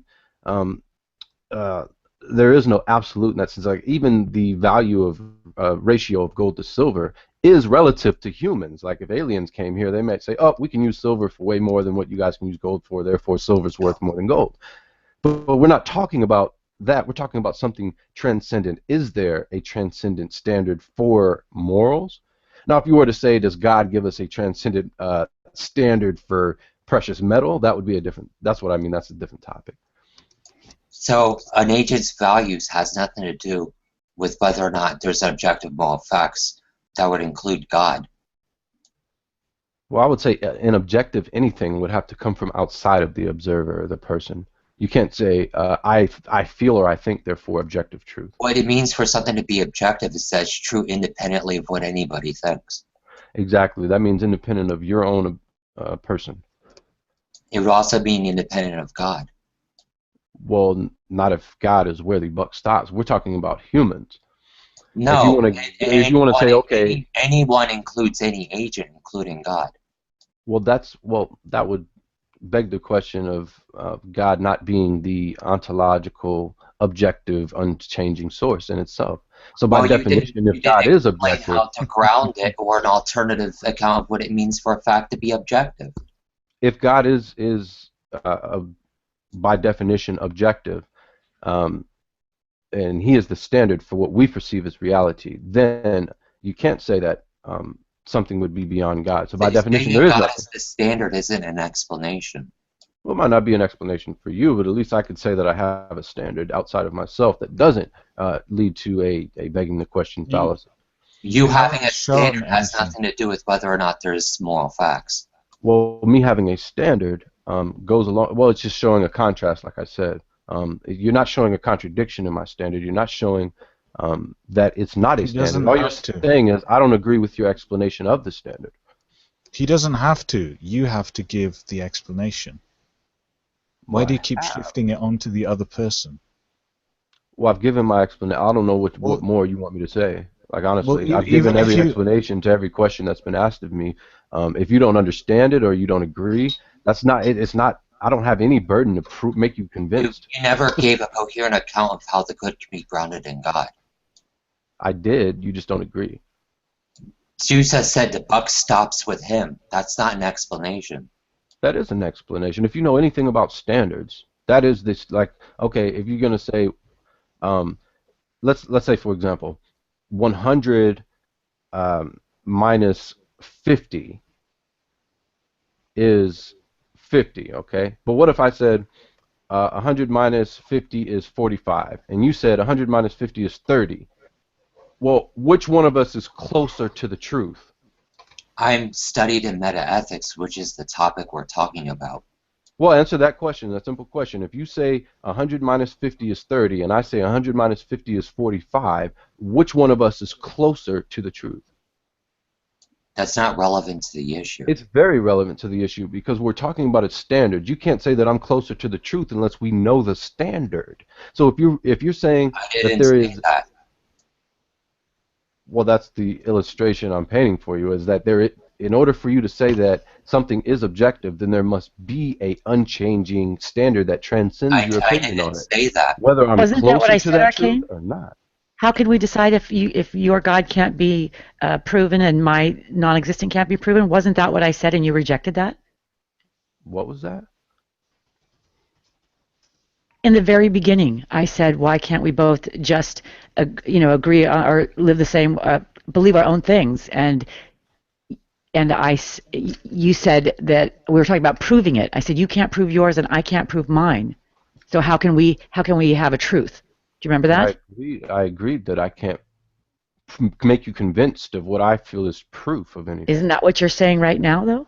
You're taking the opposite position. No, you're taking the opposite position now. I'm being consistent. I'm agreeing. I can't convince you of what my explanation is proof. You're being consistently inconsistent. Try to say this. No, say that you're yours are truth apt, and see how Hal responds. Say that it's other than more or less accurate than into your number thing. Is it more or less truth apt? Is what truth apt?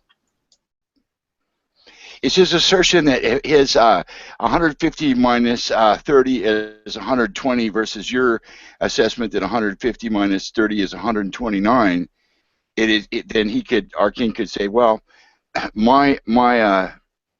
I'm using that as a moral framework, not a math Well, problem. with math, there's an objective fact of what the right answer is, so we could be further or closer away from it.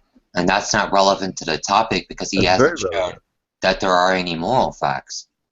No, because you were asking the question, well, how does that explain anything? And I'm saying, Well, look, I feel if he God thinks is it, being wrong. oh, can I just say one more thing real quickly? I wasn't quite done, and then I'm going to turn it over, Arcane.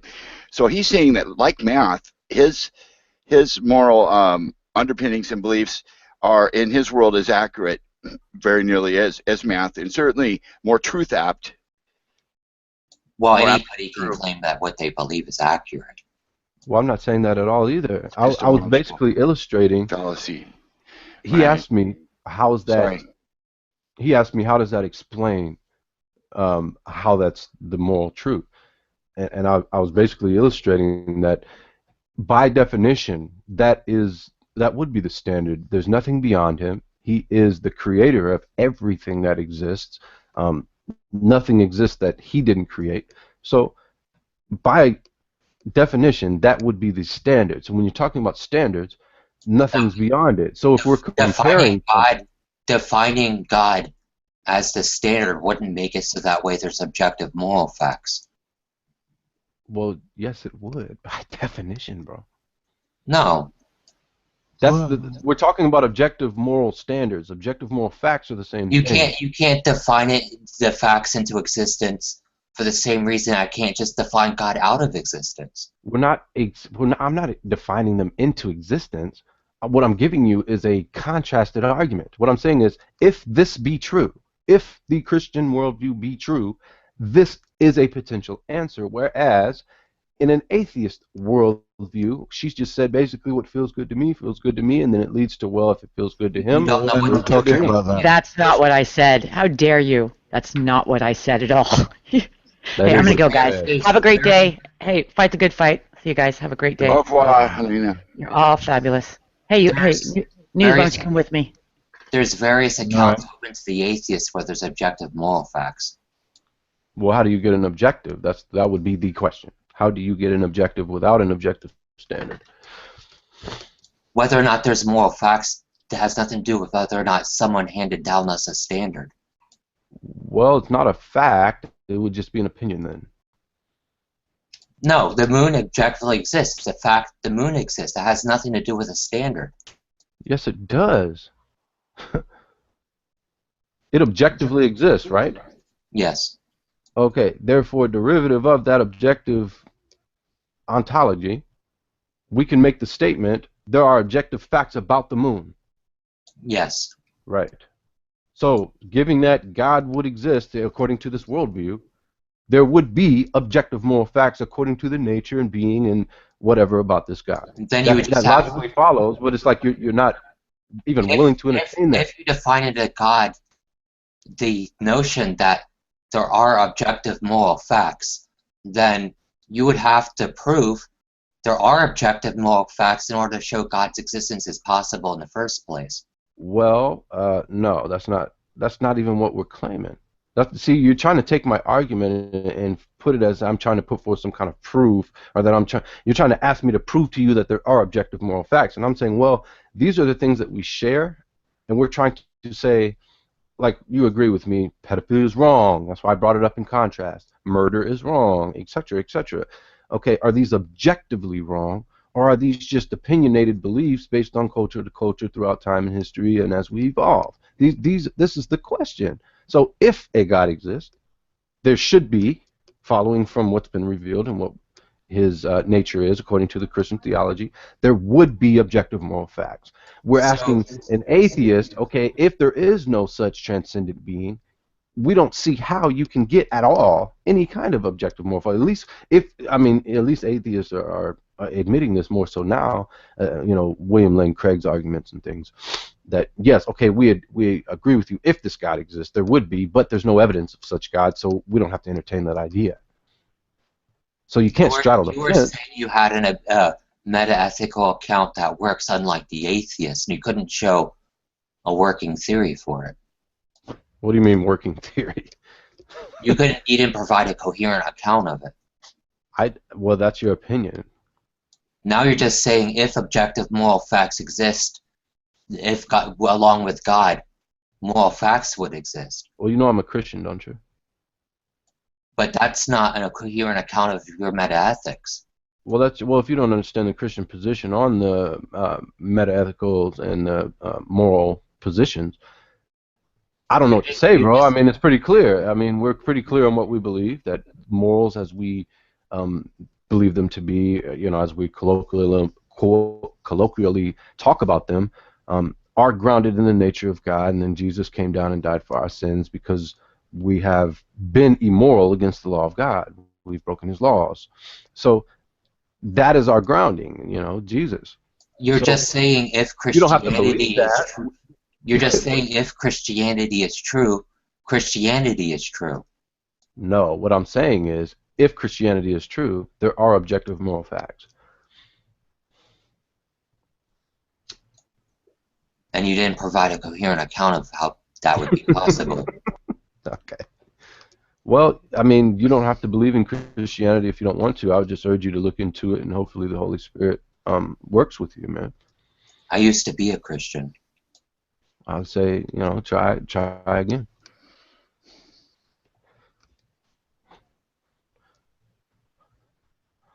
Time's not out yet. We still got a little bit longer.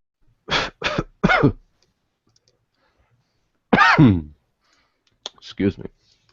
I'm looking at this, and I even found a science of morality, and I was reading. Oh, sorry. Go ahead, Nadia. Well, I think the ethical dispute is, I guess, on the nature of moral statements, right? Whether they are,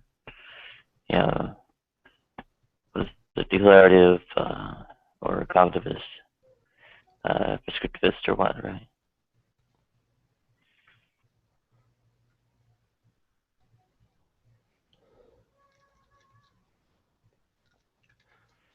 One could have something of an inverse moral argument, right? I mean, given the, I don't know, the God is something that somehow would ground, I don't know, some kind of categorical imperative or quote-unquote objective morals, whatever. Moral anti-realism therefore disproves the existence of such a God, right? I define Marx as the objective moral standard. Mm-hmm. Marx exists, therefore there's objective moral facts. I think a lot of this, a lot of times Christians run into trouble when they try to peer into this, for example, this God's mind, to try to see, okay, how the hell does this God, how the hell does this define morality? I think, in my opinion, a Christian should at times be humble and say, I don't really have an answer for you, because, typically yeah. they haven't read any metaethics, which deals with whether or not there's objective moral facts and how we can know it and stuff. I'm just saying, if they had all the answers, then why the hell would they need a God? That's all I'm saying, really. So pleading ignorance is fine. You can say I have faith. It's nothing wrong with that. Yeah, there's no way to get moral facts out of God. There would have to be moral facts independent of God. But maybe a Christian just doesn't have the answers. That maybe just the answers aren't really there right now. Maybe they will be revealed later when they're in heaven or in hell or wherever they're going. How do you get a fact independent of God, though? That would become the question to your statement. You get to facts using your epistemology. Using your own epistemology? Yeah, it's how everybody determines what the facts are. Well, people differ on their own opinions based on their epistemology. So sure, people disagree. Right. So how do you determine which one is right and they're opposing? Well, usually I show that the alternatives are incoherent. Well, what if they don't believe you? Then they're just wrong. Based on what? Your opinion? Based on the fact that what they're saying is incoherent. Based on your opinion, you see the circle? There is no circle. That is a ugly circle. If you don't see that, man, I don't know what to say. You're basically just saying, you know, based on what I believe, this person's wrong because it's what I believe. No, I can show that they're wrong and they can't rebut me. Just like what happened with you. You proved you had a point to make? What was your point? Hey, Hal, I can interrupt? If I were to say, to echo what I think is Immanuel Kant's premise, that it may be enough to find sufficient grounding for my morals and ethics because I am duty bound. Kant wasn't a moral realist. He didn't think there were objective moral facts. There's something called Kantian constructivism, right? Because if there's objective moral facts, there's things that one ought and ought not do independently of any facts about agents. Right. And Kant grounded good and evil in human agency. Yeah, so how can you get outside of human agency? To ground something independent of human agency. Well, just like you could establish that the moon exists and the moon's existence isn't dependent on human agency. Well, I would agree with you, but that would still, you know, even though we're not talking about morality anymore, clearly, we're talking about something else.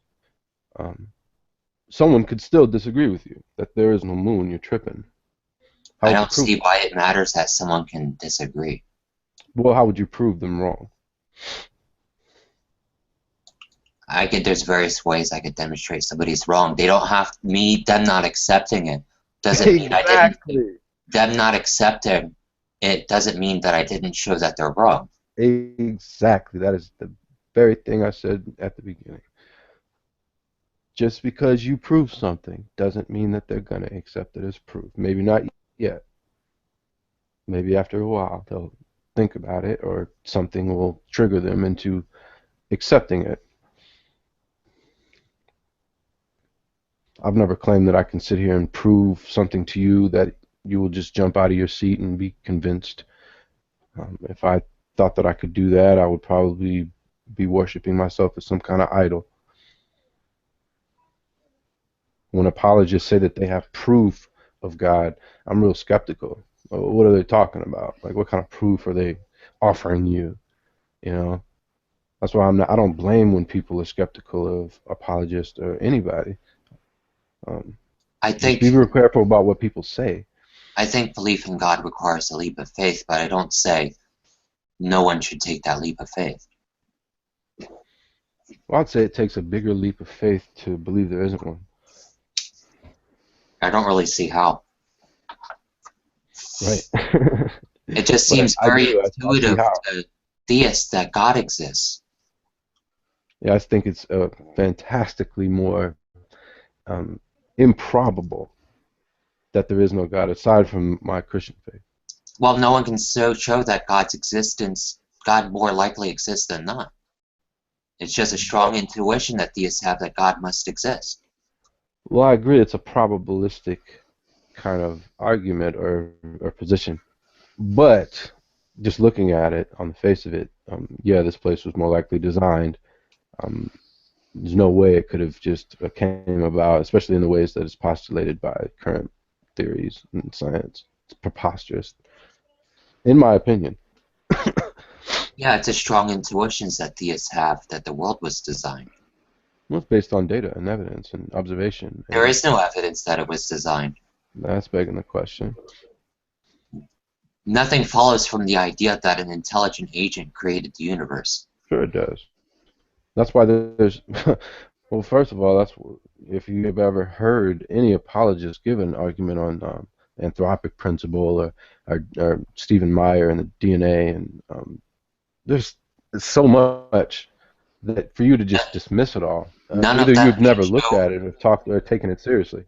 None of them can show how to derive the predictions that they make. Predictions that they make. Yeah, in order for there to be evidence that we observe, the explanation has to generate specific predictions that we can observe.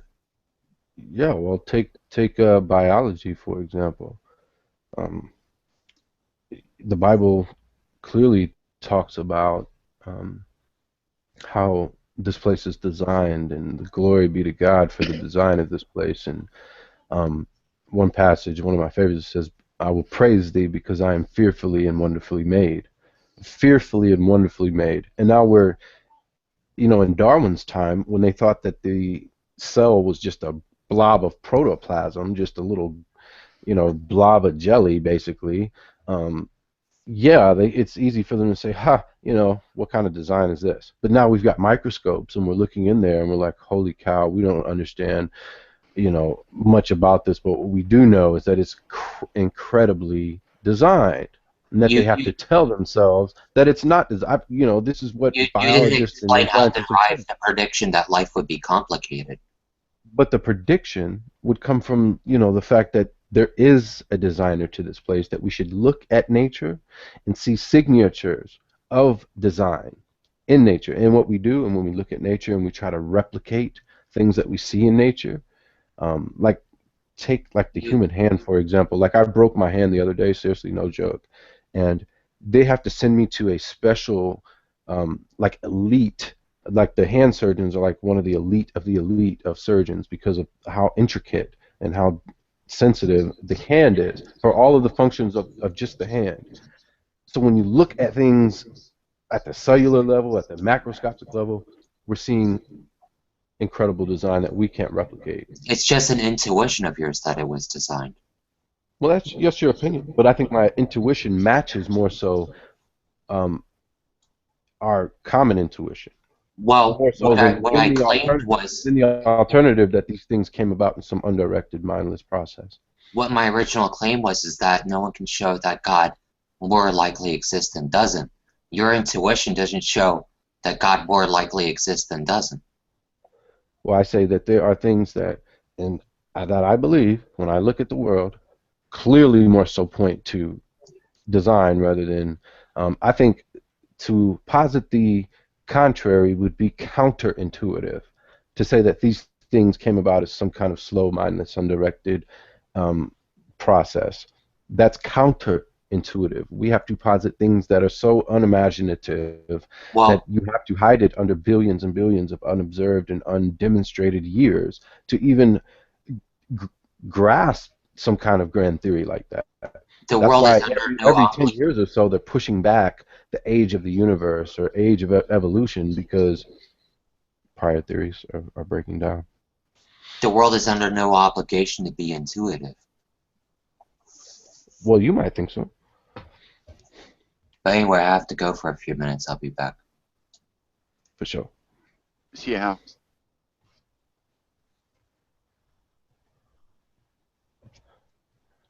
Yeah. Call of Duty calls.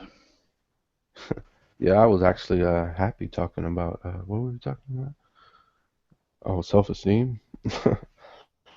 And like, yeah. I don't mind. Well, Whatever. I don't mind.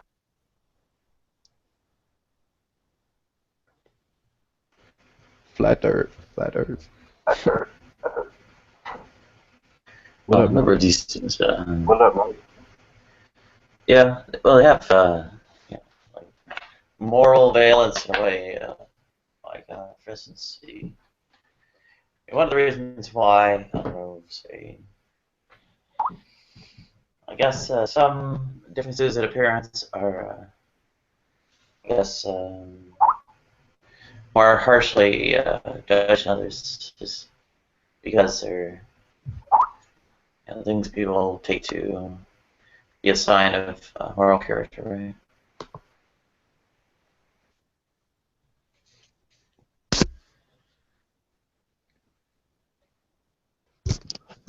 So someone's moral character.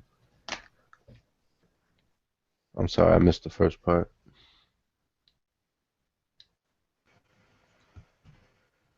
Oh, third class, right? One of the reasons why some of these, if you want to call them superficial kinds of characteristics, are so harshly judged or whatever it is because they're taken to be signs of moral character. Right? So like when we see things that we detest, like intuitively, we might describe them as morally repugnant. yeah. Well, yeah, and I think cultural plays a big role in that too, where you're brought up. Some things we would see as repugnant in the jungle, they wouldn't see as repugnant. And some of the things we would do, and vice versa. So, yeah, but I think at the core level, though, I've been to a lot of places and seen a lot of different cultures, and although there's a lot of diversity within their cultural customs and practices, they all share a common moral knit amongst each other for the most part. They don't steal from one another. They're kind to one another. They help one another. They pray with one another. They cry with one another. But here and there are bad fruits, everywhere. Some of the most peacefulest people throughout history have been murdered and slaughtered by greedy, bloodthirsty, immoral people who seek power and material prestige rather than fellowship and companionship with humanity that's out of tune with nature. And I think that we, as society grows, I think from the inside out, it deteriorates and we become one big bad fruit over time and destroy ourselves. And I think that's what's happened with a lot of great nations throughout history. No matter what they believed in, people are people at their core. They're moral people.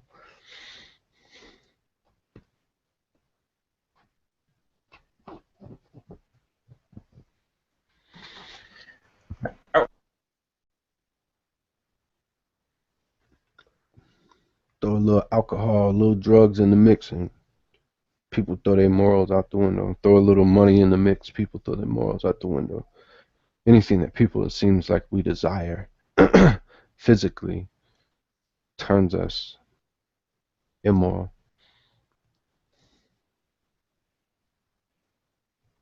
The more money we get, Look at these celebrities. So I think our physical desires are things that are immoral. Well, I said it seems to be the more that we desire physical things, the more that we slide down an immoral slope.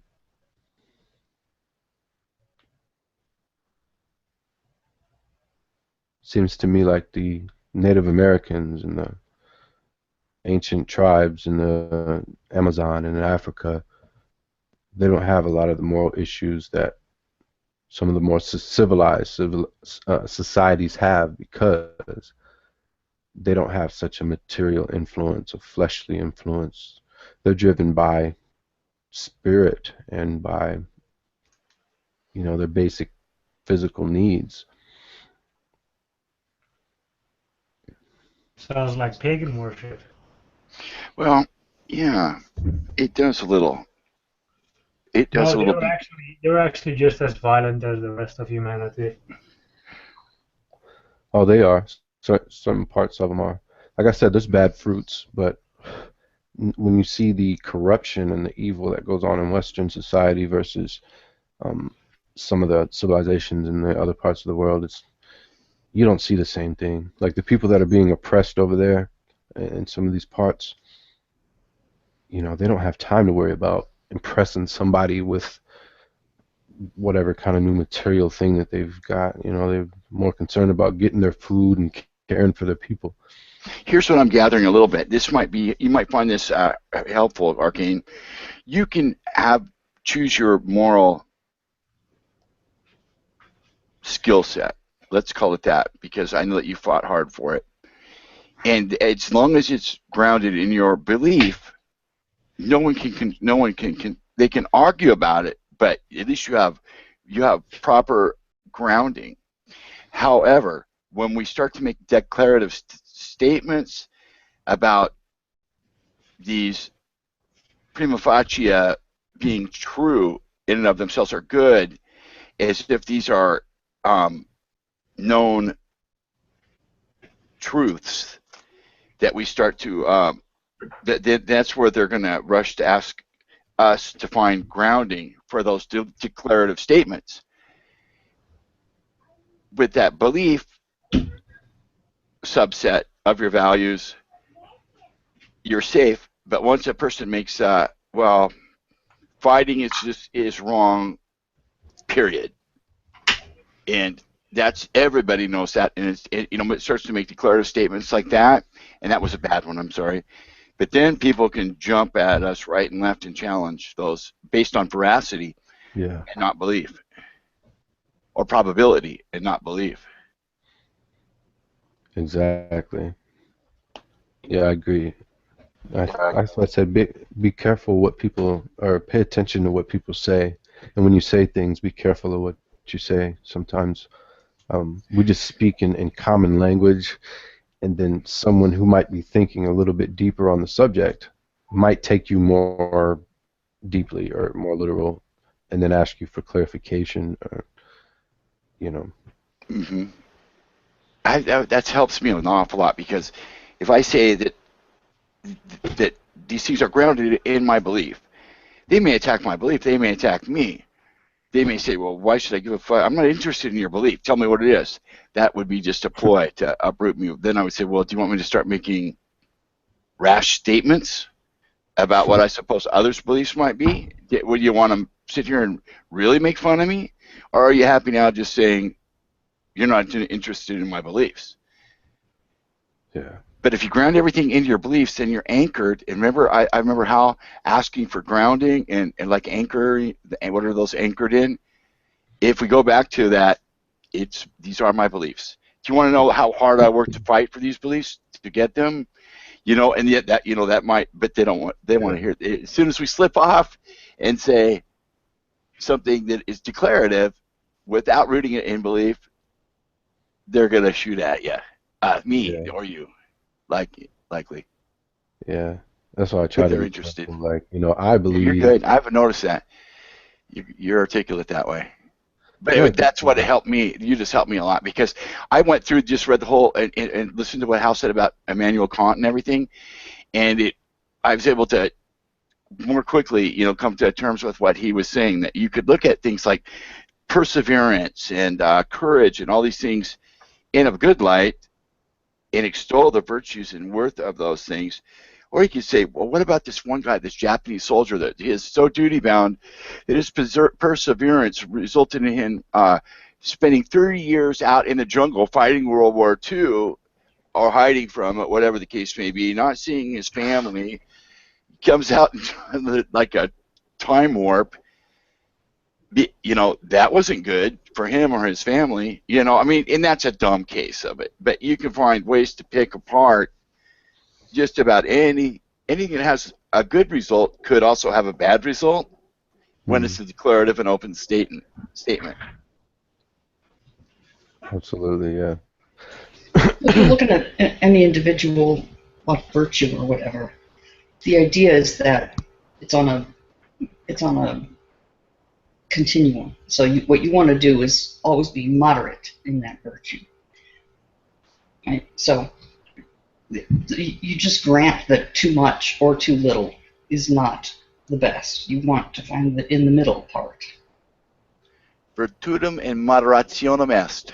Right. That's good. I'm not convinced this idea about, however you want to call it, primitive or less technological or whatever it is, kinds of societies or whatever is not really going to hold up that well. I think The fleshliness is, well, something that takes quite a bit of basically technology to transcend. The technology. I thought I heard the word fleshliness. Did I say that? No, I thought I heard Nadia used the word. Oh. Did I hear the word fleshliness? I said yes. Would that be like akin to carnal desire? In a like my carnal desire, or is it a scientific term? I think I might have said that when I was describing like the love of the fleshly things, fleshliness. What I don't know. Oh, okay. Okay. I thought, Nadia speaks from so much from scientific jargon, and she asks us as we're talking to find the footnotes and rooting and stuff, and I love that about you, Nadia. God damn it, listen to me. I love that. But so I thought if Nadia's talking about it, so she was referring to a statement you made, and I didn't hear you make that. That makes sense. Okay. Oh, I don't know, maybe. That's cool too. That's cool too. That means she's listening and paying attention. But I think we do have a fleshly desire, especially a sexual desire. As much as people feel uncomfortable talking about it or whatever, more than people will, I think, admit that, that's something that we all share. It's a sexual desire. And just like anything else that we desire, we can abuse it, or we can use it for the greater good.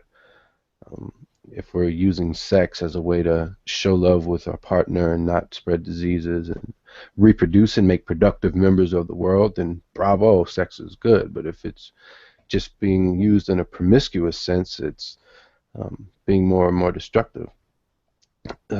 Just like anything that we do that we desire. Too much of anything is not a good thing. So what line do we walk? Is an interesting question. Culture to culture, it's different, and I think that's interesting. What kind of imaginary line is there that says that this is taboo and this isn't?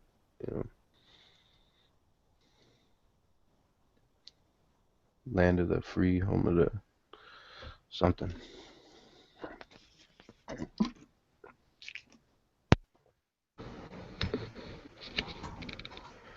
Yeah, I think I think blanketed statements are pretty useless. Like, for example, you could say that two married couples who can't reproduce anymore, they should not have sex anymore.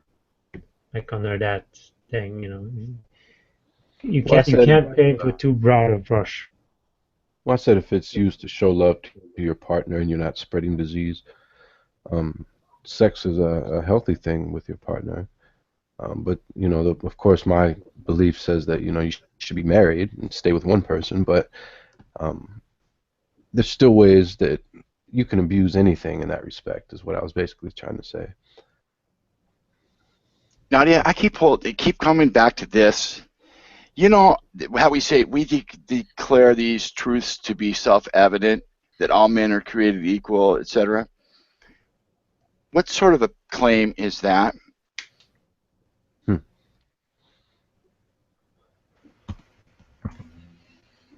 don't explain themselves.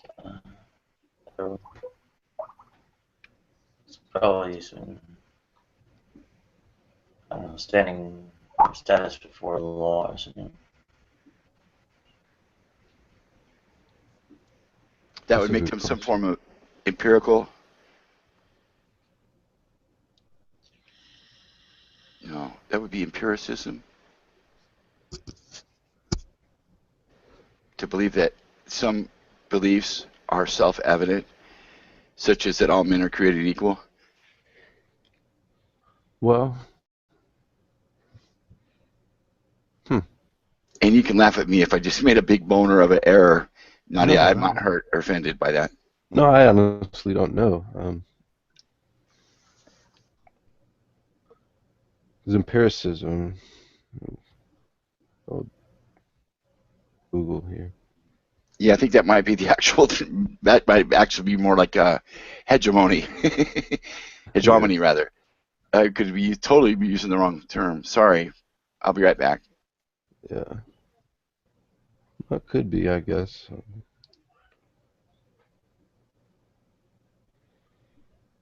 If we're talking in terms of law, like all men are equal under the law, I mean that's not really true.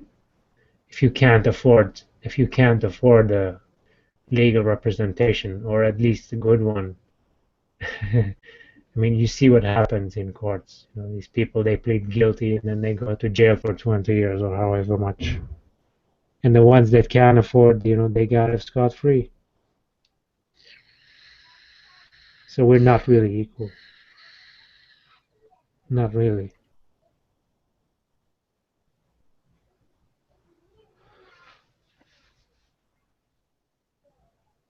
Well, the quote itself, self-evident and truth. A truth that's self-evident. That could be held from different worldviews, not necessarily just a strict empiricist worldview.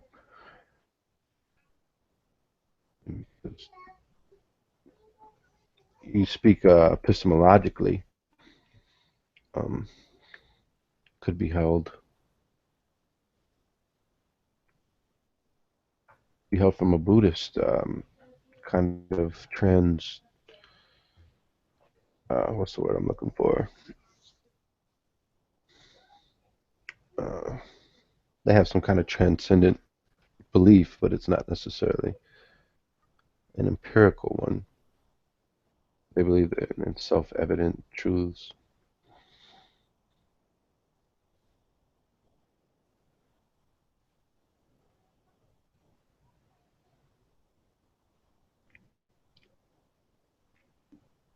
But it's interesting to know what they meant by that. What was their stance on why that was put in there the way it was, why it was phrased that way.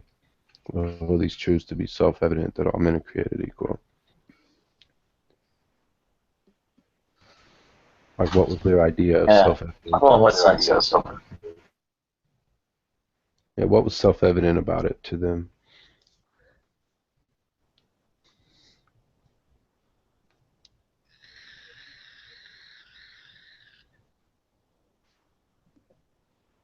Because when I think about it, I mean, if they didn't believe in a creator, transcendent, bearing for the self-evident truth, then when they look at people that are born with like defects, like severe deformities and things, are they equal in the eyes of a evolutionist as, let's say, a perfectly healthy athlete?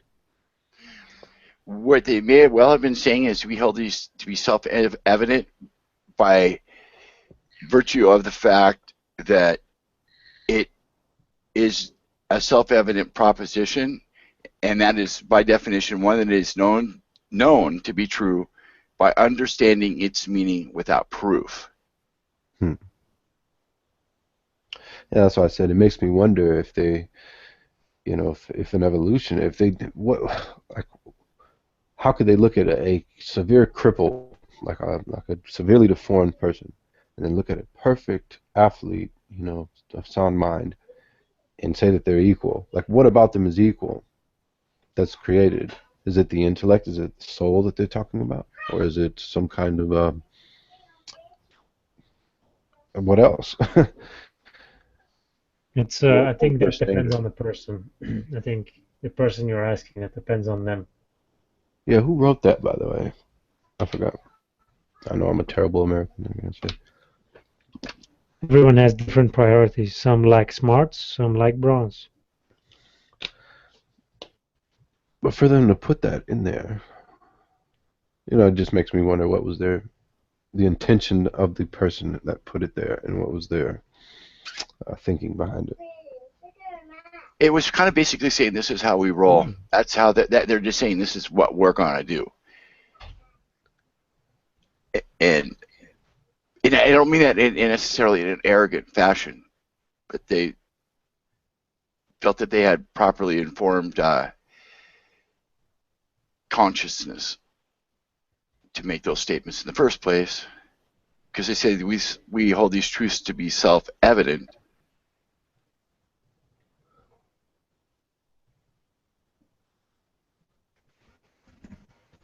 Now you can easily reserve. Oh, obviously, say you can easily turn that argument with ad absurd into the fallacy of begging the question just by throwing any other proposition into it. But I don't know how that's. I shouldn't say easily, but I think that's the way to tear that one down. Yeah, it's the Declaration of Independence transcript, and yeah. Well, I guess then you could look at the whole context of the whole thing, or imagine at the time what their, cultural influences were, what they believed, and what was on the mind of the person who wrote it. I'm not going to claim to know who wrote it. Well, sort of deeming the well-being or similar other kind of harm or benefit that might come to someone as being of equal weight to those of others is one of senses in which it could be proposed, but the precise sense is never actually clarified.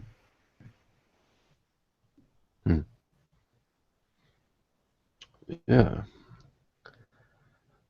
Let's say in the court of or in the course of human events, it becomes necessary for one person to dissolve the political bands which have connected them with one another, and to assume among the powers of the earth in separate and equal station, to which the laws of nature and of nature's God entitled them, a decent respect to the opinions of mankind requires that they should declare the causes which impel them to the separation. We hold that these truths be self-evident, that all men are created equal, that they are endowed by their Creator with certain unalienable rights, that among these are life, liberty, and the pursuit of happiness.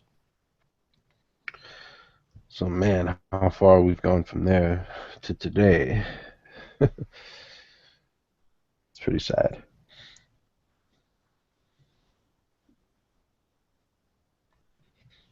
Yeah, white slave owning, what is it, landowners.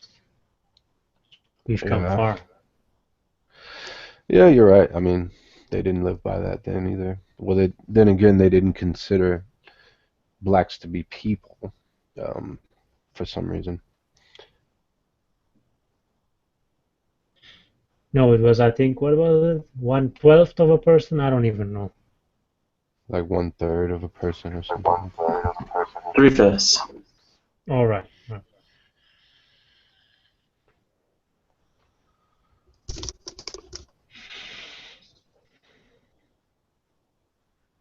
I think a lot, like if you knew these freaking, like these politicians, if they were here around now, like I think you guys would run into like the no true Scotsman, it's like you're not a real Christian and whatever. It's like their conception of Christianity was probably much different from yours and anyone else alive today. Well, they were good slave. Well, they were decent slave owners. They were slave owners who treated their slaves well and with dignity and with respect. But there were others who abused their power. A gilded cage is still a cage. Depends on the perspective. Well, let's say the people that initially brought them over here were doing a dirty thing. Let's say that was wrong, to trade them and know that they were going to be forced into hard labor. That in and of itself. But then to get here, and let's say, you know, the slave owner is just an honest guy, but he wants work done and he thinks that it'll be okay, you know, to own these people based on the custom of the time. In his mind, you know, it's a custom of the day, and he can treat his slaves well, but there were others who were just jerks, assholes, who just abuse people like animals because that's how they viewed them, as animals. Right, but a slave is still a slave. Yeah, slave's still a slave. That doesn't mean that all circumstances were like, you know, what's depicted in the dramatizations of the American South. No, I mean, there may well A be lot of that slaves. was happening. Right, but some slave owners may have treated their slaves relatively better than others, but the person is still a slave. That's the problem. Well, given the circumstances at the time, yeah, it's a problem that they were taken in the first place from their homeland when they probably weren't expecting to show up and be treated like rats and dogs. So yeah, that's a problem, but doesn't mean that in that situation you have to treat them badly. You can still treat them as people in an unfortunate situation who's trying to make the best of it according to the customs and the practices of that day. Right, but the problem is that when you take a slave, that person is no longer being treated as a person by virtue of being a slave. No matter if they get, you know, a relatively benign slave owner, they're still taken and they're still a slave. Well, let's play devil's advocate. Let's look in the position of that slave. When they came over here, before they were even assigned to a so-called master, they were deemed as less of a person by society. So, not everyone, of course, but that was their view, that these people weren't people in the full sense of the word. So, if they were to, let's say, their slave owner, like, you know what, it's wrong to own you guys. Here you go. You're free to go. Where the hell were they going to go? Right, They're but just going I'm to go saying walking that up the road and find their own plantation, start hiring right. white folks to come work for them? No, I understand that, but the ideal would have been not to take them in the first place. Well, that's what happened. So, hey, well, of course, history unfolds in ways that are unfortunate to some people, and you know, that's just the way the world is now.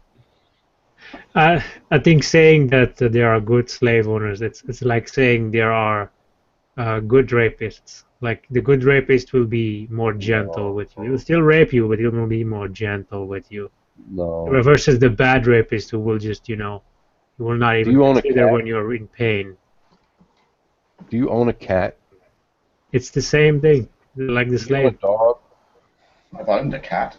Well, were you abusive to that cat?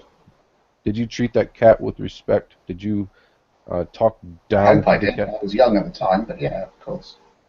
Yeah, it was probably wrong to do that, but you didn't have to do that. You could have had a pet or had them to do your purpose. There are people that own mules that do their work all day. Is that immoral? Well, the issue of pets is contentious. There are plenty of people that do think that owning pets is wrong. I mean, my cat was never made to go and work and pick cotton. He roamed around the house, shat on the floor, ate food, and you know, started fights with the neighbour cats because that's what cats do. But he was there for amusement. You know, but they're not made to work. Well, but, he wasn't free. No, he wasn't free. He was a pet.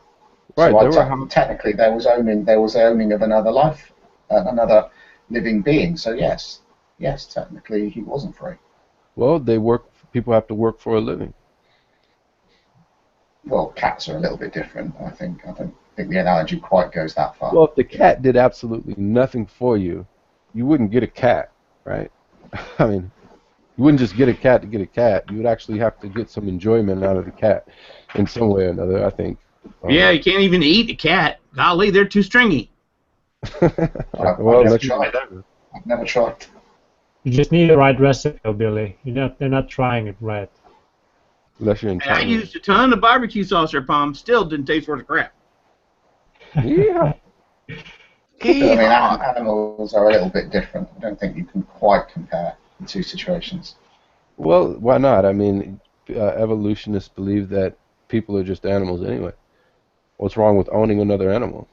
Well, we are in a sense, but at the same time, animals don't have the same capacity for rational, conscious thought that humans do.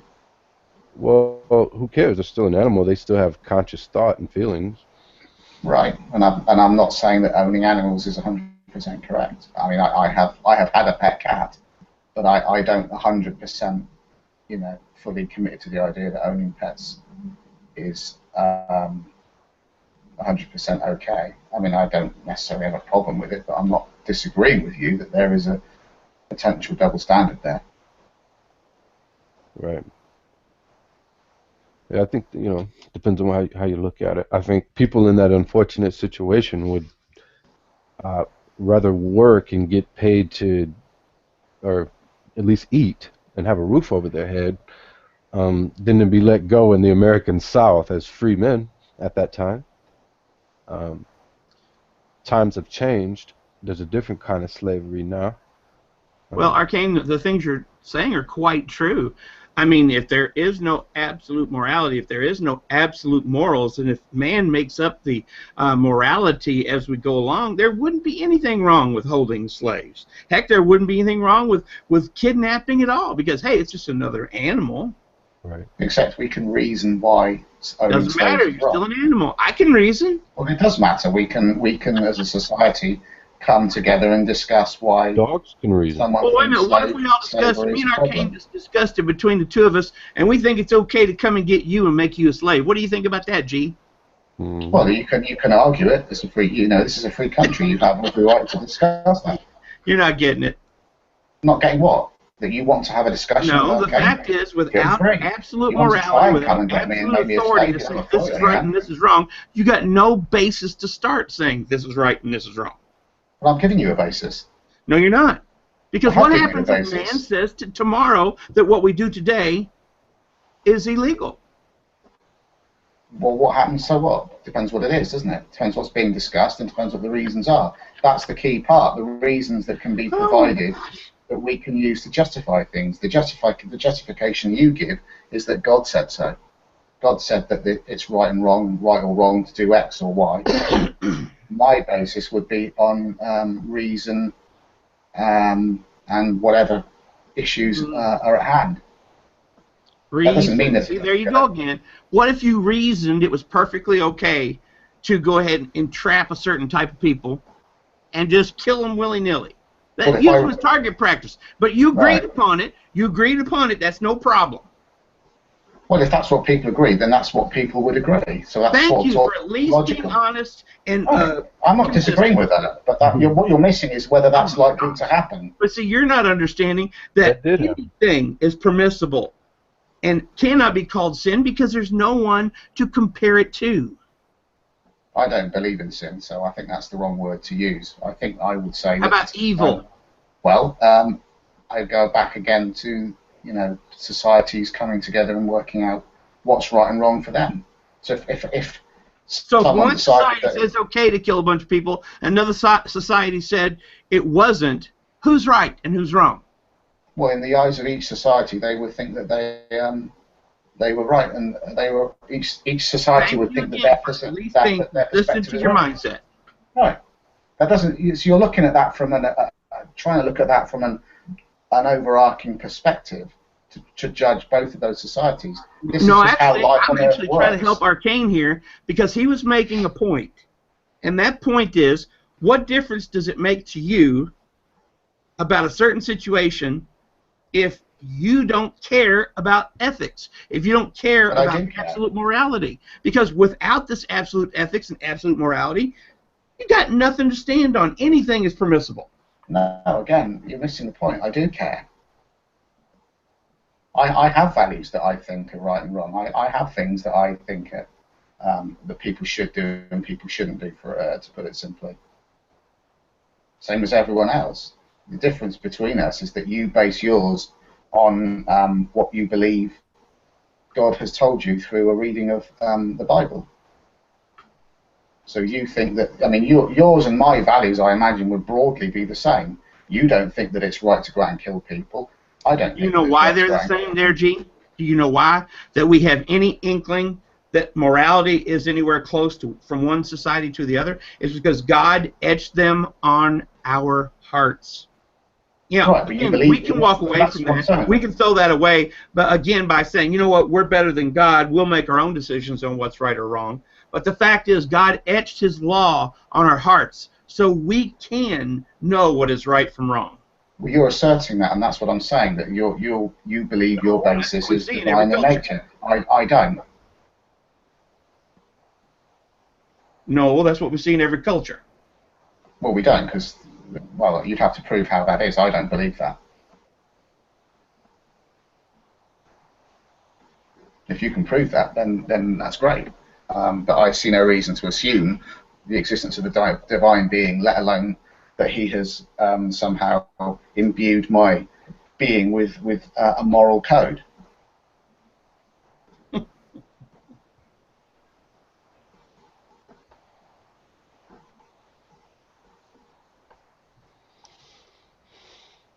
So you don't believe in morals now? No, I'm saying I have values that I think are right and wrong. Where they come from? They come from, well, they were probably culturally inherited, to be honest, but I have reasoned and examined them throughout my life, as I'm sure most people do, and you know, decided whether or not those values are worth keeping. I mean, you probably did the same, but you came to a conclusion that. Sorry? What's wrong with the moral code given in the scripture?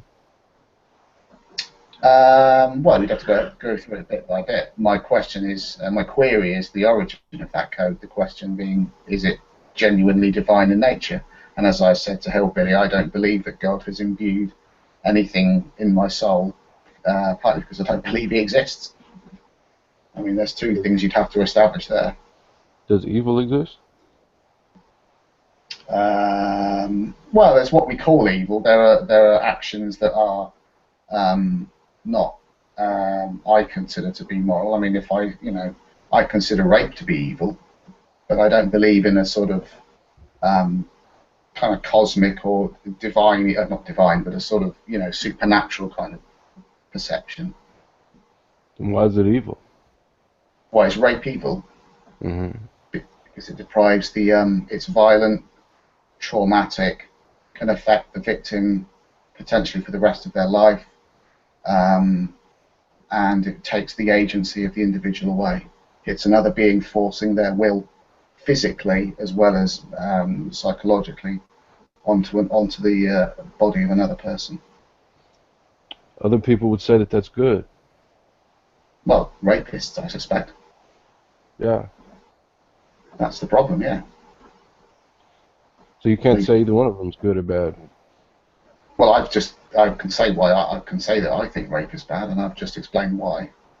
Yeah, but obviously a rapist is going to think not, because they're going to I agree with go out rape. that can explain why rape is bad. Like what? Like that's a crazy thing.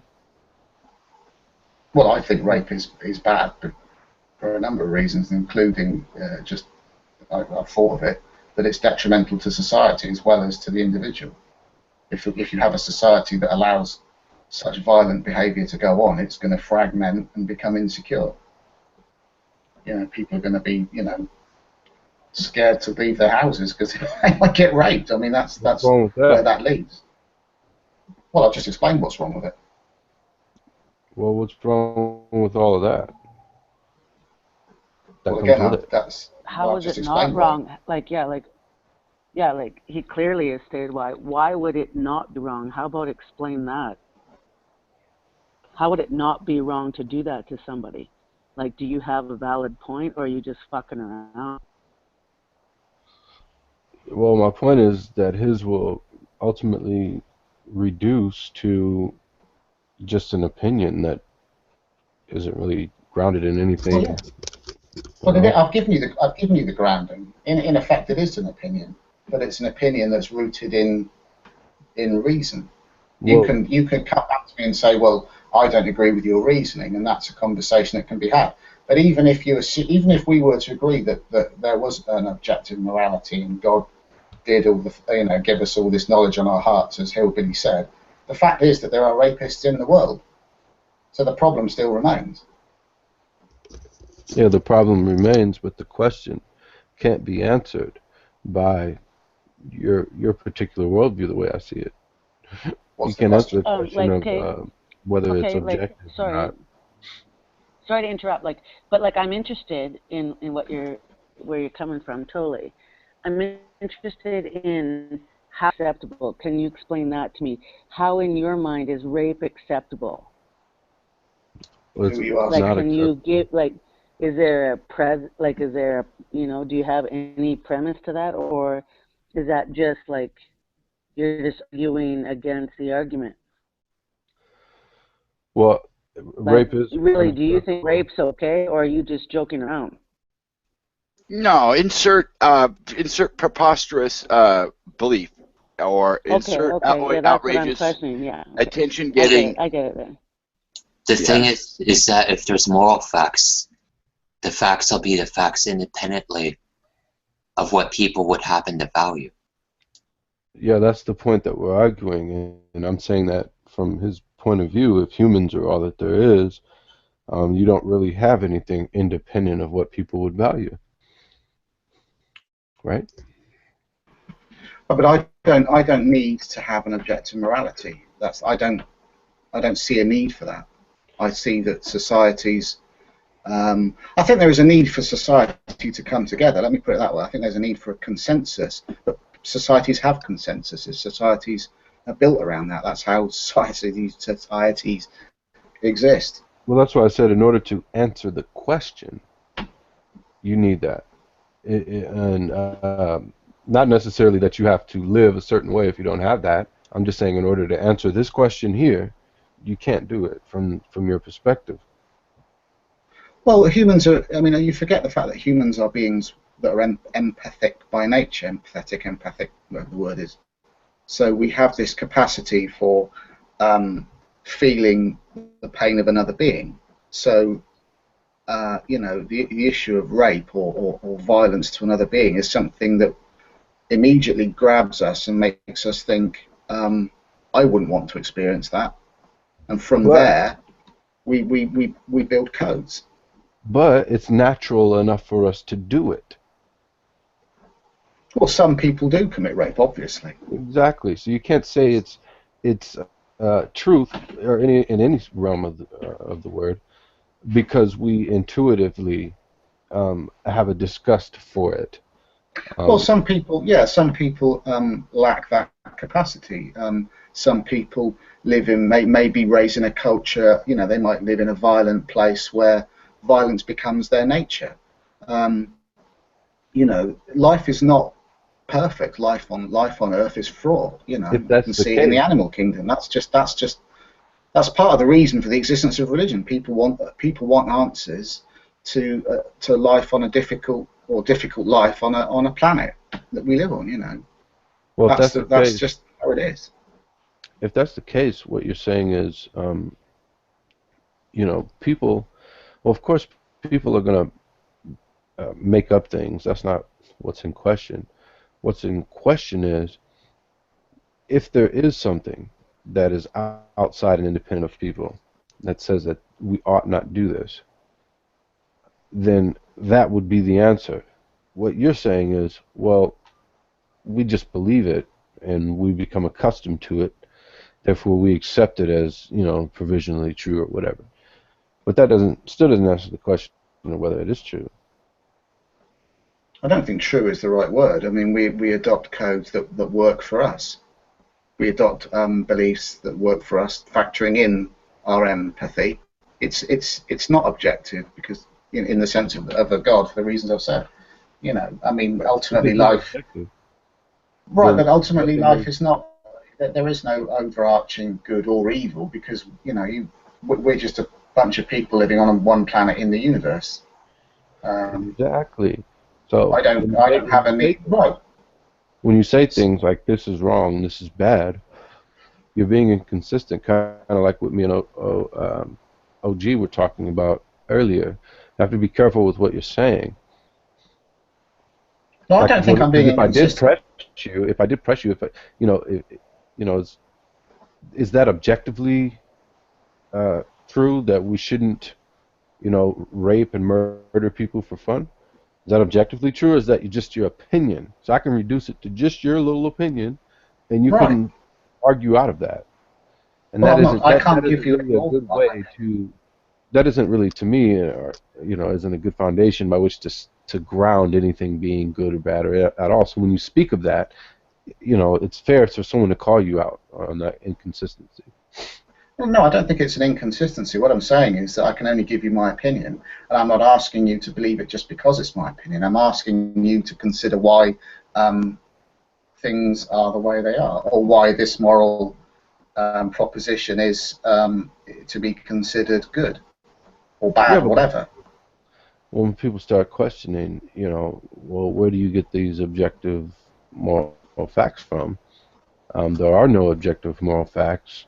It's just my opinion. But then they don't live consistent with that. They want to turn around and then condemn someone of being immoral in some way or another. Well, most people don't live 100% consistent anyway, religious or not.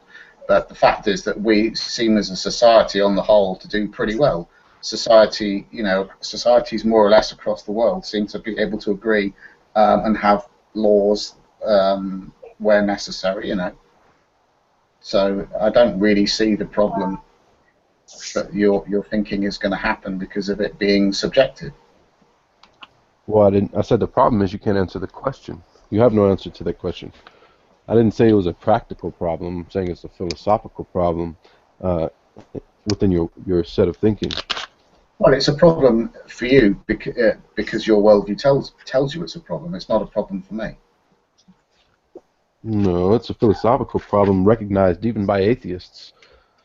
Well, again, it's not a problem for me. Other atheists can reason these things through as they see fit, but I'm telling you that I don't see it as a problem.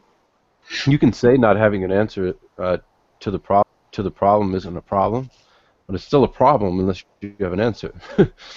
Well, no, because again, it's just not a problem for me. I mean, I can give you reasons as to why a given proposition, in my opinion, is right or wrong, but I can only give you my feeling on the matter. I can't give you an objective opinion because I don't believe there is one. That's the problem. Well, again, that's not a problem for me. Well, you can, as much as you don't want to acknowledge the problem as being a problem, it still persists because you can't answer it. If you were able to answer it, then it would no longer be a problem looming over your position. It's like it's like you've got a car and your car doesn't work and that's the problem. But I don't see that you have a car. There's nothing in your drive, so I don't see that there's a problem. Well, it's just not a problem. That's completely different. This question pertains to you directly because you in this sense have a car. You have a position. You have a position on morals, which you admit are subjective. That are your opinion. You don't have any objective grounding for them.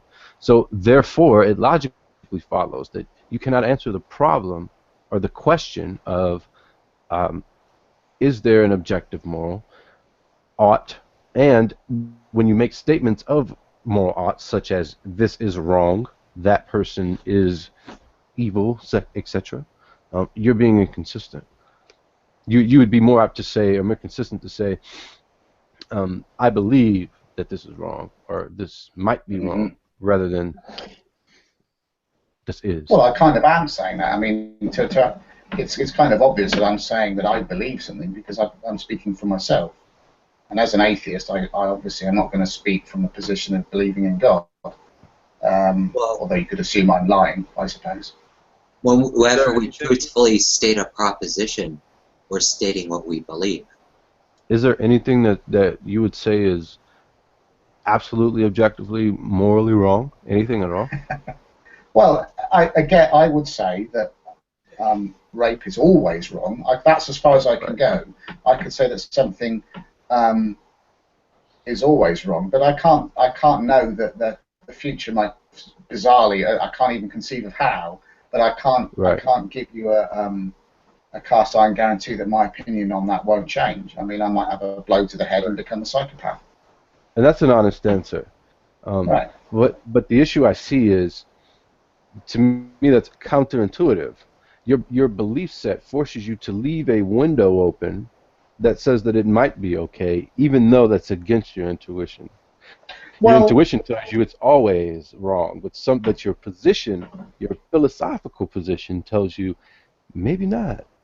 No, I think what I'm trying to do there, at the risk of being massively arrogant, is that's kind of trying to be intellectually honest. I mean, it's kind of a uniformity of nature kind of thing. I can't know that things are going to remain the same for all things, and all the universal constants aren't suddenly go whoop-de-doo in the year 3000. So I can't know, but I don't.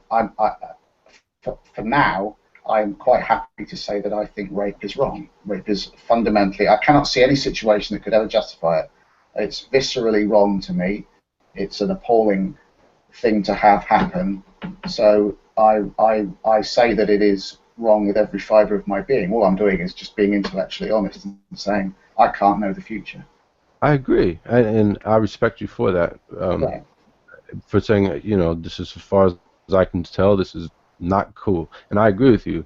But like again, the problem is that's your intuition, your gut telling you this is wrong, but then your head, your philosophy grounded in your atheism, because it doesn't allow anything past that, forces you to leave the window open to say, even though it's the smallest possibility, there is a possibility, being intellectually honest.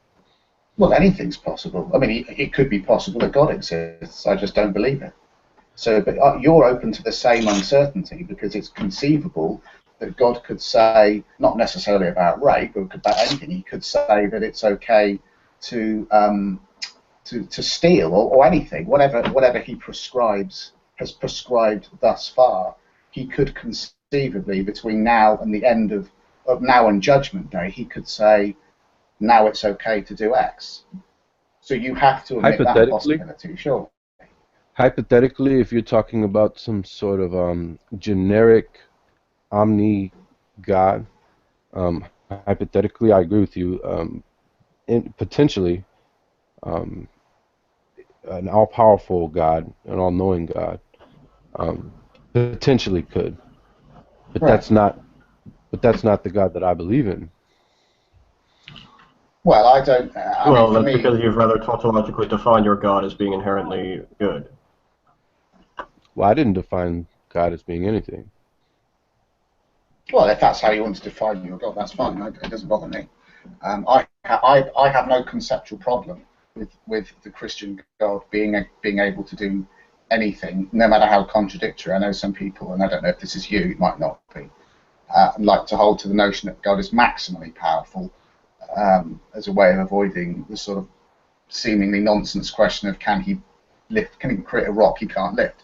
To me, that doesn't bother me. It doesn't bother me at all. Yes, he can, if you like.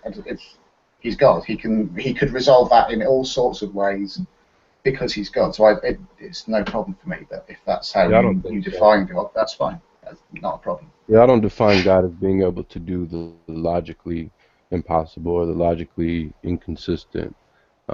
So God being who Christianity describes him to be, he's not going to contradict himself in that way. So but it's not logically impossible that he could change his mind on a moral proposition. Yeah, it is. He did it before. Well, I mean, if that's what you believe, that's fine. Again, it's no, as an atheist, I'm not too bothered by. Maybe that's the way you've seen it, but I don't see it that way. Yeah, if you use God as the standard of the good, you can't know what he would or wouldn't do in virtue of the notion that he's good, because whatever God does is in fact good because God is the standard. Yeah, we know what good is in relation to evil. So we have a reference point, which is our own intuition, what's been programmed into us by God, what's been written on our hearts, so to speak. Well, what the David. Bible says is against a lot of people's moral intuition, like chattel slavery, stuff like that. Yeah, and I would say that certain people like that should take some time to look into it. Take a little bit more time to broaden their perspective, so to speak, and look at the cultural influence. Look at it more from a biblical perspective, more so of trying to challenge the Bible so much. Seems like a lot of times when I talk to people, they're so eager to challenge the Bible more so than trying to understand it. And that was my big problem for a long time, is that when people brought me Bible verses or appealed to a biblical perspective, I didn't hear it because of my own pre-bias against it. And I'm honest enough now to admit that. It wasn't until later when I went back to, on my own, without even letting these people know, of course, in my own little shadow, started peeking at it, trying to look at it from that perspective, then it made a little bit more sense. And you're not going to do that until you're ready. I mean, basically. You said we could know what the good is because of our intuition, because God wrote His law in His heart. Most people believe chattel slavery is immoral. Well, right. Just like Hal. Oh, sorry, Arcane. Let me pitch in my 2 cents worth here real quick. Hal, as a matter of fact, slavery is not a good thing. Christ was not for slavery. There's no place in the Bible you'll find that God or Christ, God in flesh Christ, ever validated that slavery was a good thing. No, as a matter of fact, and have you ever read the book of Philemon? It's a really good short read. You got to look at that. Jesus, it did instructions on taking slaves are in the Old Testament. It told us that no longer is a slave a slave. When that brother becomes a Christian, we are brothers. So you just I'm glad you bring that up, actually, read the book of Philemon in 5 minutes. Go read it. So that's just saying you can't have Christians for slaves. Not at all. Once we understand that every human being is a brother, potentially to be that person, a brother or a sister in Christ, then you look at it from a totally different standpoint. You look at it from the standpoint that, hey, wait a minute, God loves these people just the way He loved me. And what was the 2 commandments Jesus gave us? Oh, yeah, love the Lord your God with all your heart, your mind, your soul, your strength, and love others the way you love yourself. Jesus told slaves to obey their masters. You know what? Would you not have the workforce being told to obey their managers? Now you're just justifying slavery. Not at all. Not at all. Are you saying that people out there living for minimum wage or less are not quote unquote in slavery type conditions? I'm talking about chattel slaves. Again, if you've got people in that frame of thinking, in that mindset of the day, that was how people dealt with bankruptcy. They would sell themselves into bankruptcy. And then, you know what? Every 7th year, it was wiped to get free. You could start all over. As a matter of fact, every 7th year, if you had mortgaged your land, the person who got the mortgage for the land had to give the land back to you. That was only for Hebrew slaves, not for foreigners. But Hal, I think you're missing an important passage. Like I said, He also told them to be kind and be respectful to the slaves because they too have a master which is in heaven. They were able to beat the slaves as long as they didn't die before 3 days. Yeah, well, that's dependent. I didn't say just willy-nilly go beat up a slave. Yeah, but this doesn't actually refute the underlying point of the Bible. What you're actually hearing what I was saying a few minutes ago about how you're not looking at the context of the time that they were in. Just because things were happening doesn't mean that it was condoned. Doesn't mean that he was okay with it. Even if it wasn't his idea to come and be a revolutionary and change the politics of the time. He came on a mission to save us from sin. What he did was, he said, okay, give unto Caesar what is Caesar's, but I come first. The Old Testament the Old Testament gives the Hebrews a permission to take chattel slaves. But I think you're missing the point, man. It's like the Bible isn't there to come through and save the day. The Bible isn't describing how God is coming through history, saving the day of the people of the time, and then saving all the oppressed people. He came amongst them to die for sin. That wasn't the objective. You're reading the book as if it's some kind of moral talking code Old book. Testament here. You're and it's talking just New giving Testament. you, well, can I finish? It's just giving you Yeah, I'm sorry. an overview of what happened in history and how God came in and did what he did. Just because he didn't do what you think is right, you're calling it immoral, which is, I think, No, I'm anti-intellectual. saying that he gave the Hebrews permission to take chattel slaves. If God is the moral standard, then them taking chattel slaves was morally good. But most people think that's immoral. Because the custom at the time, that was going on. He gave conditions by which these people could live with that. But he say, okay, this is the ideal conditions for my people. So they couldn't live without taking chattel slaves? Wow, you're not understanding. No, it's the other way around. The people who are requesting that their debts be forgiven, they were the ones that could not live without those people willing to say, you know what, I'll take you on board, you can be my slave, we'll take care of you and your family, and we'll get you to the point where you can get your stuff back. No, that's just the Hebrew well, then, if you don't believe that's the case, how you got the chapter and verse probably in front of you right now? Why don't you give it to me? That was just the... Why don't you give me the chapter and verse? The indentured servitude thing Oh, was... wait a minute. What? Do you have no reference? Where's your reference? You haven't read your Bible, apparently. I have read my Bible. That's why I'm able to deny what you're saying. Because, again, the Bible talks about love. The Bible talks about how we are to love others the way we love ourselves. And that means that when you take in your household that slave of the day, that's what they called it, that would be like going next door and taking your family under your wing and saying, look, you can come and live in my house. We're going to feed you. We're going to take care of you. Just help out. You know. But were there people who didn't do it correctly? Absolutely. But the main thing is still the main thing. You had debts that needed to be forgiven. And you didn't even know the Bible says Jesus died for everybody's sins until I told you. But you're acting like there was this huge industry where these people could be like, oh, I'm going to go apply for McDonald's. I don't need to be, working for someone else. The only avenue that a lot of people had at the time was to work for someone else. Well, some of these people abused that power, no doubt. But it wasn't like that was the ideal conditions for the people at all. This is why God chose the path that this was, he was going to be revealing himself at certain points that were critical in history so that we could see what his plan was. And his plan, as I read it, was for salvation and his love for people. It seems like you're trying to look at it in a negative light and say that this is not moral of God to do so. But a question I would ask you is, are you an abortionist? Do you believe in abortion? We'll stay on topic, but it's related. Do you believe in abortion?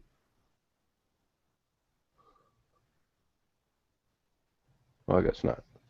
Hope not. What do you mean by believe in abortion? Are you for abortion? Looking up the scripture reference.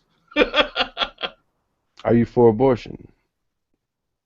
I still don't know what you mean. Are you okay with abortion? Do you condone it? Are you pro-choice? I'm pro-choice, yeah. I don't necessarily mean that I'm for abortion.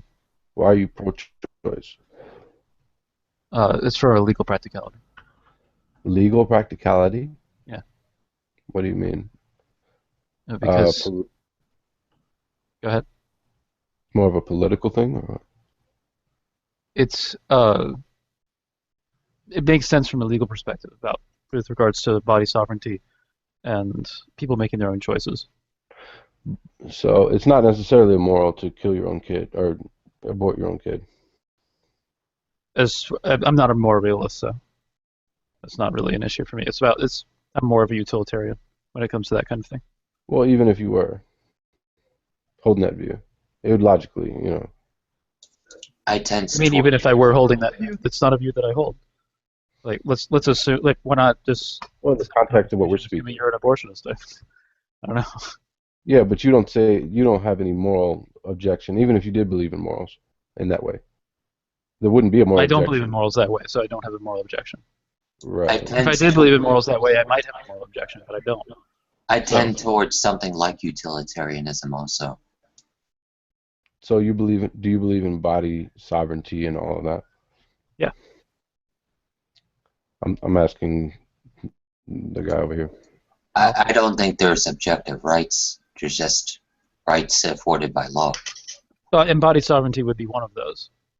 Like, do you Well, take support the the right body of sovereignty. That's the biggest body one I hear. sovereignty personally? That's the biggest one I hear is body sovereignty. Yet the same people, I kid you not, that'll sit here and say abortion's cool because of body sovereignty, will say that God is immoral for allowing anything to happen within His sovereign creation. It just blows the mind. I don't have a problem with it, Ocean.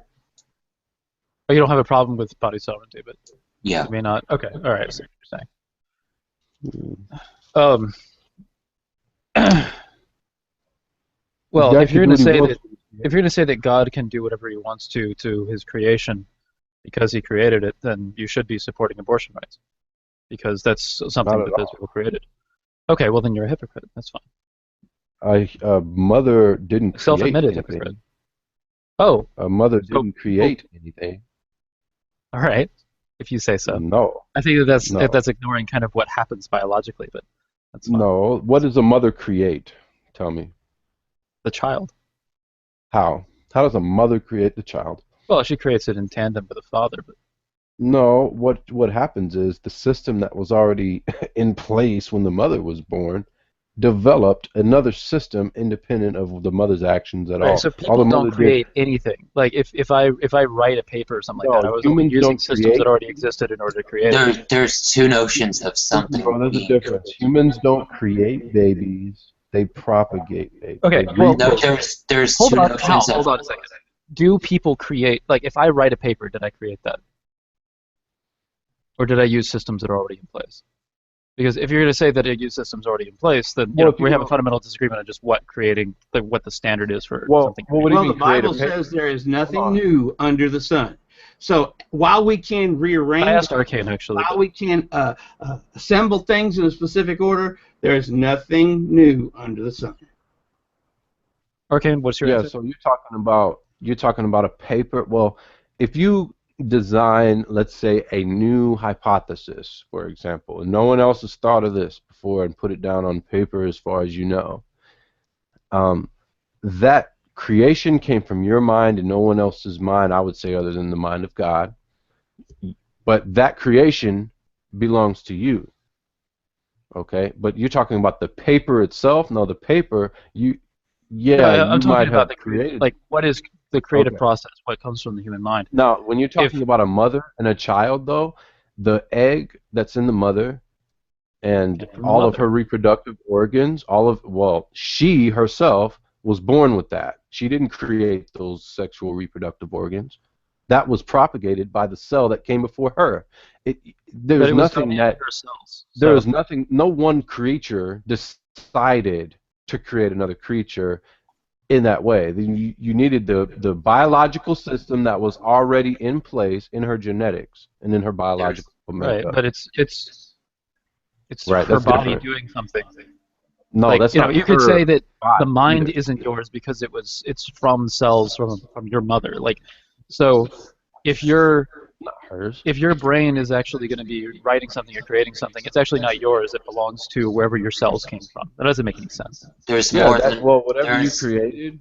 There's more than one notion of something being created.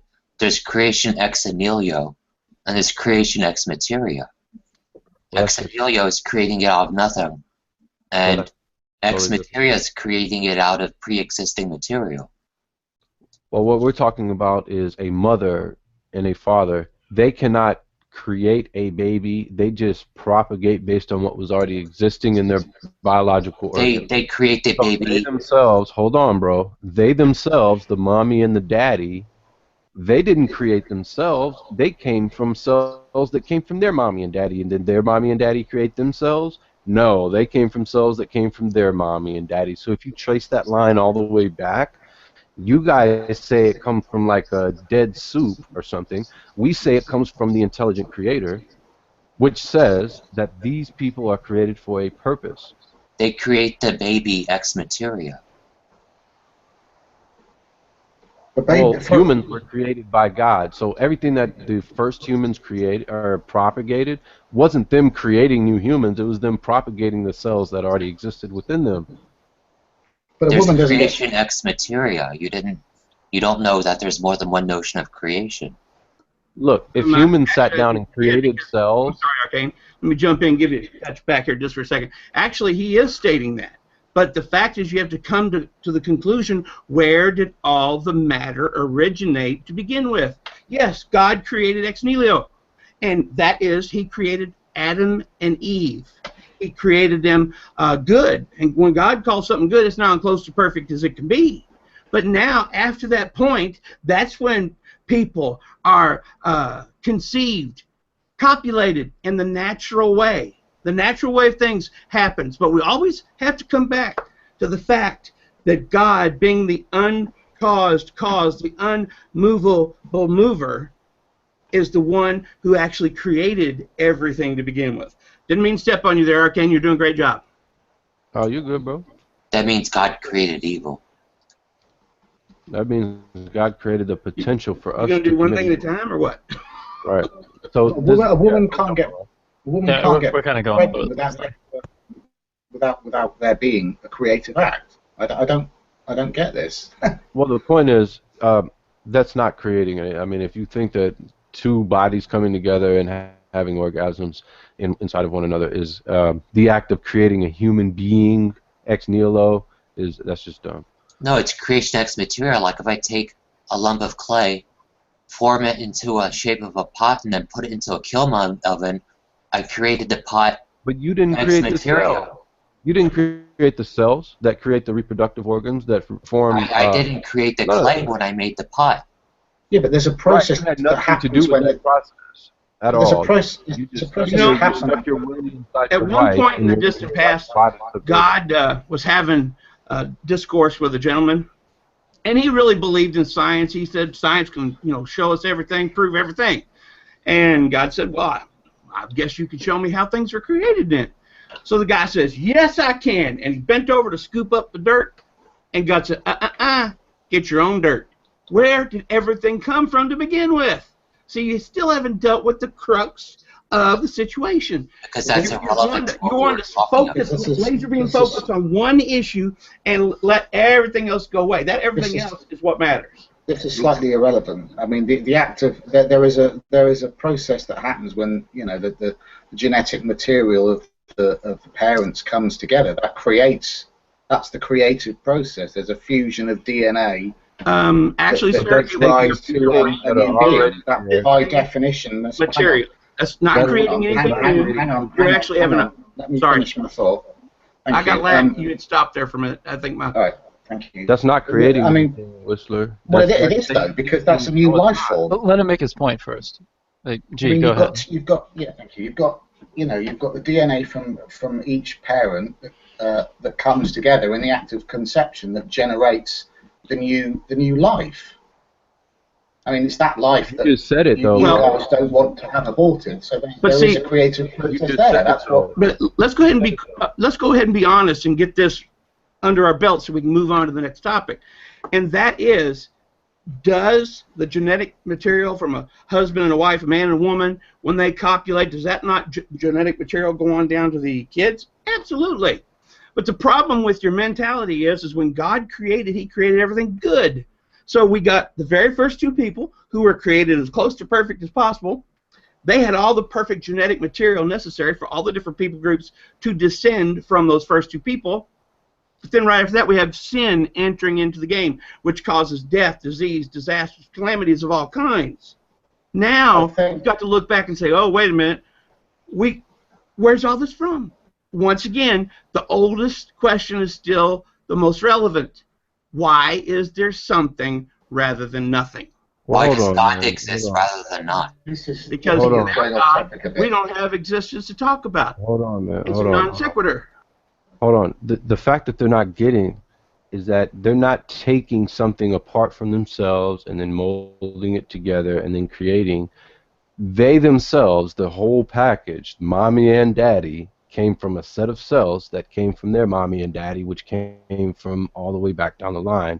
Right, they're not creating anything new. Yeah, but that's fine. They I don't can own accept those that. cells. Hold on. They don't own those cells.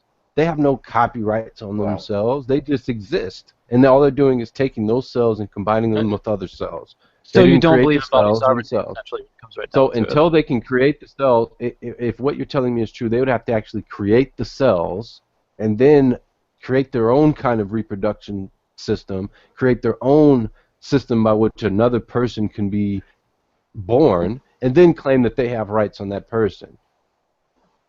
But that's not the case. What they're doing is taking their body part, which they don't own because they got it from their mommy and daddy, which they don't own, and then they're saying, okay, these body parts which don't belong to me, I was born with them. I'm going to propagate into a new body part. How does that which you were born with not belong to you? I still don't understand that. Well, how do you claim sovereignty? How do you claim sovereignty over something you had nothing to do with? I don't see how property rights are relevant to the issue. It's sovereignty over you being you yourself. You had nothing to do with you, though. You just popped up in the world. You had nothing to do with you. Do you know how that sounds absurd to me? You had nothing to do with you being created or existing at all. No. You just are here. But when you pop out, then you're still you then at that point. And so you would have ownership over yourself. Unless you're going to say, had no do you have any argument like what's your argument? You're saying you don't just pop into existence? I'm saying when people are born, they have agency over themselves. Based on what? And they what? own themselves. Says who? Well then, if you're disbelieving in that, then that's fine. We just have a fundamental disagreement. Well, hold on. Did they create themselves? No, I don't think that's the criteria. Question, if you don't mind. Well, hold on a second. Okay. If they don't create themselves and they have nothing to do with their own being into existence, then how can they claim sovereignty over something they had nothing to do with? All right. So if I buy a house, do I have to build it in order to claim any ownership of it, or can I buy the thing? But the house already exists. Right. The house already exists, but do I own it? Right. Well, you're going into a non sequitur. You're going down a rabbit hole. This is important. Your rabbit's in a field over here. Let me ask you a question there, Ocean. Let me ask you a question, Ocean. Do you have any kids? No. Okay. Therein lies the problem. You don't understand the connection. You don't understand that when we have kids, so that's a really shitty argument. Can you make your point then? That they are our responsibility.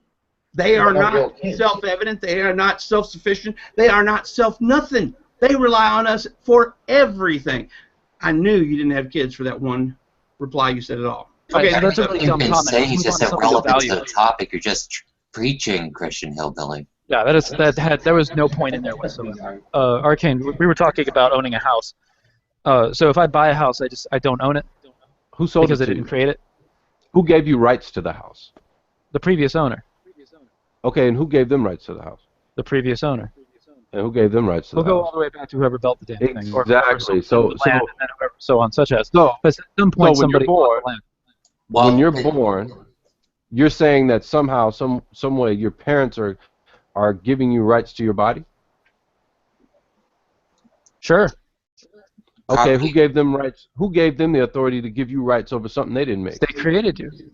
No, they didn't. But I wouldn't even say that themselves, they give you the rights over your body. I think that people have body sovereignty anyway. Just no, they didn't by create virtue themselves. of existing. Your argument would only work if your parents created themselves and then created you and said, "Now you are your own." Why would that be a criteria? I don't see why that would need to be. They had nothing to do with their existence or nor their ability to bring you into existence at all. They had nothing to do with that. I see agency as being the criteria for having body sovereignty.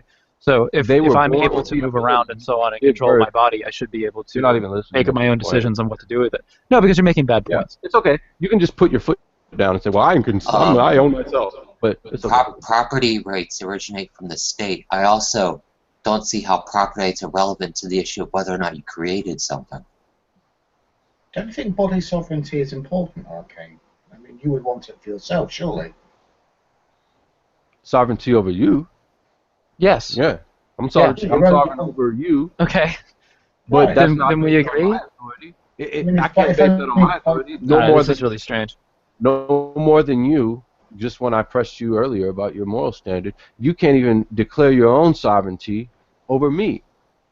Well, I'm not trying to declare sovereignty over you. What I mean is, you would presumably want to have body sovereignty over yourself. You would want to be autonomous, so with respect to your body. Over you.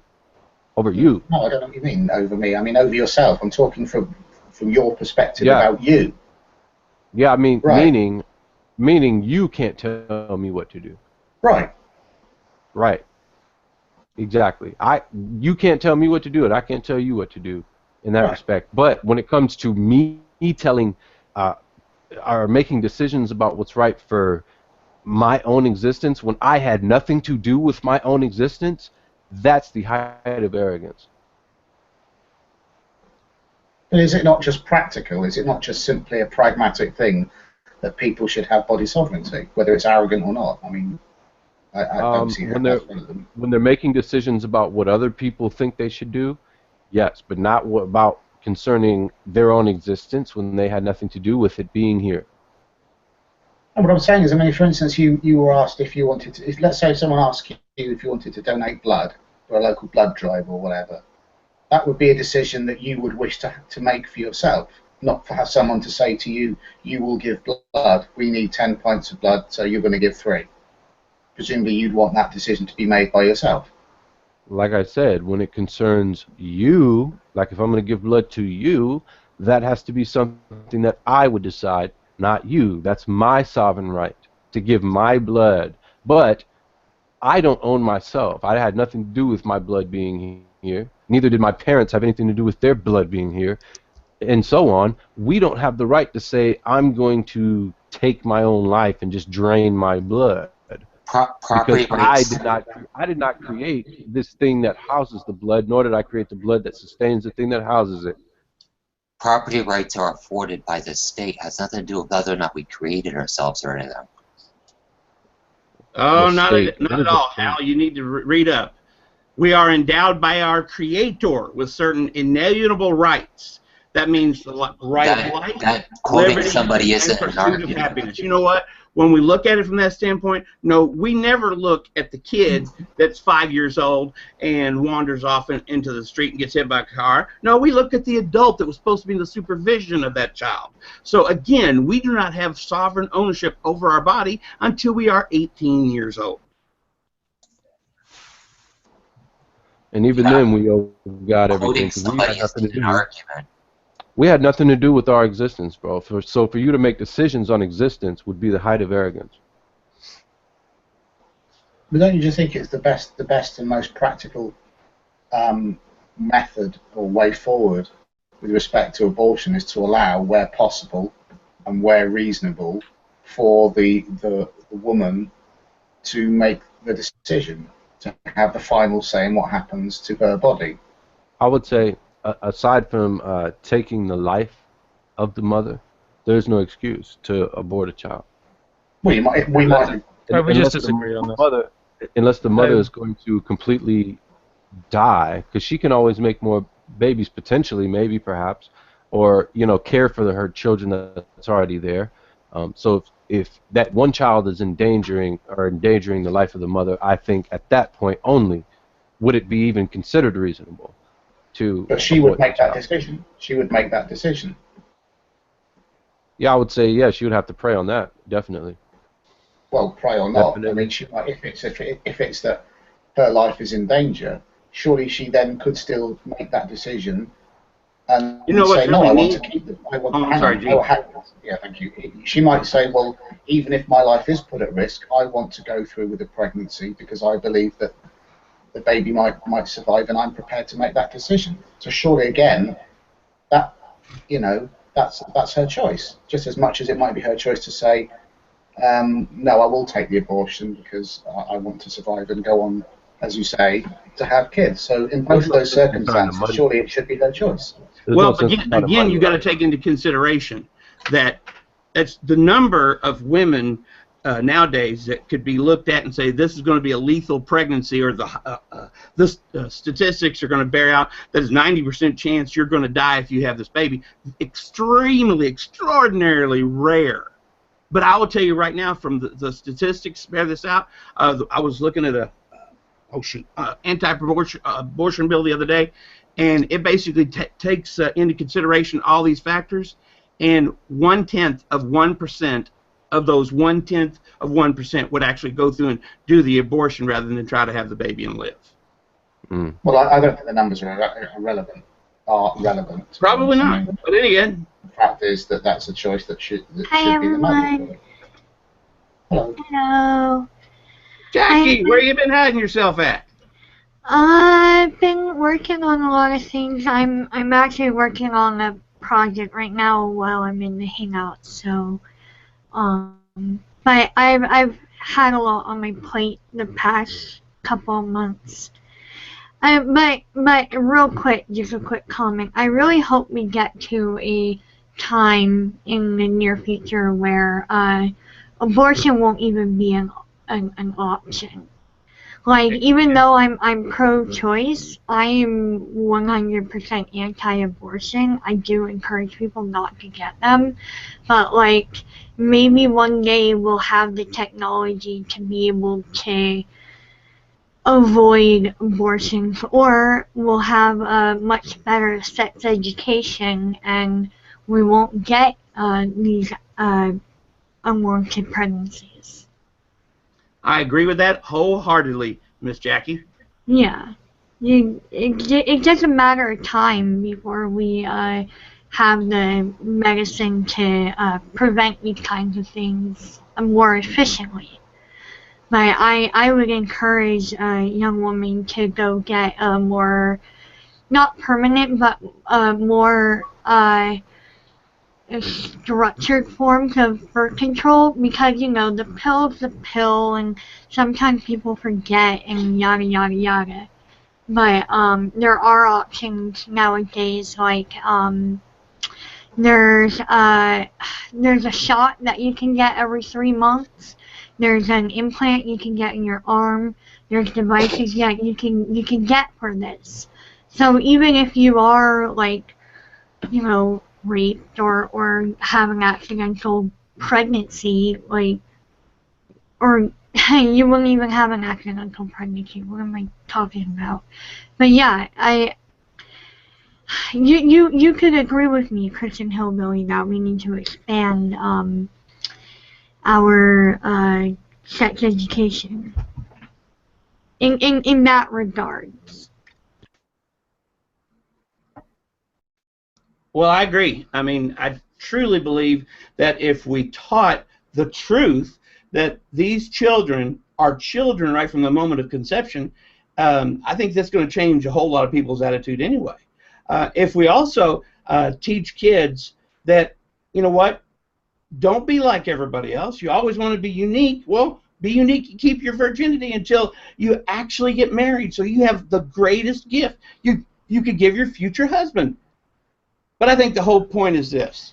When it comes right down to it, there are no such thing as unwanted pregnancies, but they are cared for and loved by God. Well, I meant unwanted in the context of, you know what I meant. I agree with you that there shouldn't be anything as an unwanted pregnancy, but you know what I meant. But I mean, abstinence can only work as far as it only works to a certain extent, right? I mean, I don't mind if people, like, say, oh, you really shouldn't do that until you're ready, right? I agree, you should not have sex until you're ready, whether that be after marriage or before. That's a different discussion, but I mean, wouldn't you want, like, at least just in case someone doesn't, you know, is not abstinent, wouldn't you want some sort of, like, measure, some sort of barrier to prevent contraception? Because a lot of these birth control processes actually do prevent the joining of the sperm and the egg. Like, they do prevent even just that. For example, the implant in the arm that you can get, the little plastic rod, what it does is it makes the mucus in the reproductive system of a woman so thick that sperm can't even get to the egg. Like, it forms as it's a barrier. So it's not like it's like the Plan B pill where the sperm might have already penetrated the egg and you're like preventing it from further developing. But there's literally birth control out there that function almost like a condom but better. Wouldn't you agree that that would be essential? I would say that that would be essential, that we not only have that conversation with kids, but we have it to a degree where they understand, regardless of what they feel about the situation, that they have people, teachers, coaches, parents that they can go to and ask questions that will make people uncomfortable. You know what? When my kids went through it, I didn't feel the most comfortable when my first child kind of asked me about that. Now, when the seventh came through, you know, I was pro. This. I would imagine All those kids knew that they could come to me if they had any questions.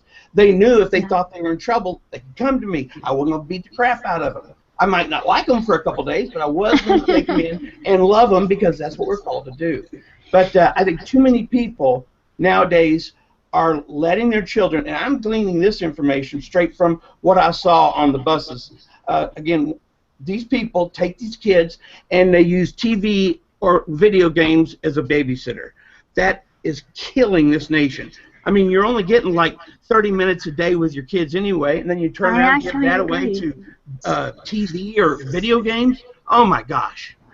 I actually agree, but just a little caveat. I do prefer people playing video games over sitting there watching TV because there is some sort of skill development there. But that's besides the point. If I were to have kids, right, they wouldn't be spending long hours on the TV and video games and all that. And I think people who are my generation, I was raised right before like kids were spending all the time on the TV and the video games and all that. I played outside most of my childhood, and I would want the same for my kids. So I think we see that era right now where parents don't really understand. Yeah, I agree. Yeah. I think it's gonna turn around. I really do. I really hope that that's the case, because I know with my youngest son rather, before he left the house, we were doing all kinds of outdoor stuff, geocaching, and it means treasure hunting with the GPS. And we went this one place. I thought, well, shoot, I know my back's hurting me, but I'll be able to depend on this young kid. He'll be able to go up the side of that hill, and he'll be able to pull me up. Was I ever so deflated? I'd climb up about 30 feet, and I had to wait for him to get to where I could reach him, and then I had to pull him up. I swear, kids nowadays don't have any idea of what kind of joy and fun there is in God's creation. I mean, I loved it when I was in eastern Kentucky. I mean, I roamed all over those hills. But nowadays, you do the same thing in those same hills. The marijuana people have got it all trapped up. You could get killed walking back there now. I guess it depends on where you are, and I wouldn't really blame that on marijuana, but the biggest regret in my childhood, and this isn't necessarily my fault, because I can't drive places and all that, but the one thing that I would have wanted to do more as a kid is go camping. And, I love camping. And I bet you, like, I promise you that if I have kids, they are gonna be the best campers in the entire world. I tell you what, it's so much fun to go camping. I love camping. I love hiking and rock climbing and yeah.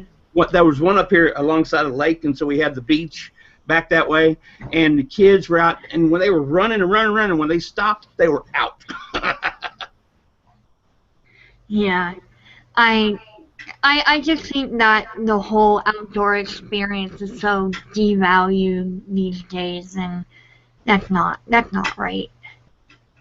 I have a little sister, and I've suggested camping to her several times, but she's like, yeah, in an RV, right?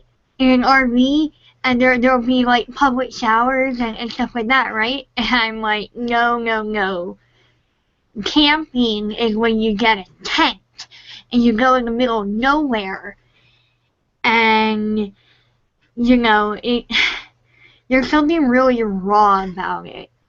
There's something raw about that experience. Well, if you're going to have one of those big RVs, because my wife and I looked at that because we were going to get rid of the house, we were going to start traveling and stuff like that. We were looking at an RV to do that.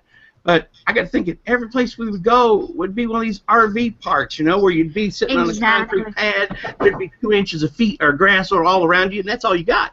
So when we went camping, we always went camping like you're talking about. We took a tent. We were on the ground. We had air mattresses. We had so much fun doing that stuff. And I know the kids will always remember those memories. And to be completely honest, it was some of the best times that I'd had with the kids because they knew that I was right there with them because at one point my oldest son got burnt pretty bad in the fire pit. But, we handled it. No, nothing major. But we had some of the best times we ever had out there in the woods. I gotta go. I'll take good seeing you there, Miss Jackie. Yeah. Take care. All right, you too. See you later.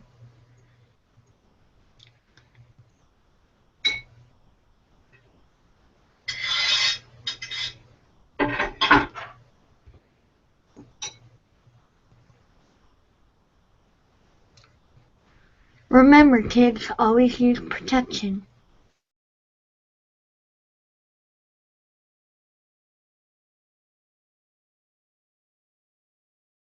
God, it got quiet in here.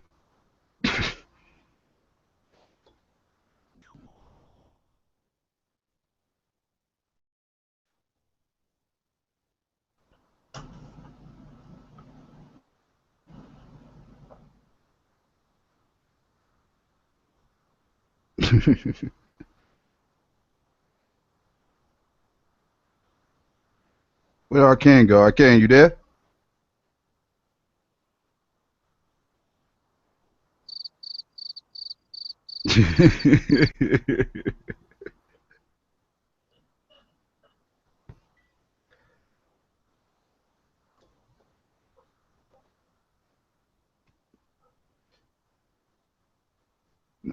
No, all the theists guard. Everybody get quiet. Well, I can't say that. It's nice. Ocean, yeah. I keep forgetting to count Ocean as a theist. I don't know what. Ocean, you almost, you about to convince me. I'm thinking about turning pagan.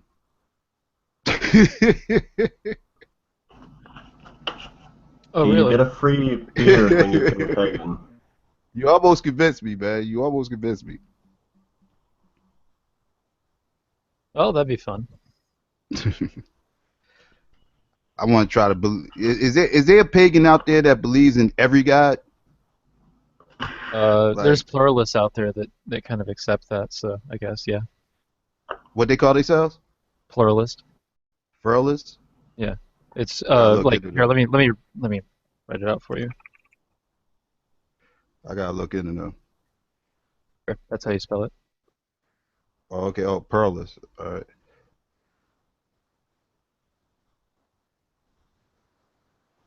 Yeah, I gotta look into them. I never met anybody that believed all the gods.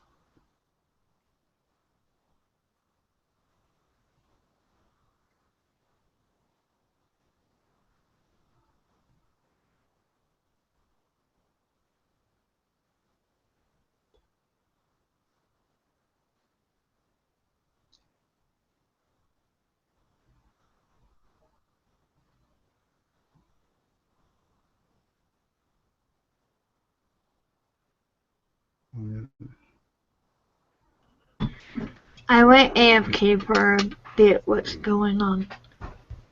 Oh, not No, much. I was We're just asking enjoying the sweet sound of silence.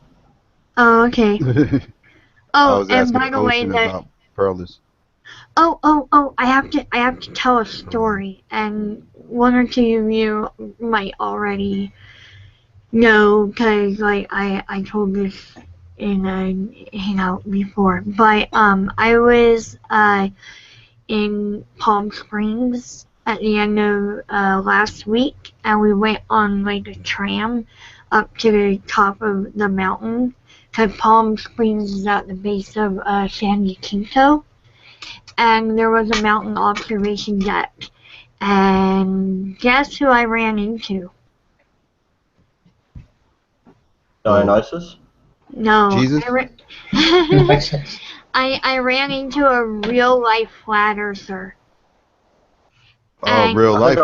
Yes, In the and flesh. in the flesh. And he was like talking to this one woman on the observation deck about how NASA is a bunch of like con artists, and we must defund NASA and see this view of Coachella Valley to completely prove that the world is flat.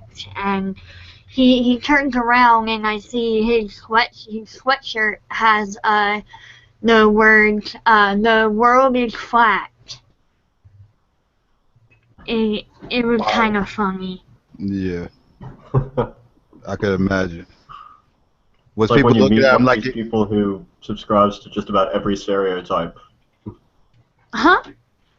I say it's like when you meet someone that fits like every stereotype about their race or gender or whatever. Yep. Was everybody looking at him like he was insane? There weren't that many people out on the observation deck, and I don't think many people noticed him. But he was talking to this lady. It was kind of like the corner of the observation deck, and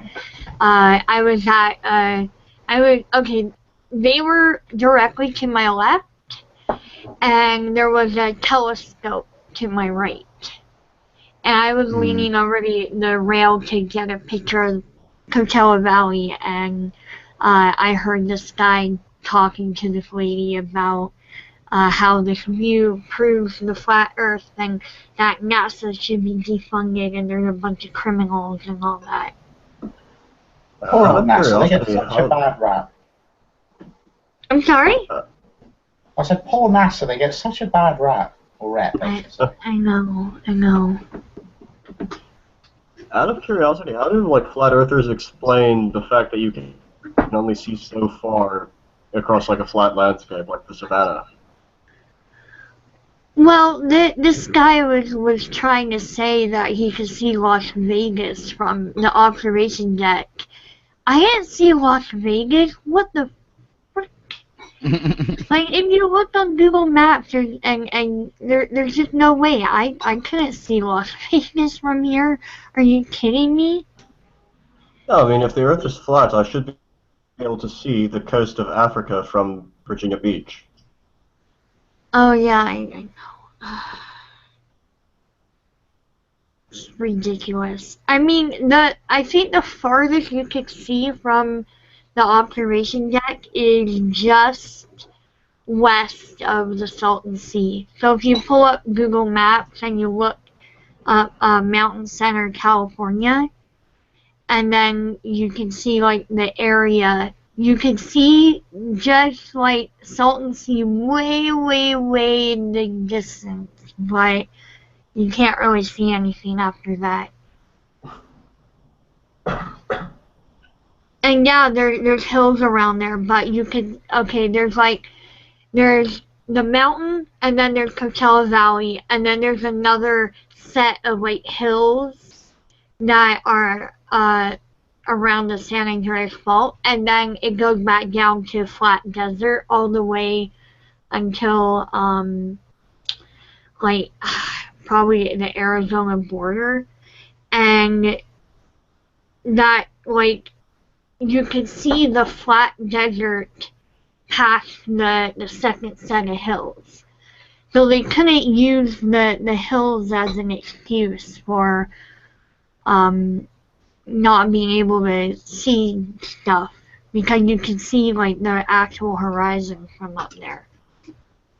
Yeah, that's why I used the looking across an ocean as an example to specifically avoid that possible deflection. Mm-hmm. Terrain, yeah.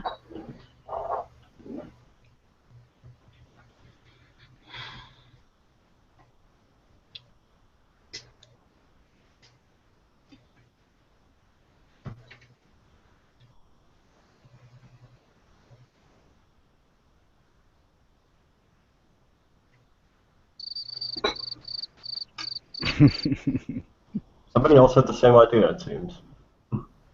I tried to start a conversation. Yeah.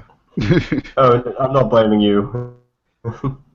Not a lot of people going to disagree with you in here, except for one, and he's away from the keyboard. I know. I I was trying. I was mostly trying to get his attention.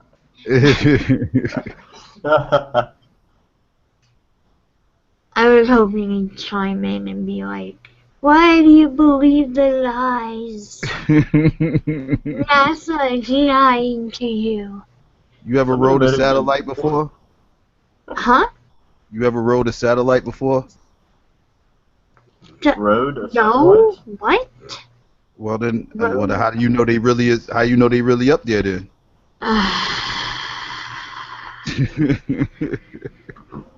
No, I mean, you can ask the same thing of, like, Catholics, you know. How do you know the Pope actually exists? Have you ever met him, you know? Exactly. I mean, if you really want to indulge in hard solipsism, then, you know, I don't think anyone's really got a great case. Like, There are places that you could see the curve of the Earth. I was on one of the Hawaiian Islands. I can't remember which, but you could go up on the. I wouldn't really call it a mountain. Maybe like it's not that tall, but it's tall enough to see like the whole coast all the way around. Mm-hmm. And if you get on top of that, and I was on horseback, you can see the ocean and like how it circles around you, and how you can't see like the coastline of North America or Japan or anything. Mm-hmm. And you can watch boats come into range, and they'll like come up from underneath the horizon rather than just fading into view. Another way you could get some good evidence for a spherical Earth would be by, I mean, you need quite a bit of material for this, but basically build a huge triangle, like maybe the size of Virginia, and then measure the angles, the interior angles, and it should add up to more than 180 degrees. You can also measure the length of shadows at different longitudes. That's some ancient Greek calculated approximately the circumference of the Earth by measuring the length of shadows. Interesting. Yeah, that's right.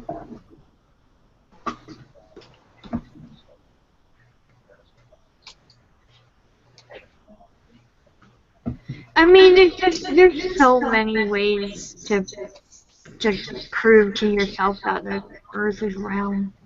I want to start like a Kickstarter just to send all the flat earthers into space. But so you don't need to do that. There's so many other options to prove that the world is round.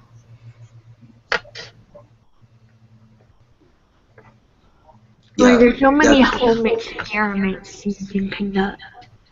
Flat earthers don't accept evidence. No, they don't. But the most telling thing is, I'm hearing echo.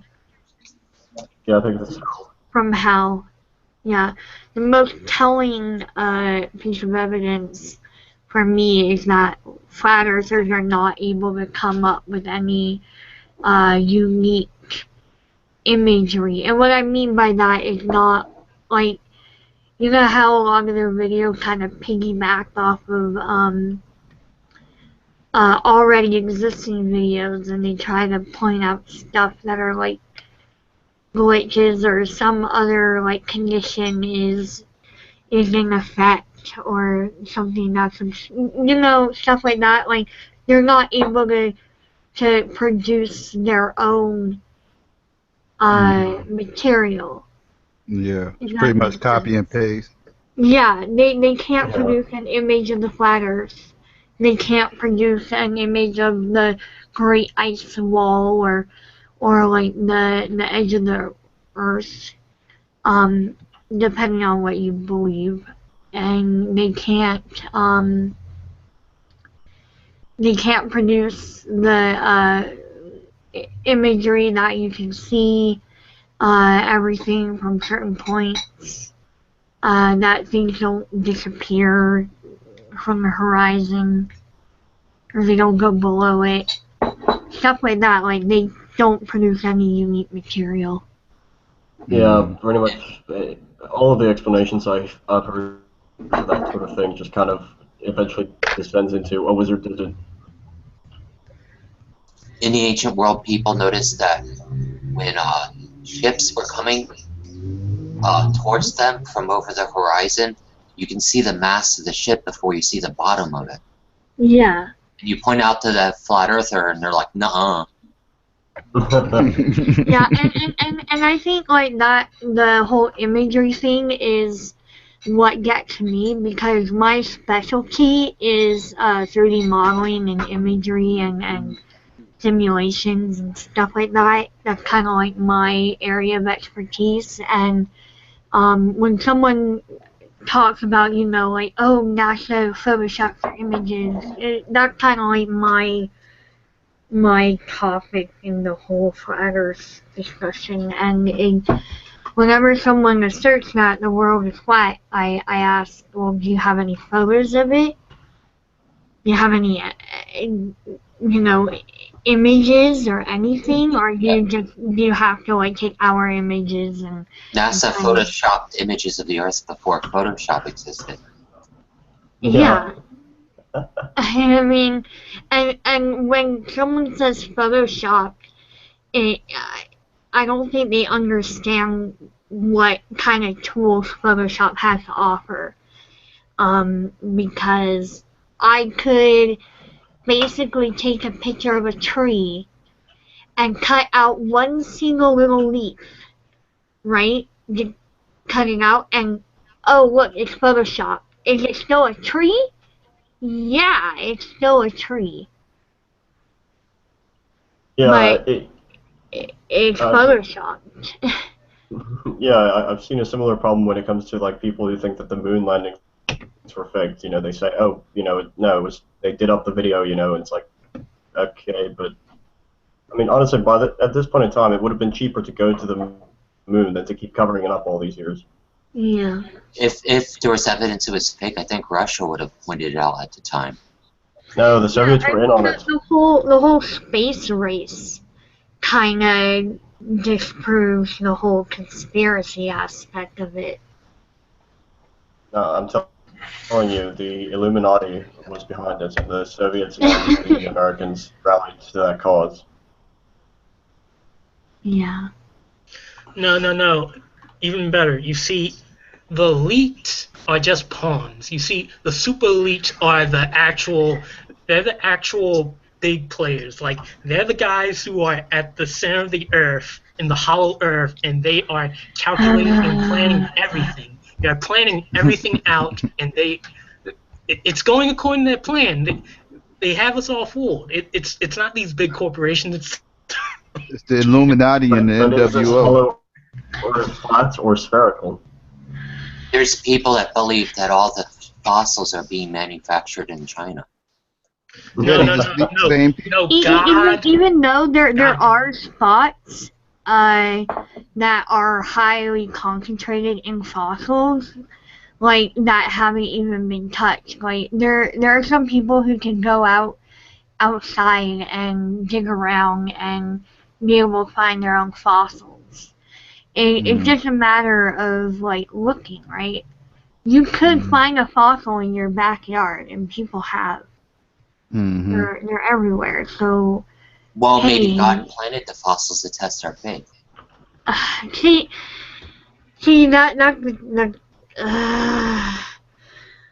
like, if you have to explain away stuff like that in that sort of fashion, like, oh, it's all just a test, then you're completely ignoring, what is it, Occam's razor? So what I'm gathering, since Arcane's here, were you talking about some crazy shit with Arcane? We were talking about the flat Earth. Arcane hasn't been talking, so. Yeah. Yeah, That's it. I think if it was at the keyboard, he would have jumped in at somewhere around the flat Earth Yeah. thing started. What are you blue ball monkey earthers thinking about? Like the Earth's flat. Like you have no proof that the Earth is round. It's just illusions. You're just crazy.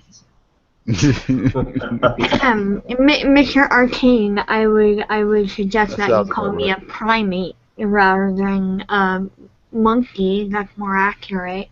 We're monkeys on a big ball.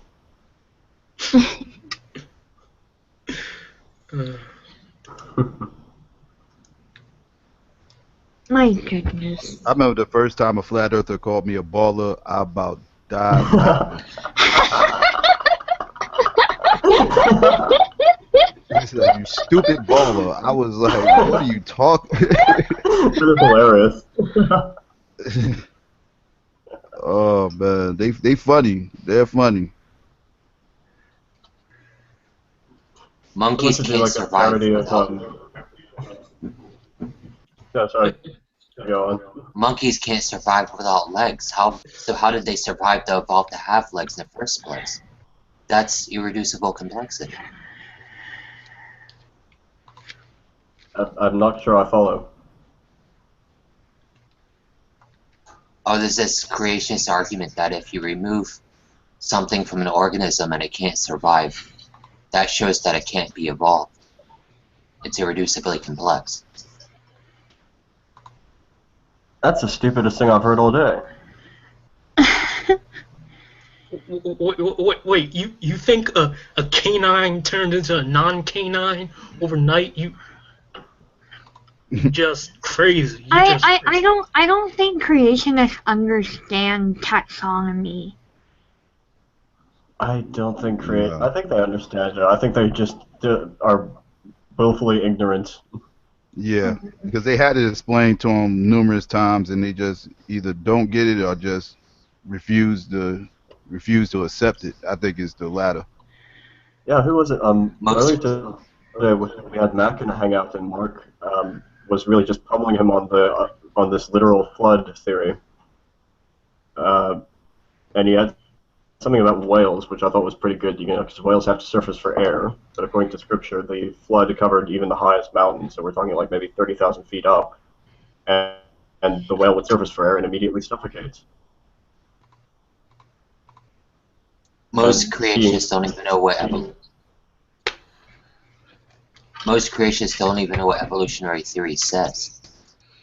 Or even understand what it means. Under the misconception that evolution explains the origins of life, which is downright wrong. The problem is if creationists acknowledge that they have an understanding of the evolutionary theory, they wouldn't be able to disprove it, Like if they, cause I mean, even just the basics of evolutionary theory are they're so simple. And like there's so many things that we can experience and look at that points to evolution. Like just the simple fact that animals that aren't suited for their environment die. You don't see a whale in a jungle, you don't see a polar bear in the desert. It's just it's almost common sense. Yeah.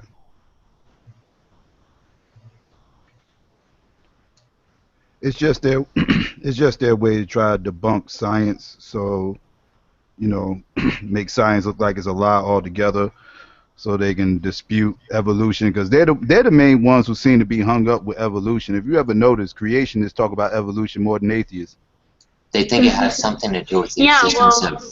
They think atheists talk about God more than theists. Creationists think that evolutionary theory has something to do with the existence of God. That's why they're hung up on it. Yeah. Well, the fear is that evolution is true, then that means that the Genesis account is debunked. not true, which means the fall didn't happen, which means there is no Yeah, sin, which means exactly. Jesus, the resurrection, was They look at meaningless. evolution. They look at evolution as a direct attack on their Bible. Yeah, that's always confused me. I don't think that the two need to be mutually exclusive. You know, you could interpret Genesis as being allegorical rather than literal. Well, but No, again, that's satanic. you got a lot of mainly young earthers out there who take the Bible literally, word for word, and evolution will kill all that. Oh, And the absolutely. whole I'm not denying that. yeah, the whole worldview had to change then. Yeah, in the case of literalists and young Earth creationists, evolution would definitely stand in contrast with their beliefs. But I'm just saying, I don't think for all creationists that evolution need be an affront. Yeah, you have some theists out there who believe in evolution. I personally know a Muslim who's got a PhD in biology who really knows his shit, and he believes in evolution, but he's a Muslim. I know Christians that accept evolution.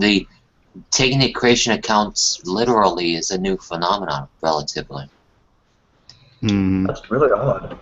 Yeah, Fiona really knows about the history of modern fundamentalism in Christianity.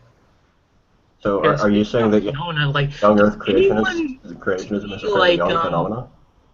For the latest video, the hangout where G-Man goes in and basically makes an ass of himself. Which one? You gotta be more specific.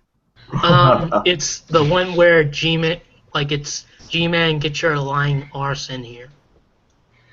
Yeah, that one. Oh, okay, yeah, I seen that one. Yeah, basically the whole bullhorn incident, which don't really want to get into that. He half-heartedly apologized about that. Oh, he did? Okay. Yeah, he half-heartedly apologized. I had a private talk with G-Man. I don't really want to get into this. Yeah. Okay, but that is like the worst I've seen him in a while. Yeah, no, I agree. I told him that it wasn't a good thing to do, and he should probably stop threatening to use the bullhorn, and he said he would stop, so. That's the end of that. I don't even want to go on there. a slightly related note, I actually met Matt Bell for the first time the other day. Oh, in a hangout? Yeah. Yeah, that was something. Wait, Matt Bell? Matt Bell, yeah. Oh, yeah. I've known about Matt Bell for a year and a half now, and I never had like a talk with him until recently. Huh? Nothing. But no, I think Matt Bell knows the general theories in philosophy really well. I just don't know if he's coming to the right conclusions. You know, there are some things that I agree with him in the context of the Christian worldview. Like, if he was arguing with another Christian about stuff within Christianity, I do feel like I agree with him a lot of the time. But when it comes to, like, atheism versus Christianity, obviously, I think he's got some things wrong.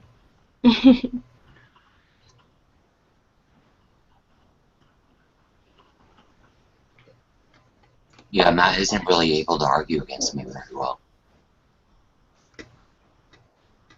He is the most obstructive motherfucker I've ever seen. Yeah, when the conversation goes downhill. He spent like a good hour just trying to debate what constitutes a hypothesis. It was ridiculous. It's like not even offensive. He tries to be offensive, but it's so funny that it's not even offensive. I don't know. Maybe it's because of his accent. Maybe that might help him a little bit. No, Whenever Matt's my patience with him wore very thin very quickly. Whenever Matt's backed into a corner, he won't admit that he can't answer the objection. He'll just start yelling over people and muting them constantly. Yep, that's exactly what happened. What is it about that book that makes them start acting like straight children? Like, well, you have to understand. You really have to understand. It's like going. I don't know if you were a Christian for a while, or you. And I was never theist. Okay. Well, when you are in that mindset, it's like a drug. Think of it as a friggin' drug, and like life can be very tough, and religion. It can give you that edge. It can make you feel special. Hey, Chris, your mic. It sounds like you're underwater. Okay. I don't think it has anything to do with the Bible. It has to deal with the fact that most Christians have a lot of emotional attachments to their beliefs. If you start criticizing an atheist on beliefs, they have a lot of emotional involvement, and they'll go postal on you too. Yeah, I mean, but not. I don't know. Like atheists normally keep their composure and just try to debunk the arguments for the most part. Well, Christians get caught up in their feelings. Chris was on to something. Like they are emotionally attached to their religion, and once their religion comes under attack, it's almost like you're attacking their children or something. Like they get defensive. And they just lash out any way they can. And being that they're on the internet, they just start acting like kids and start being disruptive instead of, trying to argue, trying to make a better argument to support their position. I think that with atheists, I think sometimes there's certain atheists who have like a certain topic that they're knowledgeable about. Like, Fiona is. She's really into her evolution versus creationism, and I get a little passionate about topics involving sexuality and sometimes social justice. There's some things that certain people are more passionate about than others. So it's not necessarily like atheists are detached from their atheism. It's just because that atheism by nature is just the lack of a belief in God. There's not like a whole network of stuff attached to it like in Christianity. But if you're talking about secular topics like evolution and sexuality and the round earth and morals and all that, there are certain things that like we just know to be true, and it's frustrating that some people reject the science. I've seen a lot of atheists get really upset whenever somebody tries to argue against evolution. Yeah. I guess it's because maybe a lot of atheists on here are very much interested in science, and it's frustrating when people deny the science. Yeah, that's and what I it's was like gonna say. and I can only speak for myself, but I don't understand how people just hate science and they don't care about like discovering the world and solving these natural mysteries, and it's so awe-striking. It's so interesting, and the science deniers, like, they're just like, oh, I'm not interested in all that stuff. I think it's a load of bullshit, and it almost kind of sticks a knife in my heart. Yeah, I find it incredibly frustrating when, like, I see it all too often in debates with creationists versus evolutionists, for example, or atheists versus theists. The one side will present some evidence, and then the other side will just keep moving the goalposts, and it's really annoying. Mm.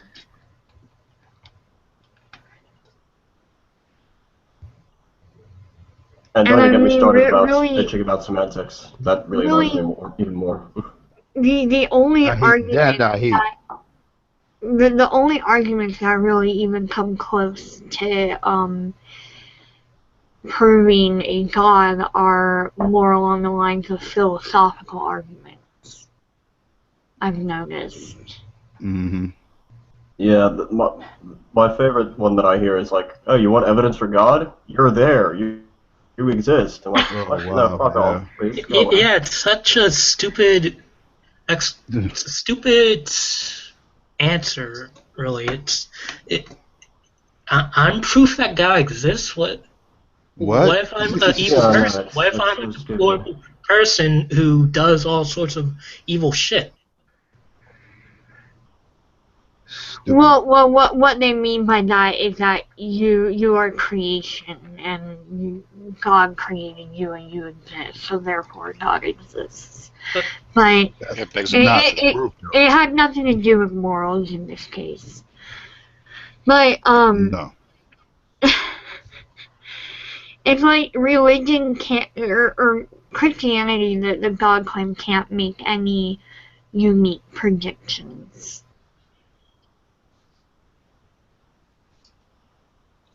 So, hi Floyd. Hello.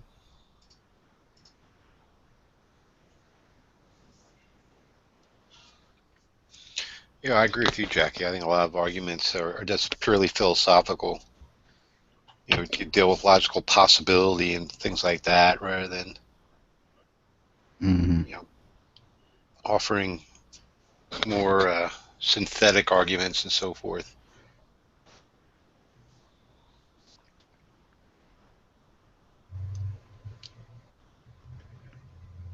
And they can, then they hardly even get to a point where they can tie it to the Christian God. Yeah, I know Xbox is tied up in this a lot, but like even if I grant you that there's a creator, right?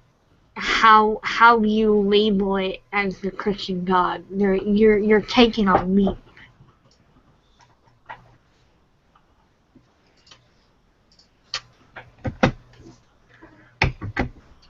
Yeah, because then you have to start looking at the stories of the Bible to claim it's the Christian God, and you need to show that's accurate. But if you take the Bible literally, I think you're running a whole lot of problems there. Mm-hmm.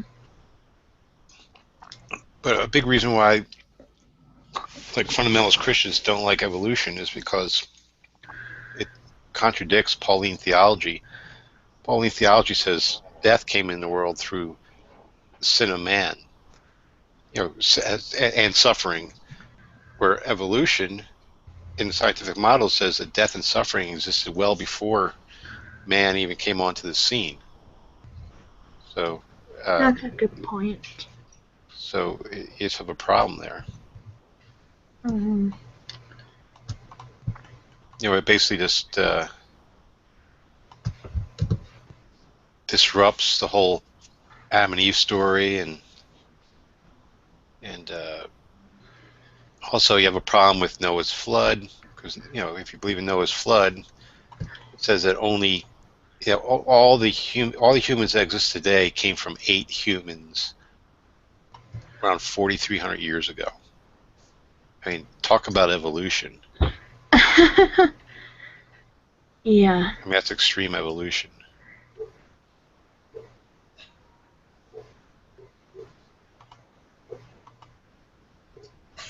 Well, let's be fair. According to them, like the average lifespan was what, 500 years, 900 years, or some shit. I think, well, Noah was about 600 some at the time of the flood. Yeah, 600 at the time of the flood. Before that, I'm not sure I read of anyone in scripture who lived longer, but yeah, it was a lot longer than human lifespans today. I'm not sure how that helps, though. It doesn't really. I mean, they can just kind of hand wave it away by saying, "Oh, well, you know, the genetics were more pure or whatever." Yeah, that's the arguments I hear sometimes. Like, I've even spoken with some theists who say that incest was alright because, you know, the genes were pure and used as an excuse. Yeah, and I mean, how can you really refute that? I mean, if you're going to go against, you know, everything we know about biology, you know, where can you really go from there?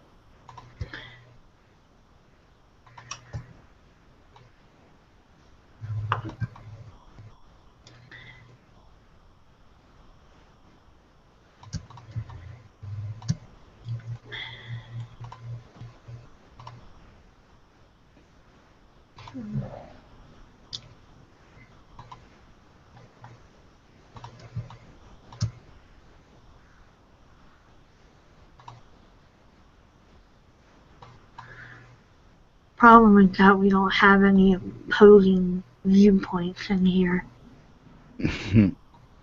I'm sure we can find a few if we look for a different topic.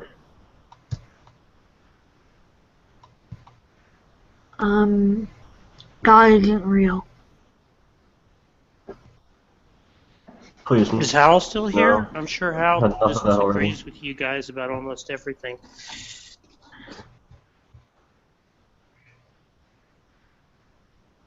I think he might have gone AFK.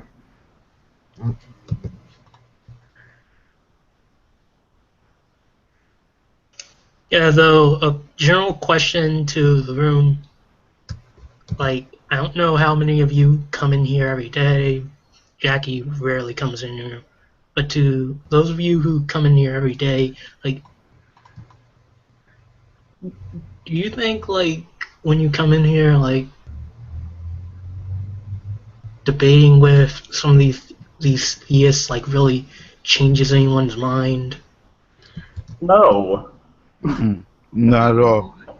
No. Oh, and Nadia's hangouts are not the only hangouts that happen. Like, I do go into other hangouts frequently.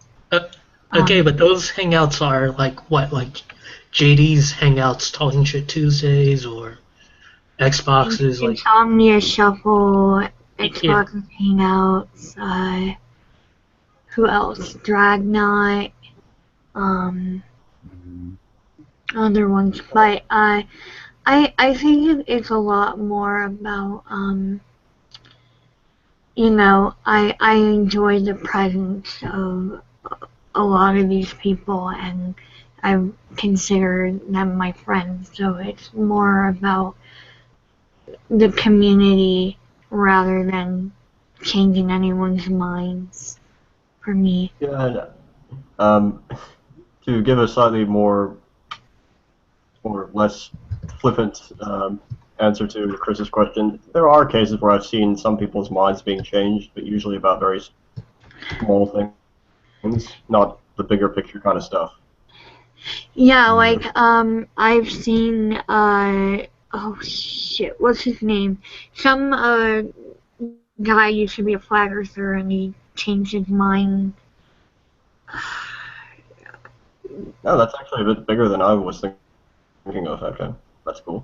Yeah, well, I have seen people change their minds. I know, you know, Tanya Galaxy? Oh, yeah, I know about her. I'm kind of friends with her. Yeah, she used to be a Christian, like, 2 years ago or something. So, Yeah. now she's an atheist.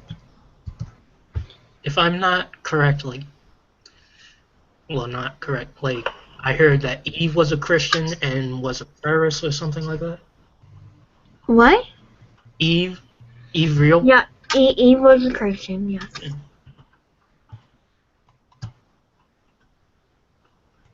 So, it's not all pointless. I mean, I think those were people that was on the fence already, and yeah, you know, I think we have to be a bit realistic about our chances of really changing anyone's mind. I agree with Psycho on this. I think your best chance is kind of the people on the fence. Like some people like Like, one person in this room are unlikely to change their mind. Yeah.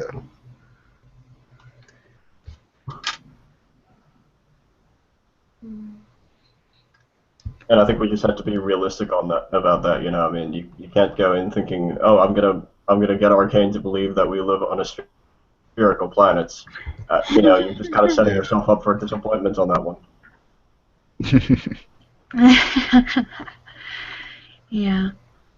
I mean, I'm not saying it's impossible, but you know, it's from what I've seen, highly unlikely. Not realistic. Well, I think people like Arcane are trolling. I don't believe that they actually think that. So of course they're not gonna change their mind. When I first saw him, I was inclined to think troll, but I'm not sure now. I think they hate science and choose to reject it. They know science really exists, but they just choose to reject it. So they run with this flat Earth. Most of it is like a lack of critical thinking skills.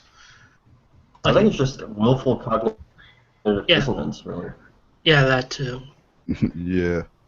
Cognitive dissonance, lack of critical thinking skills, and what else can we add? Willful ignorance.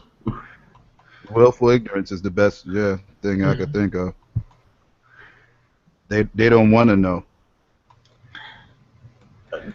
Descending into pointless arguments from semantics, you know. All that lovely stuff. If they wanted to know, they would honestly put the book aside and all the theist emotions to the side and really look into things, and they will see the world for what it is, but they don't want to know. Yeah, I mean, like for me, if They I'm already got trying it figured to out. understand a Christian's viewpoint, I will look to the Bible and, you know, give them a couple of questions to try and clarify. I don't try to automatically override their worldview with things from my worldview. I don't think that's a productive way to approach a discussion. Yeah.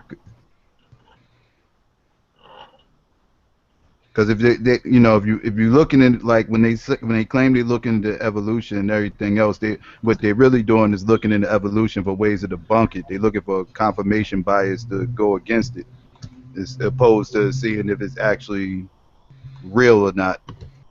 Yeah, exactly. I mean, I think, okay, a lot of the anti-theists are also very much guilty of that sort of thing, but, yeah. Yeah, you What can say you that. do?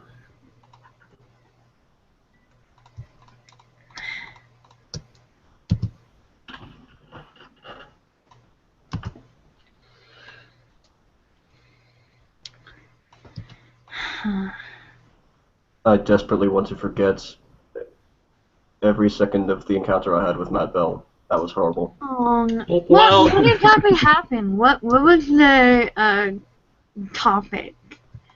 It was something to do with intelligent design. I wasn't there for all of it. I popped in for like the last hour and a half or so. Oh, okay.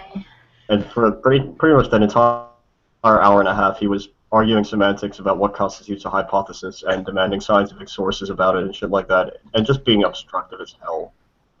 Well, Albatross, like you have to like this was your first time, I'm assuming, with Matt Bell, so you lost your virginity to him. Bell will really do that to you. Please never say that It'll again, it'll feel very rough the first time, but the next time it's going to be very smooth. You'll get used to it. You gotta get used to it. The only part of that encounter I don't want to forget is where I got to kick him. That was awesome. That was extremely gratifying. You know when Matt Bell, that was funny. You know when Matt Bell starts getting desperate, when he starts saying, you know, when you make a point, you bring up a fact, and he said, show me the fact, show me the peer-reviewed article. You know, yeah. It's like present all your evidence and 5 sources immediately, right now. like he can do the same. Yeah, my patience with that tactic wore thin very quickly. And he would go for like half an hour without actually addressing the points I was making, and I eventually just had to say, okay, I've given you a source now, are you going to stop bitching and actually address the fucking points? God. Theists always ask you to do stuff that they're not willing to do. Like, you know, present evidence. Yeah. Oh, it was a funny thing earlier in the other Hangouts. We had admin for the teacher come in. Don't know if you know him. Yes, I know him. And he was trying to debate about the definition of atheism, and so I showed him the Wikipedia definition. He's like, "Oh no, I don't place any credence in Wikipedia articles, whatever." I'm like, "Okay, fine. What's your source?" And then he puts a link to fucking Urban Dictionary. I lost it. Urban Dictionary. I know. For, it was the for funniest definition of atheism? thing.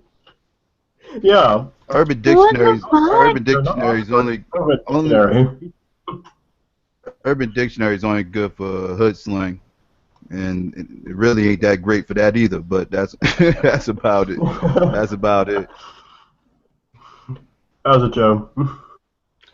Hey gang, I was listening a little bit. You guys just experienced the Bell machine. Oh no, I was talking about something the one from like 2 days ago. Oh, okay. Yeah, I'm we're gonna just have kind of a winding down after some theist versus anti-theist debates. I was just listening. I keep on listening to it. I don't understand why. It's just Josh, or Rational Nihilist, yelling at Beckel. I was listening. There's a really good hangout where they tried to explain to Beckel that he can't use the Bible to establish a criteria to like authenticate the Bible. And I think I saw that. That was funny. It just was not. It just was not getting through. It wasn't clicking. It wasn't clicking. He was like, these guys won't let me read the Bible. He really just wanted to read this passage, and I think the people in the room kind of too late decided just to just let the baby have his bottle, and just go, okay, fine, read your stupid passage, and then we could say, okay. You have to give Feckle what he wants. That's how he has to function. Like he can't be a big kid. He needs to have his toy. He needs to have his toy.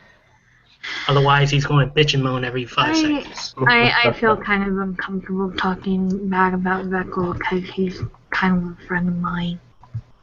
Yeah, I gotta say, in most of my interactions with him, he's been pretty reasonable. I haven't really seen him go kind of like the way Mac goes. The thing about it is like I like him too, Jackie. I like him, but recently he's kind of he did some things that really put me off. It made me frustrated because I have tried to show him, Mac, and who's the other person? I've tried to show pretty much any Christian. No, not Arcane, because Arcane's like admin. Like, no, not admin. G-Man? It's not a big deal. No, especially it's not. We're not gonna play guess which crazy Christian I'm thinking. Okay. No, I've tried to show. Out there. They always talk about how like atheists don't have a standard of morality, and they always play off the fact that atheism isn't it's not a position that explicitly lays out a moral framework, and the fact that atheists need to appeal to other, I guess, atheist-friendly moral frameworks. That's Beckel's stand. It's there's a confusion that can easily come up with that issue, and they just exploit the hell out of it, I think. And when I do, and I've made a collection on G+. In my if you go to my profile, there's a collection. It even says "Hi Mac," and I've made a collection of links and resources to where you can go and find non-theistic moral frameworks that are frameworks you find in moral realism. And I told them, look, we can do it. It sounds like you guys haven't really tried to look and see the more persuasive moral frameworks out there that are not theistic. And right now I just gave you a resource to do that. And they won't. I'll have to check that out. What's up, Albatross? I said, okay, I'll have to check that out. That sounds interesting. Like, there's, for hundreds of years, ethicists have been, like, fighting over which is the best moral framework. The majority of them do not conclude, we got to have it based in God. That's not how these articles end. That's not how like deontological moral frameworks don't conclude, oh yeah, but this is all if God exists. It's just not. Divine command theory, which is what these guys affirm, is not taken seriously. And yeah, I might be a bit out of my depth here, but I've never quite understood the need for some kind of moral absolutes. That's another issue. Like even that moral absolute, that can necessarily be different from objective moral rules. Like there's these terms come with a lot of baggage, and I think that's what usually the debate gets bogged down in, is the baggage with these terms. So I usually just stick with moral realism, because I'm not sure if I'm going to hear someone talk about moral absolutes, or if I'm going to hear someone talk about the objective moral values or something. I think that it's nice just. I think what I'm talking about here is more objective versus subjective morality. Yeah, I mean, and that's another thing. It's as simple as like, well, how do you define subjective? Because subjective is defined by people as being those ideas or concepts or whatever attributed to a single person or group of persons. And the thing is like they think God is a person. He's a personal being. So technically, their moral framework is subjective. And that's not even like bad thing. That's not even like at the heart of the argument, especially since I tend to agree with you, Al, that that it's illusory to have objective moral facts. And that's another issue in and of itself. When they find out that you don't think that there are objective or absolute morals, that becomes an issue. But when you try to point out that technically what they believe in could be called subjective, that's where the conversation turns. That's just what happens. And I don't know. When the other day when Veckel came in and was like, I've been trying to ask atheists for what standard do they ground their criticism of the Bible, and I was just listening in. I was out of the room. I was so frustrated because I made a post trying to give them resources, and Jackie, I'm sorry if it does just sound like I'm talking behind his back, but I've said this to his face, if anything. And I think that he comes in here when people like me are not here to say that kind of stuff. And I just think that maybe people should be aware of that. It would be nice that if next time he's... You think he's being dishonest? See, because I like him, like what Jackie says. I don't want to call him dishonest. I don't think it's dishonesty, but I think it's something. I agree with you. Like, and just because I'm friends with somebody, don't be afraid to criticize them or whatnot. Yeah. I criticize everyone. I know you always talk shit about me. I think Veckel's being dishonest when it comes to that. Well, he's been told over and over and over again about secular morality, about virtue ethics, about other. I have a post that links to all that stuff. Morality, and he just avoids it, and he'll move the goalpost to justice and stuff like that. He's being dishonest as far as that conversation is concerned. I don't know. I think some of the Christians on here, like Veckel, genuinely can't imagine how other people have a moral framework outside of Christianity.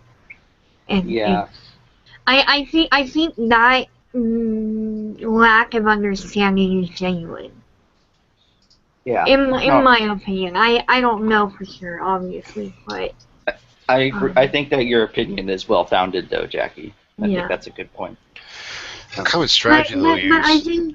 But I've heard Veckel say stuff I've never heard Veckel say that atheists don't have morals. I've heard him say that they don't have like a way to have objective morals. Like we he can't doesn't. ground He our doesn't. morality. She's Oh, go right. He ahead, doesn't Psych. say that. I was about to He say she's doesn't. right. He doesn't say that atheists don't have morals. He says that atheists has to borrow their morals from From theist Christian. worldview. Yeah. But the issue is like I'm not saying that. I think at this point, Jackie, was that a sneeze behind you? Doesn't sound like. That was my boyfriend. Sorry. I know. It's just like you have such a sweet voice, and then all of a sudden it's like achoo. Okay.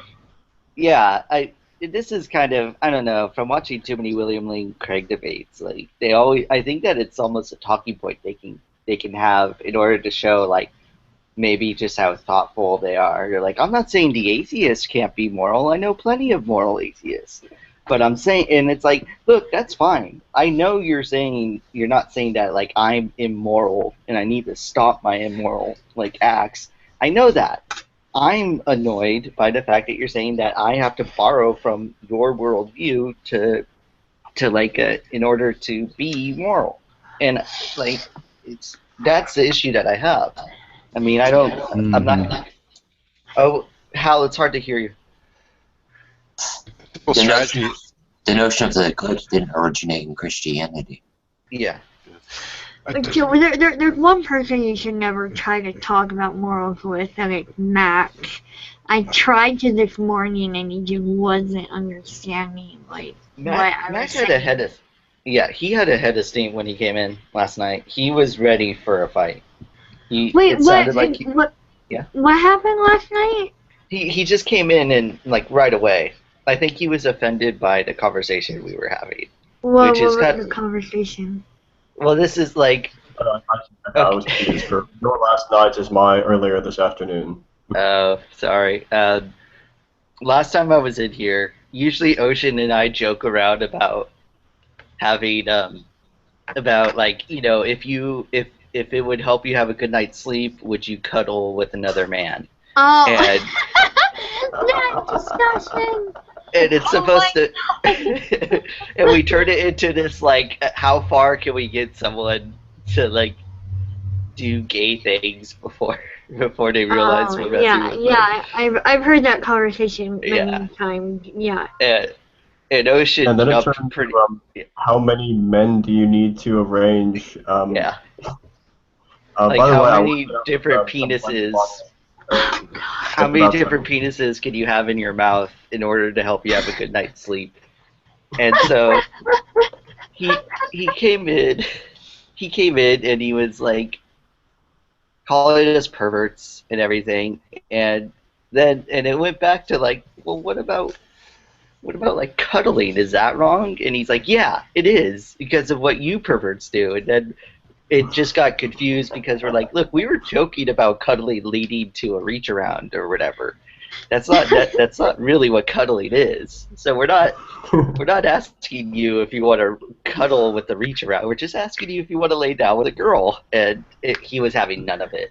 And so I imagine he was really super being a pissed. wet blanket in that discussion.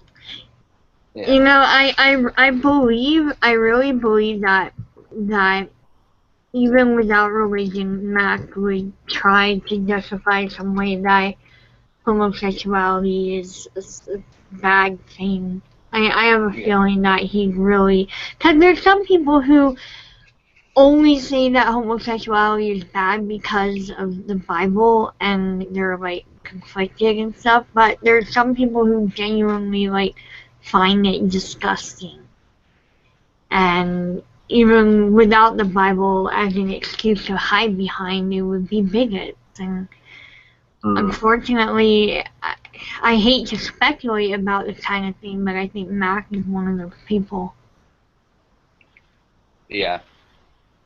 I mean, the issue is like, if you find something disgusting, it's not necessarily a bad thing. Like there's like, I think there's studies that show that people are just, they can't help it, but it doesn't doesn't mean you have to like condemn. Like I think eating eating onions is disgusting, but I'm not gonna like persecute everyone who eats You don't onions. like onions? How dare you? You see, I'm the one who gets the persecution.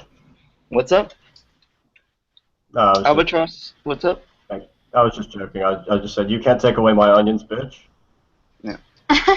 Don't tread on my onions. I have every right to eat onions. And if you have like a sandwich shop, I have every right to order onions on my Give me sandwich. onions. You have to serve me onions. Well, this is a good example for that that Seth gave. Seth said that like if a neo-Nazi comes into a Jewish pizza parlor, he's allowed to order a pizza. The pizza guy should give him his pizza. But if he comes in and says, I want a pizza, but I want you to make the swastika out of the pepperonis, then he's allowed to refuse. And it's like, that's a very good... Yeah, that's a good analogy. Right? I don't... There's various meta-ethical accounts open to the atheists that have absolutely nothing to do with Christianity. Yeah. And I made a collection, which, again, the other issue is Google Plus is so stupid. No one cares about navigating through it. But you can make collections, and they're kind of like blog posts or whatever.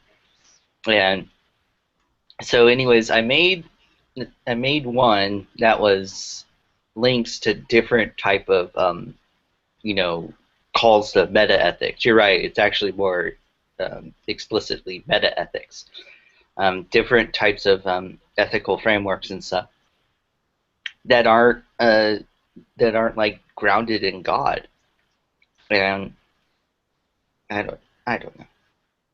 It's just as frustrating to hear like just a blanket statement about an entire field of philosophy.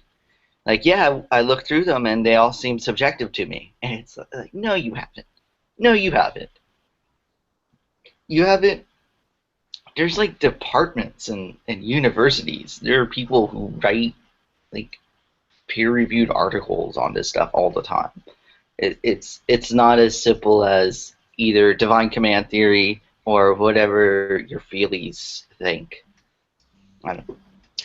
You hear? I think it was a month ago. J.D. Kane hosted it. It was Dre Sanchez's professor was going to hang out with Ozzy and Hogtie Champ and a few other discussing what grounds morality. And the professor did the same standard of same claim that atheists have no foundation for objective morality and so forth. And I think Ozzy really took him to task. It's like hang out. It's like you don't really. This guy's like a.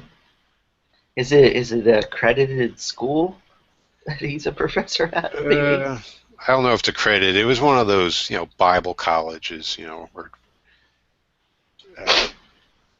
I can give you. I can probably find the link for you. It was on JD's channel. I can find it for you. But yeah, it's definitely worth watching.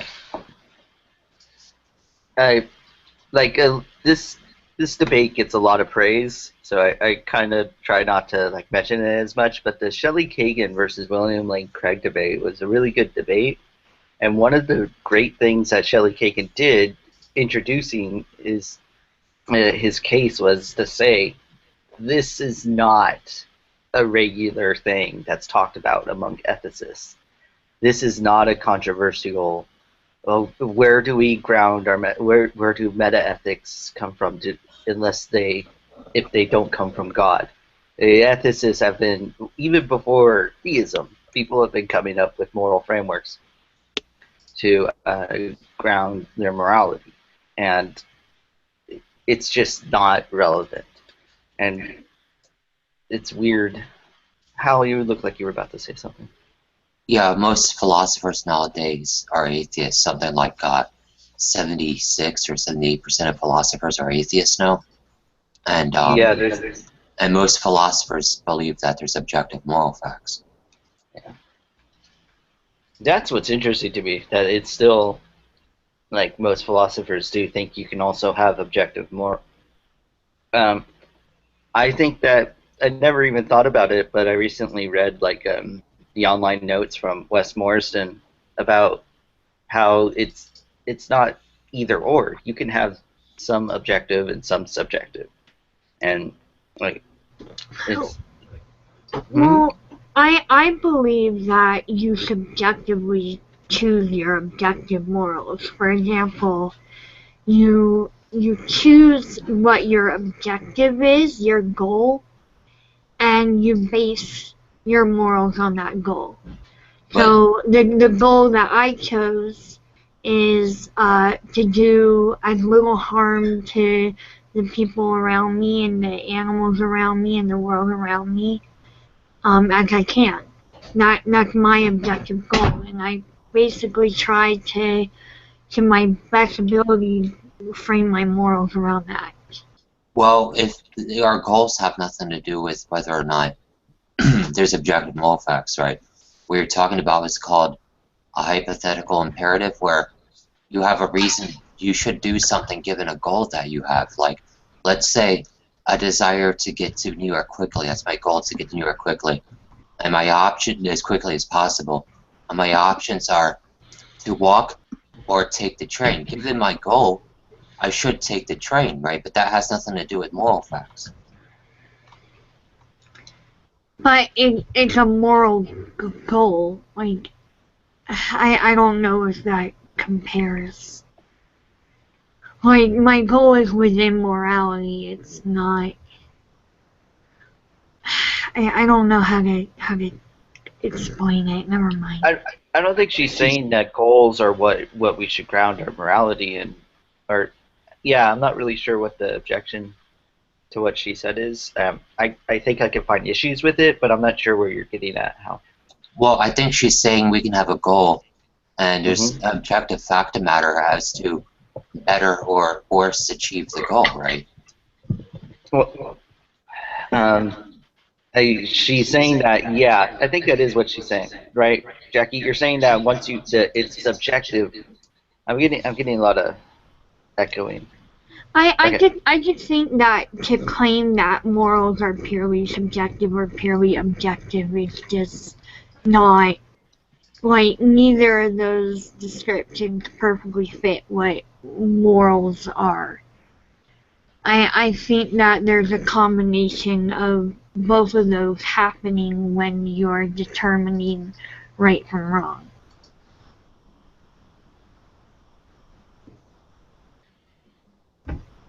If something's objective, it's true independently of what anybody thinks. If it's subjective, it's not true independently of what anybody thinks. I don't see how you can have something be both simultaneously.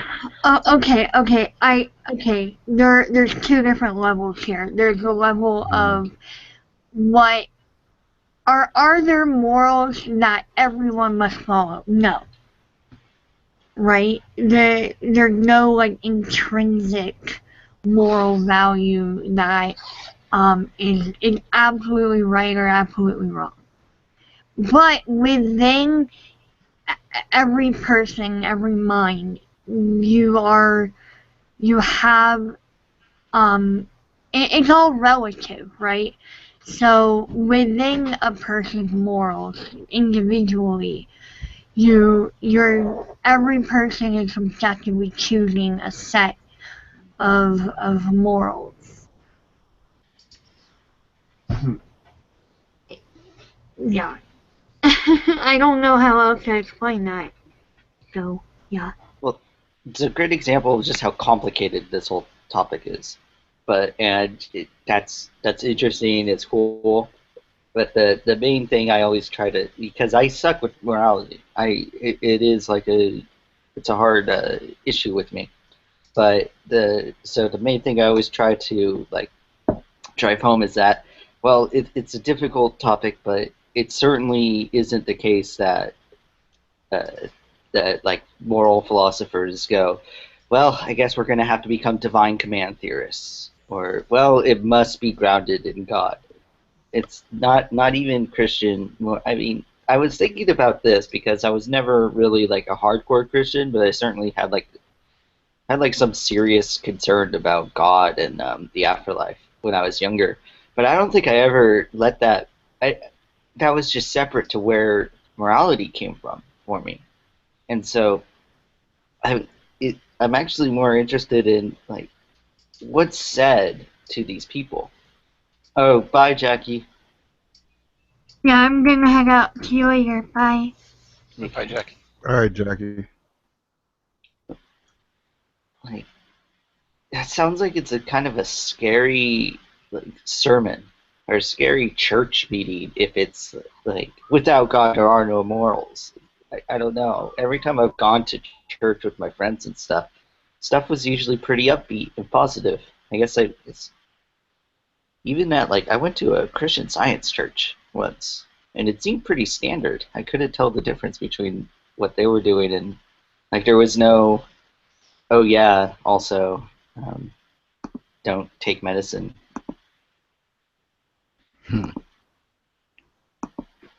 Interesting. I'm gonna take medicine even though Joe told me not to. What's up, Shorty? Shorty, I like that. Well, I just joined. What are we talking about? We're talking about how you could separate cuddling from cuddling, where the latter is you're cuddling, but then you get a reach around. How are both any different than fucking? One of them, there's a reach around. I don't know if it's. Alright, but are we know. talking about like cuddling with a big black man or like cuddling with like a small white girl? Yeah, I don't think that's relevant. I think just the universal concept. Joe, listen, Joe, it's relevant. No, I think that if you're going to talk about race big or the black gender? men and little girls, little white girls, then the issue becomes spooning. That's where it's relevant. We're just talking about cuddling. Yeah, that's something I hadn't considered before. That's a good point. Yeah. Yes, indeed. Yes. Quiet. Hold on a second. Hold on.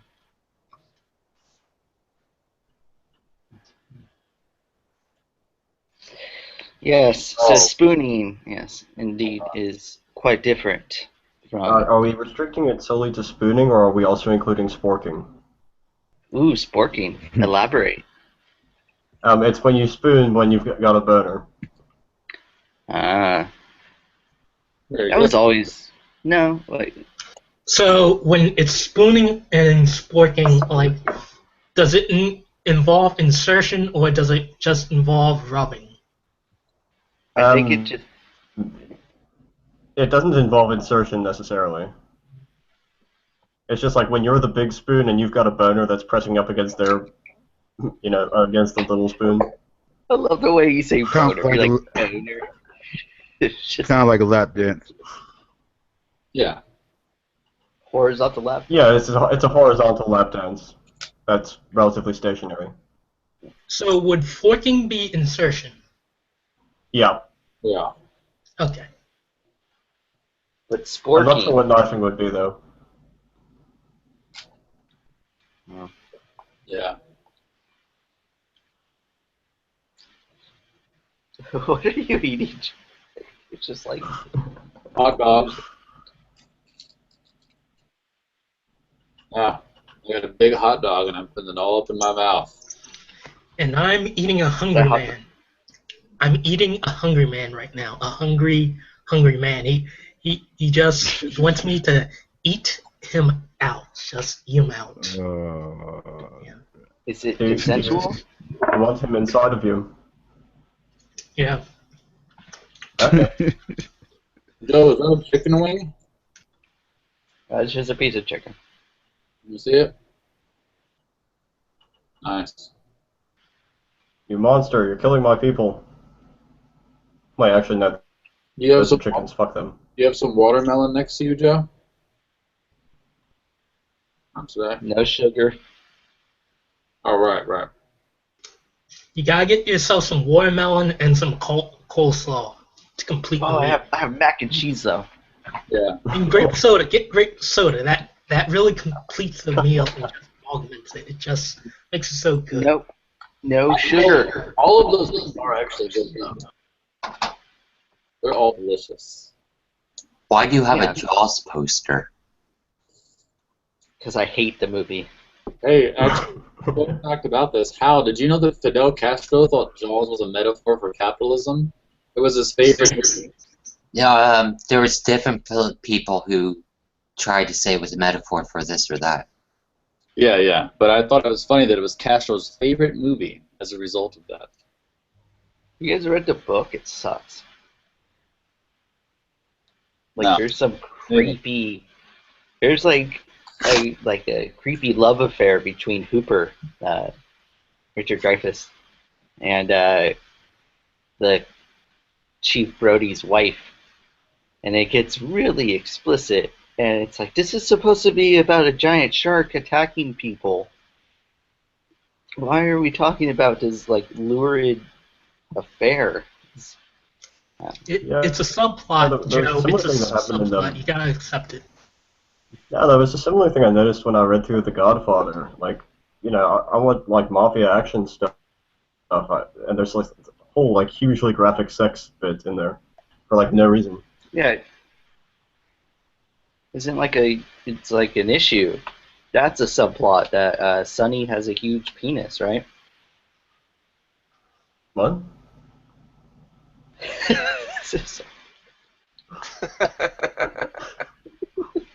The things Joe just says, right?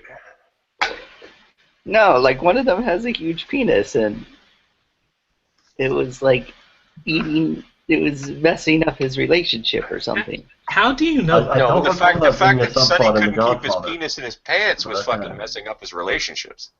Oh, okay. Yeah, Sonny Corleone was a fucking terrible womanizer. He didn't even observe the Gumar fucking rule. Damn. Oh, so that is Gus. I wasn't sure. Yes, it's because Arcane's a little girl and he's got my Gus account blocked. So one of these days, Arcane's gonna learn is that if I wanted he's something okay. I bad, can pick him if can't that's keep me gonna out. pose a problem. Arcane, are you here? Watch Alright, I'm kicking twice his if ass. you're here. I'm being more. Or do this. Say. I can't kick him. Oh, that's all right. I don't mind. Oh, poor Arcane. Well, someone It'll be And time he to is switch over immediately soon replaced anyway. with Jacques Angstreich. It'll be time to switch over soon anyway. Oh, she's starting a new hangout? Again? And he's the first one in it. The reason why he didn't respond was because he was changing hangouts. Wait, is this one's about to expire? Is it? Is it? I saw her quite a bit of post time left on a this one. hangout link. Okay, somebody needs to leave never the know. irony behind and speak real fact for a minute. Is this a new fucking hangout coming or what? I think it's for her I know other- she's about to start. She's about to start another one right now. I don't know if it's for this one or not. Yeah, I think it's for the other I one. know she's about to start. Okay. Oh, good. Arcane can go and run and hide with the rest of his little friends in the other one. Gus ain't hurt But this one's me. about to expire soon too, though. No, but that just came from one that fucking expired. Hmm. Yeah, but I mean, this one's been going for at least 2 hours now, so we have an hour or so tops. Can we try and fix Albatross's mic? I can't really understand him as well as I think I should be able to understand him.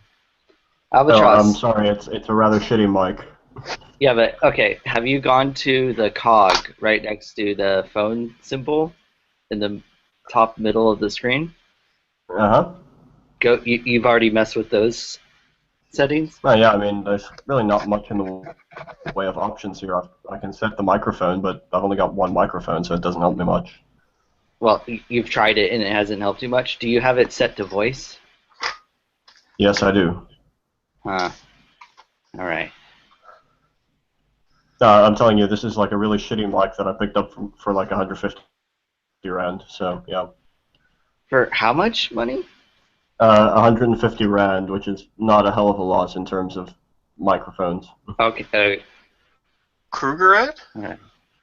No, just South African rand. It's like 17 rand to the dollar. Oh. Oh.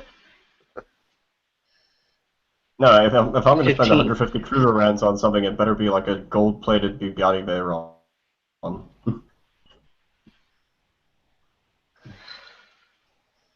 Born aloft by 16 greased naked eunuchs.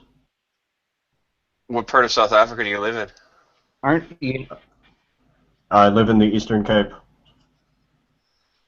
Oh. Stayed near the Transvaal? Are you? I mean, you don't sound Afrikaner. Well.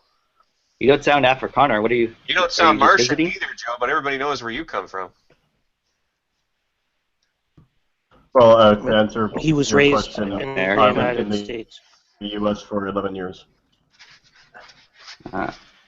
So, Gus, Oh, what do you want, Chris? what Don't would get be on your my tits. reaction? Don't get on my tits today. Okay. What would be your reaction if Donald Trump built a wall to separate both Mexico and Canada from the U.S.? I don't. He'd never build a wall to separate Canada from the U.S. Never. He wouldn't do it. His fucking trade advisors would do him in like Julius Caesar. I'm serious, man. All the business associations in the United States, they'd be like, "Hey, Donald, we have a special plane for you to ride." And then when he's halfway in the air, somebody would pull out a suspicious-looking little box with one of those flip-open red covers over top of a switch. That would be it. Yeah, I agree with Gus. We would never sever ties with Canada that way. Mexico is a different story. Yeah, Mexico, I think you guys get like cheap labor and oranges from Mexico. And whereas... Does Mexico produce oranges? Yeah, Are you kidding? We get a lot of shit from Mexico, even undocumented citizens from Mexico. That's the issue. They want to control what comes in and out of Mexico. That's what they want to do. Are you making like balloon animals or something? Right. That's right. This one's a dachshund just for you because you remind me of a dachshund, Joe. If you could be any kind of dog, you'd be a dachshund in my world. I am stubby and have a long torso. There we go. You are quite stubby. And Nadia would be an Afghan. That's right. I said it. Well, at least you didn't say Afghan. Afghanistan. Well, when I was a kid, I used to believe that there was somebody out there named Afghanistan. And I'm serious because I didn't know that it was Afghanistan, so I used to believe there was somebody out there named Afghanistan. When I was a little kid, I was pretty confused when first time I heard the news talking about illegal aliens. I used to ask my dad, how come the Russians are all mad at Afghanistan? What did Afghanistan do to the Russians? He said, first of all, they're Soviets. Never call a Ukrainian or a Russian or I'll break your fucking nose. I said, okay. He says, second of all, what the fuck are you talking about? I said, Afghanistan. I said, the Soviets are all mad at Afghanistan. They sent their army to get him. They sent their air force to get him. They're always chasing Afghanistan around. What? He's like Carmen Sandiego. My dad looked at me and he said, he said, Afghanistan. I said, well, what does that mean? He says, it means it's a country. I said, well, that doesn't make any sense. Why would the Soviets be mad at a whole country? What did it ever do to them? He says to me, I'm sending you to the library now, and when you get to the library, I want you to look up the First and Second World War. Don't come home until you have. So yeah, First for the of all, longer... give me a beer. My dad wasn't much of a drinker. He only ever drank once a year. And once at the post office ball, he used to go and he used to fucking get hammered. I mean, blitzed. I mean, fucking like any more, like one more beer and he would have died. Fucking thunderballed. He was a Figured lush out. puppy. He used to come home and, you know, when we were younger, we used to come downstairs the day after the post office ball and Dad was like, his head in his hands on the table, right? Just so, and Mommy was like, "Shh, Daddy's feeling sick today." Yeah. And then later on, when we got older, it's like, "Yeah, your father tied one on at the ball again." Fucking we're fucking encouraged to bang pots and pans walking up and down the hallway. Da da da da da da da. Da da da da da da da. My dad's like, "I'm wishing to die." But other than that, my dad was not a big drinker. He very rarely took a beer or a whiskey or anything like that. Very rarely. But yeah, I still remember having arguments like that with him. I'd be like, "Dad, do you know Jesus?" He's like, "I know of Jesus. I'm not that fucking old."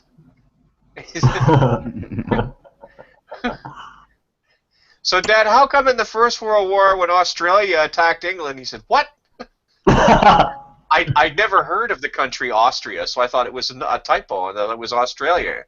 I said, "Did Australia attack England with their kangaroos, or did they leave their kangaroos at home?"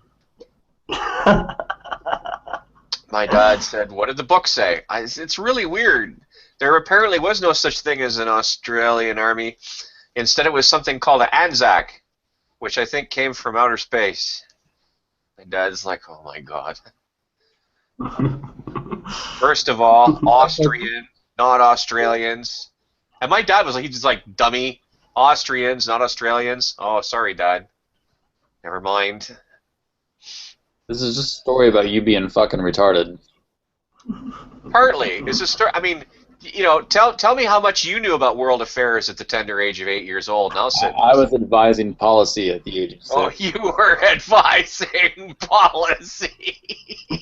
Yeah, fucking Henry Kissinger was going, "So what kind of pudding pop do you think that I should eat?" Henry Kissinger was like, "I want this little fucker with me because he's the best guy at shuttle diplomacy I have ever seen. I want him to talk to the Chinese because if they can't figure the little prick out, then they won't know what's going on, then we can get some concessions from trade from them." I could just see that now. Fucking Justin and Kissinger. It'd be like a 1970s sitcom. You should be a voice actor, Gus. Justin and Kissinger getting shit from the Chinese. Wouldn't that be something? No. This proves that Gus can talk about anything. If you're finished fucking around, you cross-eyed. Actually, you're not even cross-eyed. No. You couldn't even draw this guy cross-eyed. What's with the fucking chameleon eyes? One eye over here, one eye over there. It's like somebody stuck an anal probe up your ass and left it going for 12 hours. And that would explain the fucking... Wait a minute. Is that your nose or is that your mouth? That sounds fun. Yeah, okay. Try to contain yourself. Is that your nose or your mouth? Which part? The part that looks vaguely like a smile, but for all my fucking luck, it's probably your nose. I think it's a mouth. I don't think so. I think your chin goes so far down that if we went far enough down there, we'd see a mouth. Maybe. Is that not your picture? That's me. No, but is it not a picture that you drew of yourself? No. As if to punctuate the matter. I'm not a very good artist. No, you and me neither. I used to be a pretty good draftsman, though. For those of you that remember what drafting was. Some of you might, some of you might not. Yeah. I vaguely recall it being something from The Sims. I had a Bavarian taskmaster for a fucking draftsman, a drafting teacher. I mean, he wasn't Bavarian, but he was definitely from the school of fucking, you know, German precision. He used to take our vellums, okay, when we used to draft something out, he'd take our vellums and he'd turn them over, okay, and he'd run his fingers along the back of them, and if he felt too much impression, you'd lose marks for that shit. I'm telling you, man, the guy was a bastard. He was an absolute... Did you ever try to kick his ass? No, come on, I was 14. Those were the days when if you laid a hand on a fucking teacher, you were exiled to fucking Narnia or some such place.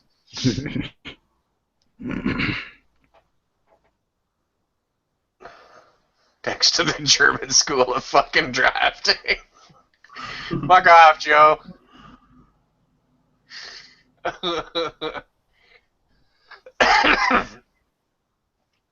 Yeah, so it was that's the closest I ever got.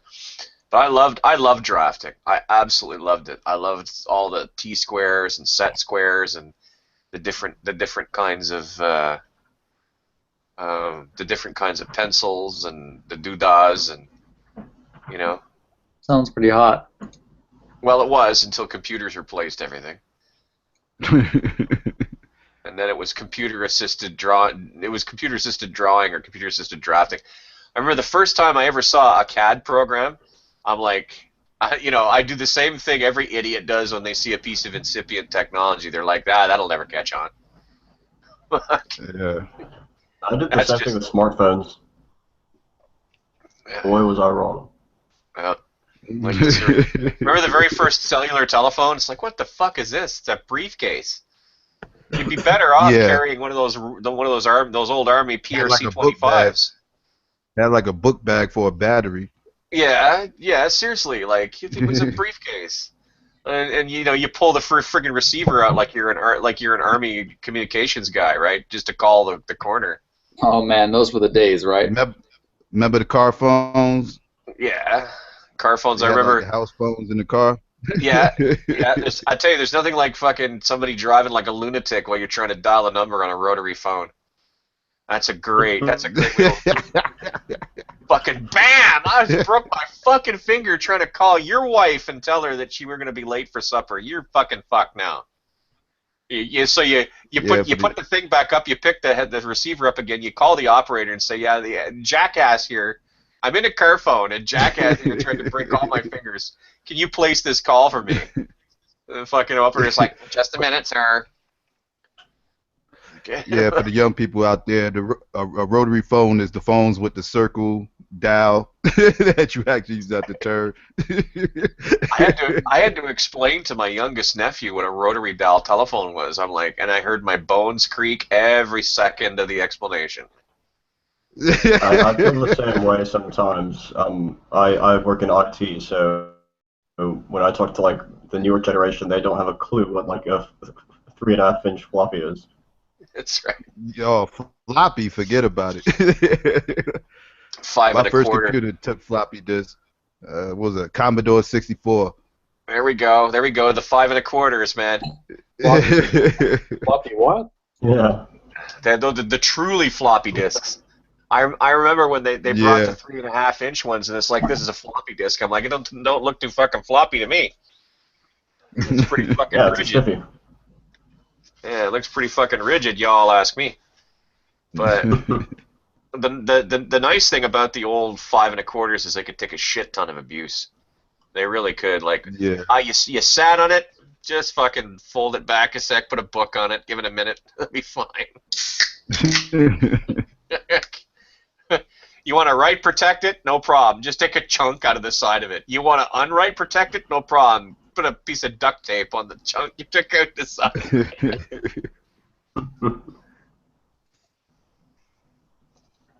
I remember when we got that thing, I thought I was never going to have to buy another computer again in my life. Boy, was I wrong.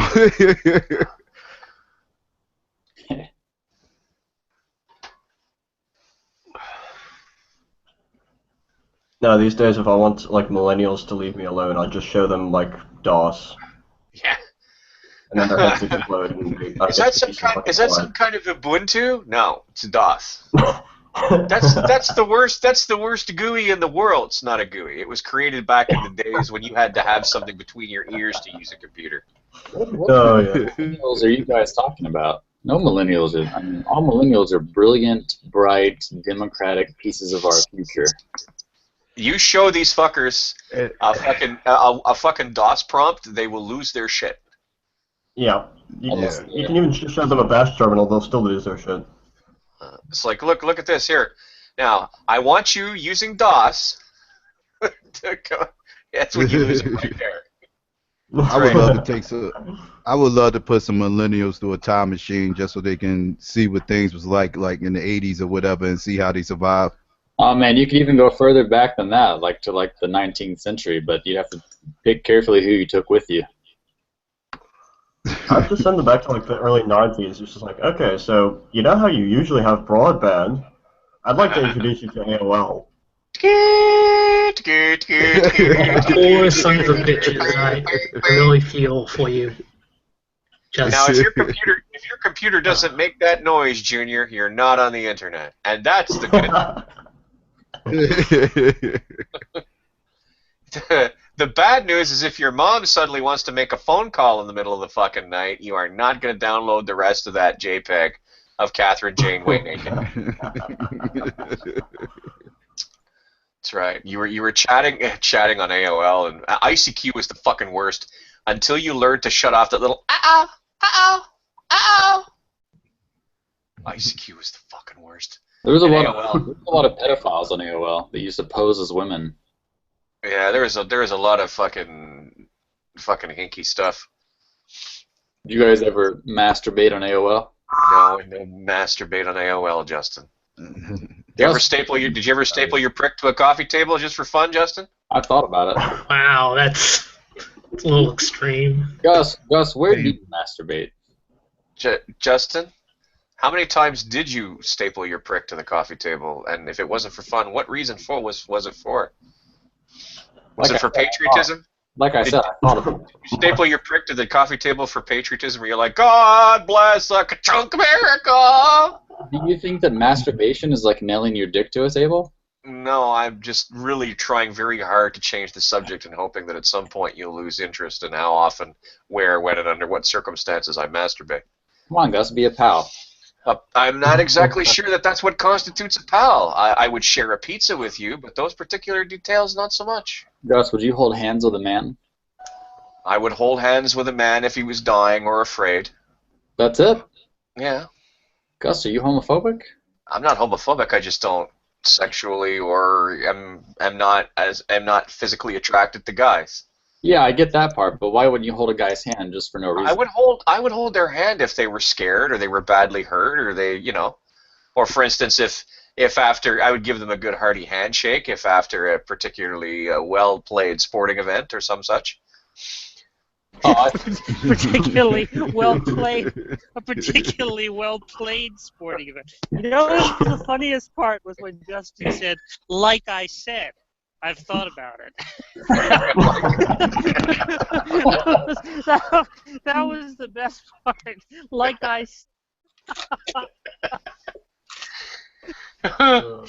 There's been some really good stuff this week on the somebody said to somebody else. I remember when Negation of P was talking to MK about a week ago and said, "Okay, so do you believe that your God can cause laser beams to come flying out your eyes?" Yeah, no, I think my God could. No, seriously now, do you think that God can cause laser beams to shoot out your eyes? Yeah, no, I think. Okay, I'm not talking to you no more. It's like that. Conversation. I'm not talking to you. I am not talking to you no more. Yeah, that's a dangerous person. We're done now. We are finished now. Not talking to you no more. So yeah, the Commodore 64. Oh my God. God, let's put that on our channel. What? I'm not talking to you no more. That's hilarious. Yeah, no, the Commodores. I had something called a TRS-80 for a little while. Now that was a computer that had no internal RAM, none. Yeah. So literally, you oh had God, your I haven't thought about that. I haven't thought about that since like the early 80s or something. Yeah, that's when it came out. TRS-80. Wow. Had no internal memory. Totally forgot. When you cooked up a program, up, you had to either be able to store it, and the storage options for the Trash 80 weren't that many, or you essentially had to use it until you shut it off. And as soon as you shut it off, the program was gone. It was gone. Yeah, it was but gone. there was something. Imagine playing more video amazing games. Video games didn't have any memory either. Like No. It was impossible to play. Like if you turned on something like Contra or something, you had to start it then and end it then. Like you couldn't go back and try to finish it later or nothing. No. There was none of that pausing, none of that saving your game. Nah, none of that. The second the game goes off, your game's off. There was a more exotic object than the TRS-80 or the Commodore 64. Do you remember the Timex Sinclair? Yes! Yeah, I do, actually. Oh my God, the Timex Sinclair was hilarious. They even had a print for it. Oh my God. Yep. Yep. Useless piece of garbage. Oh my God. And every one of those machines retailed for about the same amount. The only one I think. We were laughing about the Timex Sinclair at the time. Yeah. It was a joke at the time. Yeah. That's right. And you know, kids will come and ask us what this was for, and we'll be like, it was for nothing, really. It really was for nothing. We'll have to explain to them that there was a segment of the commercial concerns out there that honestly believed that you could stick the word computer in front of anything and some idiot would buy it. And the Timex Sinclair was living proof of that maxim. Yeah. Like a pet rock or something, right? It was. It literally, yes. It was the computer equivalent of a pet rock. What could you do with a Timex Sinclair? Fuck all. Really? We have all these other peripherals that let you do fuck all with it. You could probably toss it to your kid and give it to them. All those as a old primer. computers would be useless now. Yeah, we could probably toss it to your kid and give it to them as a primer on ultra basic computing. You know, if you wanted to teach them basic code. But I don't think anybody even uses anything like basic code anymore. I mean, the old, No, they don't use it to teach. I mean, I went to school for a while, and they tried to teach me a program called Logo. I don't know if you guys remember that. Yeah, they use it to teach children how to code. Yeah. It's like, this is called Logo. I'm like, oh yeah? And then 5 days later, the librarian, that, by the way, when I went to school, the computers were the domain of the librarian. And the librarian brought this weird fucking beige thing that looked like an upright cash register with a screen on it and said, "This is a Mac." Yeah. Oh, you poor bastard. Gus, how old are you? That was the old, I remember the schools and the libraries used to, that was the first Apple I've ever been on. Like, I know the educational system used to be big on using Apples. Yeah, and the only ones that you can really, like, the only way you can really get, like, to use an Apple computer, like, in an academic setting is, like, if you're, like, a graphic design major or something like that. Yeah, but back in the day, if you wanted, you know, when I was in high school, I learned on Apple IIe's. I learned AppleWorks. There was a data processing program called AppleWorks, and honestly, if you took away all the rest of computing right now, and you just left me a working Apple IIe with a decent dot matrix printer, or a daisy wheel printer, I'll get to that in a minute, and AppleWorks, I would not necessarily be a terribly sad fellow. How much ass though do you think Justin gets teaching Logo to children? Hey, let's not go there. Yeah, you wouldn't believe the kind of talent there is for these 7- and 8-year-olds. It's just unreal. Well, this is, I mean, when you introduce something early enough to kids, they pick it, and you make it their paradigm. Oh, they love it when I introduce it to them. That's for sure. Yeah, it's like, oh, look at this. Oh my God. Really, Jack, fuck you. You just made this conversation really awkward. Why do you have to bring kids into this? Fuck you, bastard. It's off air. It's off air, so I was allowed to take a risk. No, we're live. We're still live. We're still live. That's Justin's second gold star in a row. Jack just walked you into a fucking pedo trap. Oh no, I don't know if you could. That was my doing. Jack went along with it. Oh. They teach Logo to kids. Jack was being. I see somebody's tired.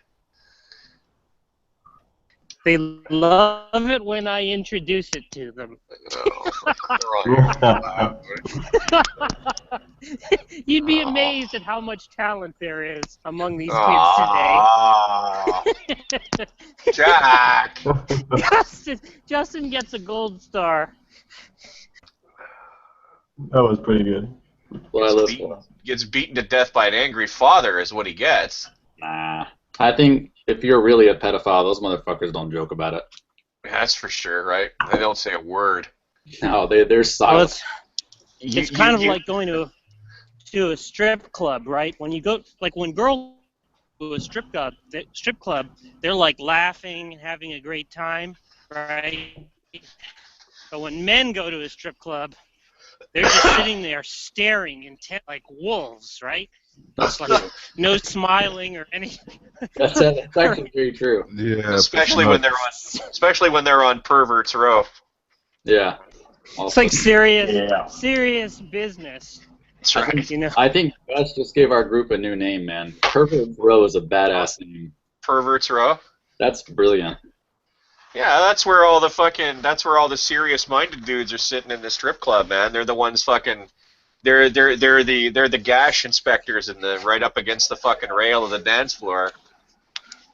I'm gonna have to add Perverts Row to one of the Skype groups, and also I think what I need to add as one of the subtitles to one of the Skype groups is Miguel's line, "What a fucking pile of human trash," about Matt Bell. Okay, you have to send me a link to that group. I might join it, and also the other sex like Perverts Row. I would like to be a part of that. It seems like something that Perverts Row. I would be very interested in, and we can have some good moments, good times. But this is the kind of place. Remember, folks, this is the kind of place where people go to fucking try to goad Godless Girl into sex acts. Just remember. Okay? I have no problem with Godless Girl, so long as she's dominant. I'll be very submissive because I don't understand that mindset. Hey, can you please explain that to me? Why do you like being submissive? Why do girls like it? Well, I can go either or. I can be dominant too. Oh. I don't think it would be very convincing, Chris. It wouldn't be? Well, whatever you decide to do, stop bothering Atheist. You're fucking traumatizing. I've not talking to that motherfucker in like weeks. All right, I'm just saying. Like, he's an awkward little prick, but he's under my knife, so fucking leave him alone. Okay. I just like to have fun with him every once in a while. The things you said to him, you abomination, you. I'm just kidding. I'm playing with you. He's just too cute. Even though he says some very off the wall shit, he's so cute. He's got a nose like a navel. You're telling me that you guys want to inspect things after I get sex reassignment surgery? Or? Oh, you're doing that, Nadia? Soon? I'm hoping to. If they aren't really taking.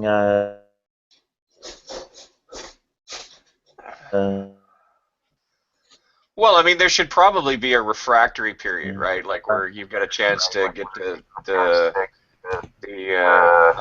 I'm totally echoing through you, Nadia. Yeah, I know. Oh, okay.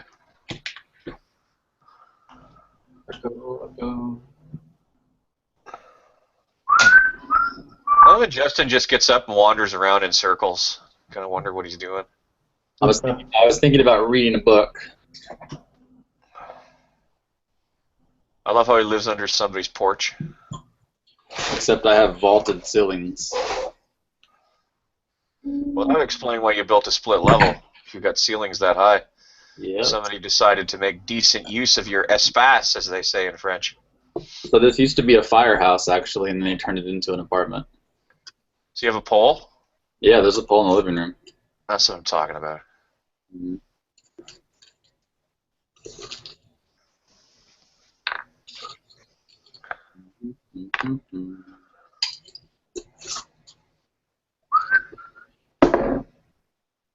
Man, where's the action today? Oh, actually, you know what? I take that back. I heard Mac talking earlier today. Mac was getting hammered, but I think you guys could have even gone further. Mac is a fucking idiot. I've never seen a person say so many contradictory things and just have no problem with it, and then not realize that there's a new hangout and they shouldn't be talking in this one.